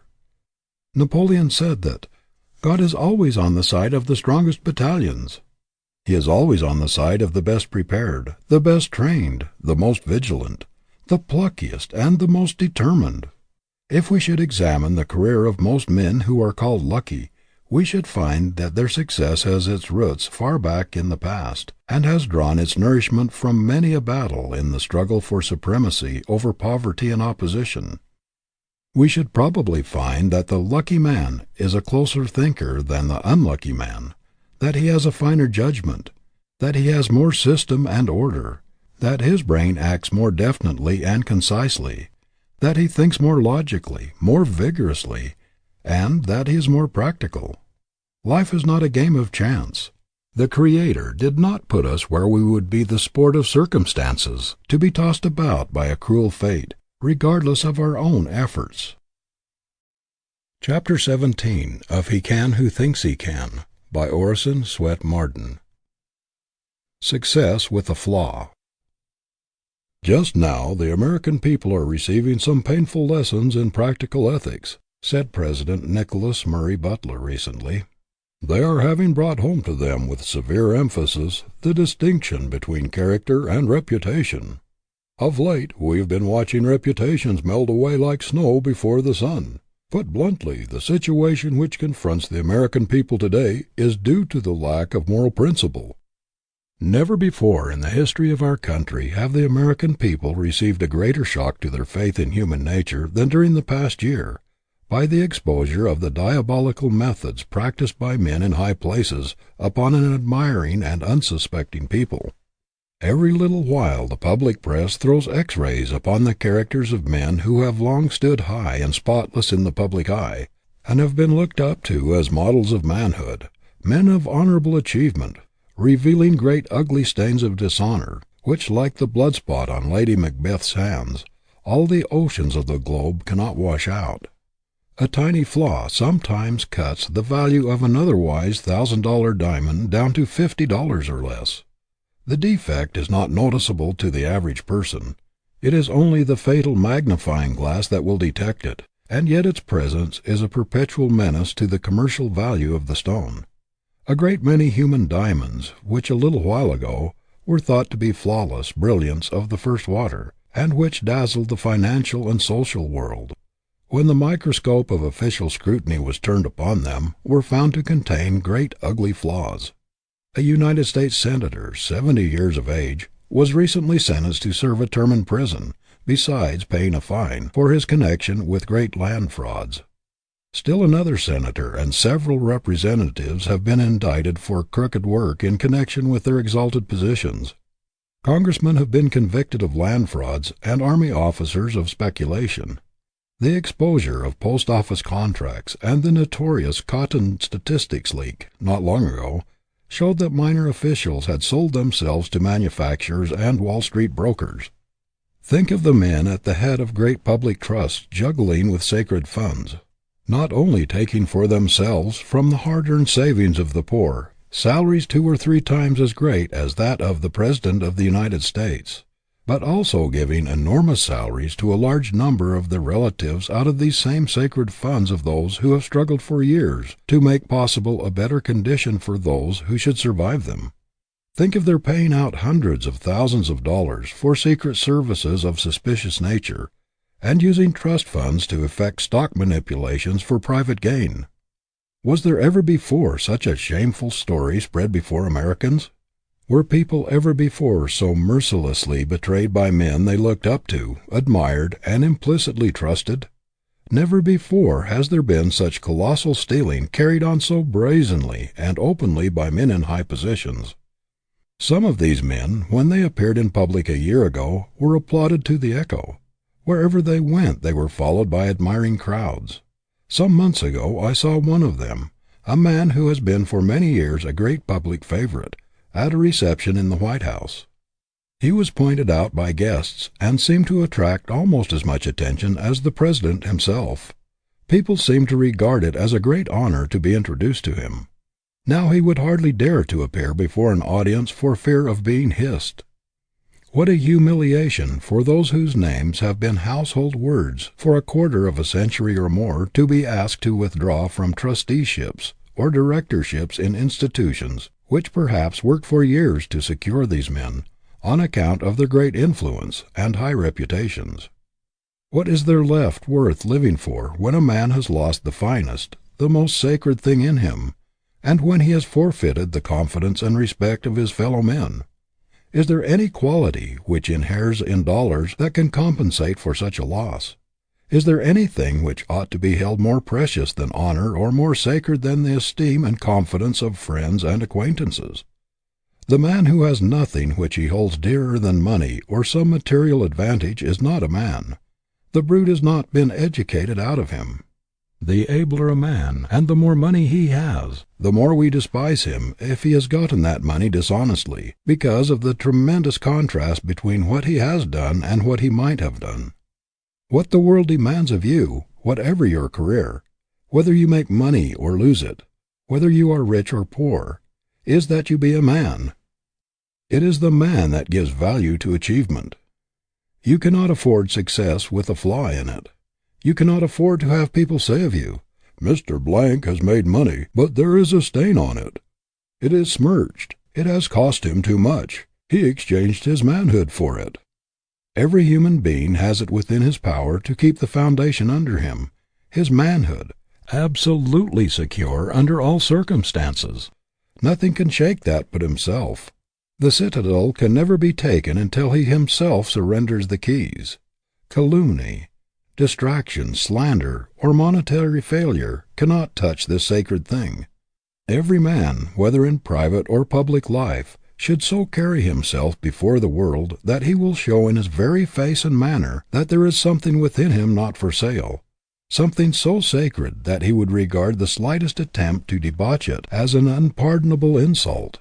He should so carry himself that no one would even dare to suggest that he could be bought or bribed.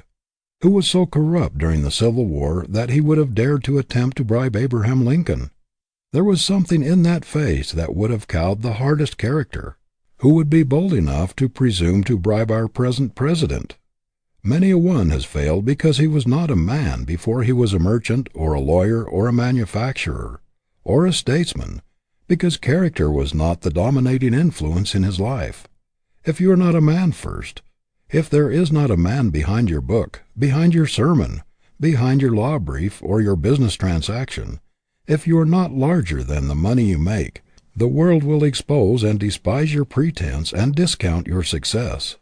History will cover up your memory no matter how much money you leave. That is the lesson of the startling disclosures of late. These men whose reputations have melted away so rapidly, men who have had such a drop in the public regard, were not real men to start with. There were flaws in their character foundations, and the superstructures of their achievement have fallen before the flood of public indignation. Those criminals in high places are beginning to realize that no smartness, brilliancy, genius, scheming, long-headed cunning, bluffing, or pretense can take the place of manhood or be a substitute for personal integrity. There are men in New York today whose names have been a power, who would give every dollar they have for a clean record, if they could wipe off all of their underhanded, unquestionable methods from the slate and start anew. But there is no way to buy a good name. It is above riches and beyond the price of rubies. How many men there are today in high positions who are in perpetual terror lest something should happen to expose the real facts of their lives, something which would pierce their masks and reveal them in their true light. How must a man feel who is conscious that he is walking all the time on the thin crust of a volcano, which is liable to open at any moment and swallow him? There is one thing no money or influence can buy. That is the heart's approval of a wrong deed or a questionable transaction. It will be bobbing up all along the future to remind you of your theft, of your dishonesty, or of your unfair advantage. It will take the edge off your enjoyment. It will appear, like Banquo's ghost, at every feast to which you sit down. Methinks that some men who have been exposed recently must have had strange dreams and horrid nightmares during their sleep, when the ghosts of the poor people whom they have wronged appeared to them and haunted their rest. Methinks they must have had strange visions, as these dollars intended for widows and orphans slipped through their fingers for luxuries and amusements, dollars which had been wrung out of the lives of those who trusted them. What a pitiable picture those great financial giants made, under investigation in courts of inquiry, squirming, ducking, dodging, and resorting to all sorts of ingenuity to avoid telling the exact truth, to keep from uncovering their tracks or exposing their crooked methods.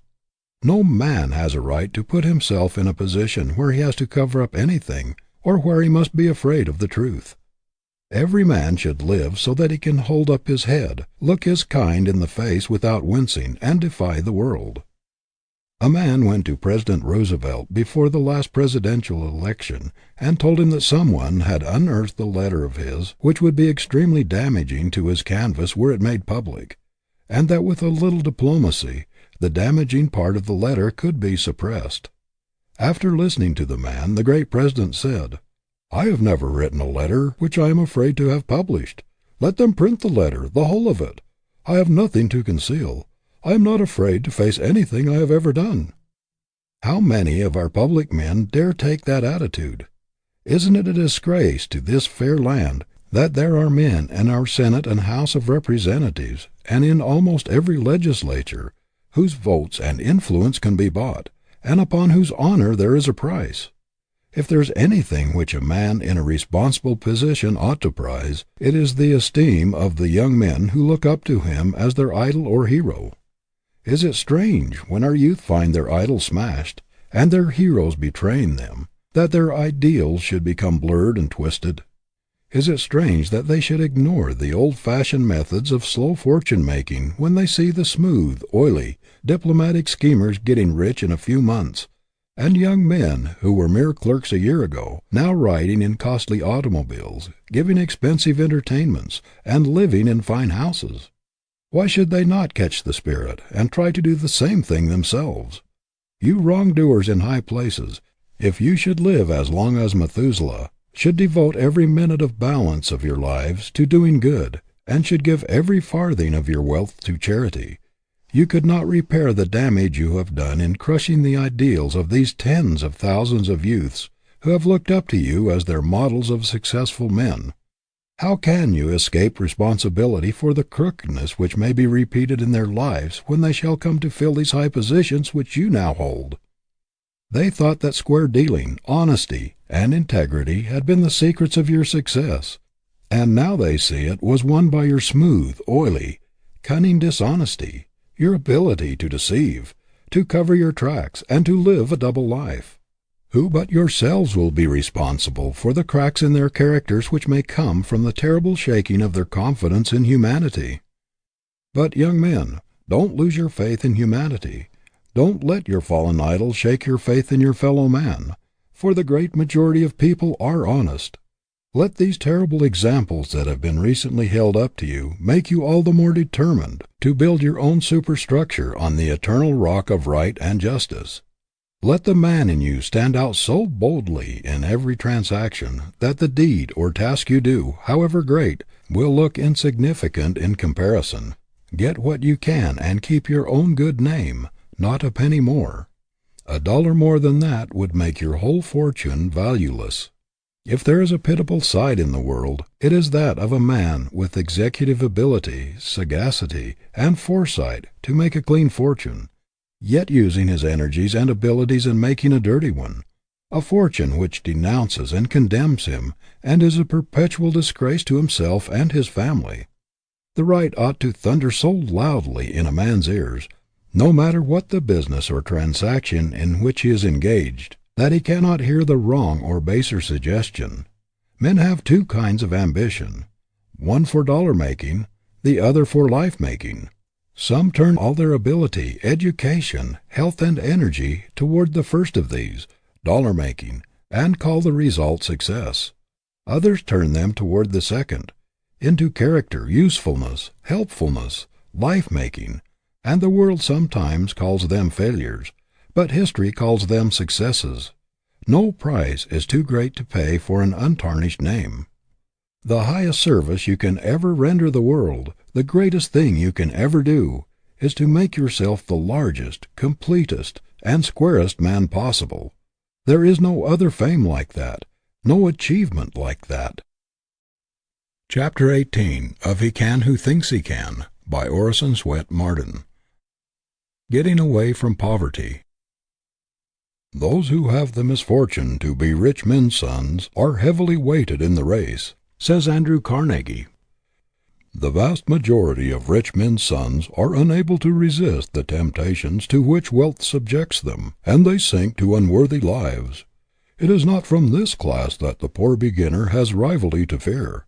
The partner's sons will never trouble you, the poor boys, much, but look out for some boys poorer, much poorer than yourselves, whose parents cannot afford to give them any schooling, do not challenge you at the post and pass you at the grandstand. Look out for the boy who has to plunge into work directly from the common school, and who begins by sweeping out the office. He is the probable dark horse that will take all the money and win all the applause. The struggle to get away from poverty has been a great man-developer. Had every human being been born with a silver spoon in his mouth, had there been no necessity put upon him to work, the race would still be in its infancy.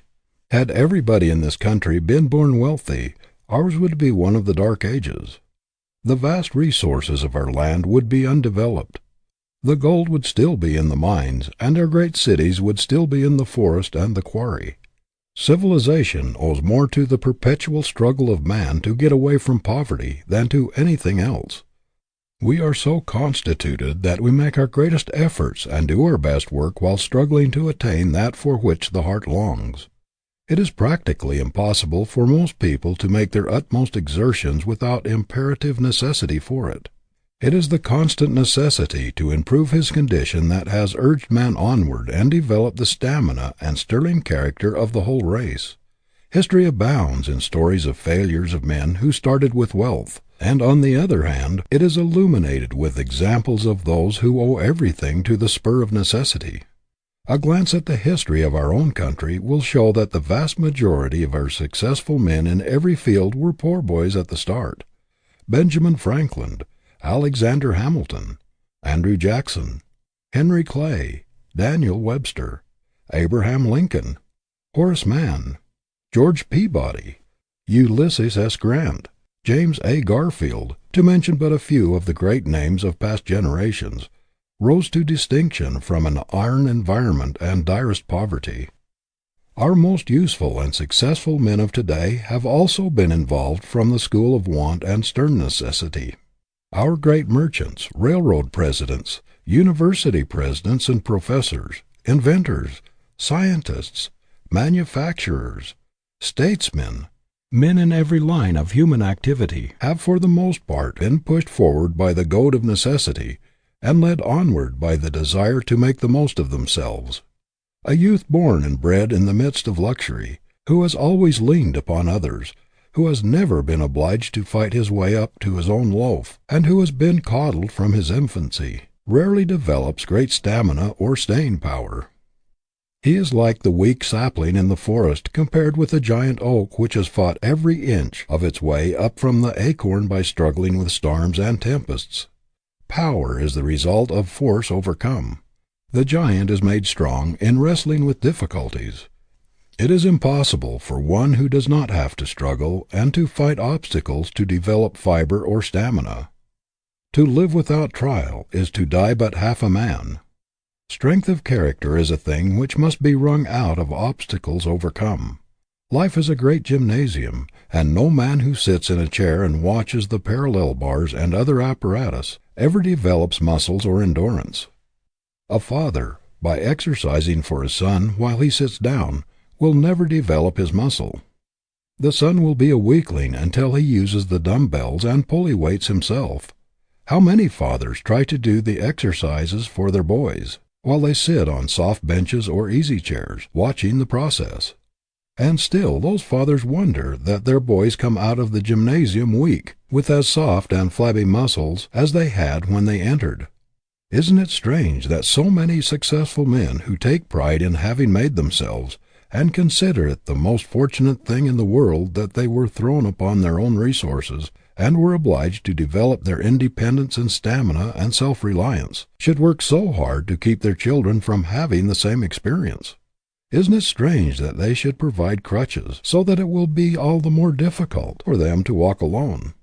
That they should take away the strongest possible motive for development of power by making it unnecessary for them to strive, by providing for every want and guarding them on all sides by wealth?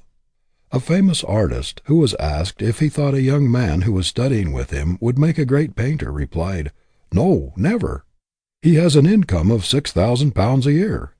This artist knew how the great struggle against thwarting difficulties brings out power, and how hard it is to develop a strong, manly fiber in the sunshine of wealth.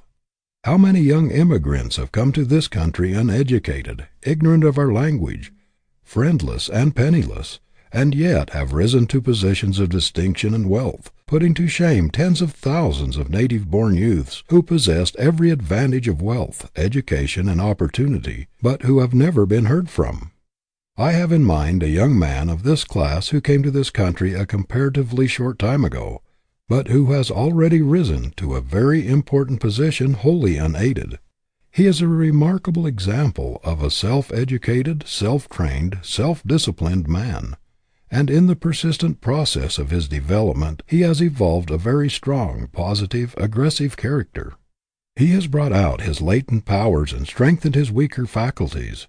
He has pruned out of his mentality and habits those things which would embarrass and hinder his progress, and has gained such a strong momentum that there seems to be scarcely any limits to what he is likely to become.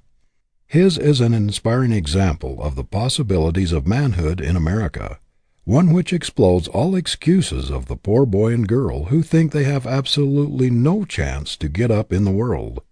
I am no advocate of the blessings of poverty, considered as a finality. Poverty is of no value except as a vantage ground for a starting point. It is only good as the apparatus in the gymnasium, to develop the man. In itself it is a curse, slavery, but it is the great thing to get away from, and it is the getting away from it, if honestly and consciously done, that calls out the man, that develops the human giant. We did not always see at the time that we got incidentally on the way up from poverty was infinitely better and more precious than the thing we were aiming for, a living, a competence, that the development of a strong man in the mighty struggle with necessity was 1,000 times more valuable than the living, the money, or the property gained. Grover Cleveland, who once was a poor clerk at a salary of $50 per year, in speaking of poverty as a developer says, "There is surely no development of mental traits, and no stimulation of the forces of true manhood so thorough and so imperiously effective as those produced by the combination of well-regulated ambition with the healthful rigors of poverty." It is the student who has to struggle hardest to obtain an education that gets the most discipline and good out of it. Boys who are born scholars, and who only need to read a lesson over to know it and to be able to pass an examination upon it, do not derive half so much from their college course as do those who have to fight hard for everything they get. It is not, as a rule, the youth who has a regular income and every want supplied by indulgent parents who make the most of his opportunities at college, but the one who has to work his way through, who has to toil in college and out to make his expenses, or else go without an education. What would the average youth do if he were not compelled by necessity to work, if he were not obliged to exert himself in order to get the thing he wants? If he already has all he wants, why should he struggle for more? Not 1 in 10,000 would go through the struggle with poverty, the wrestling with necessity, just to produce character and make himself a stronger man, but he would do it for selfish reasons, to satisfy his ambition and get that which he longs for himself and those he loves. "I am not wasting my sympathy on the children of the poor," says U.S. Senator J.P. Dolliver, once a poor boy himself. "What little sympathy I have I will give to the children of the rich. If you have $100,000 and give it to a boy to start him out in life, he doesn't start. I suggest keeping that 100,000 and that boy apart. It will be better for the boy. The cabin where Abraham Lincoln was born did not shelter the childhood of a king, but something better than a king, a man." The boy who is conscious that he has a fortune awaiting him says to himself, "What is the use of getting up early in the morning and working one's life out? I have money enough coming to me to take care of me as long as I live." So he turns over and takes another nap, while the boy who has nothing in the world but his own self to depend upon feels the spur of necessity forcing him out of bed in the morning. He knows there is no other way open for him but the way of struggle. He has nobody to lean on, nobody to help him.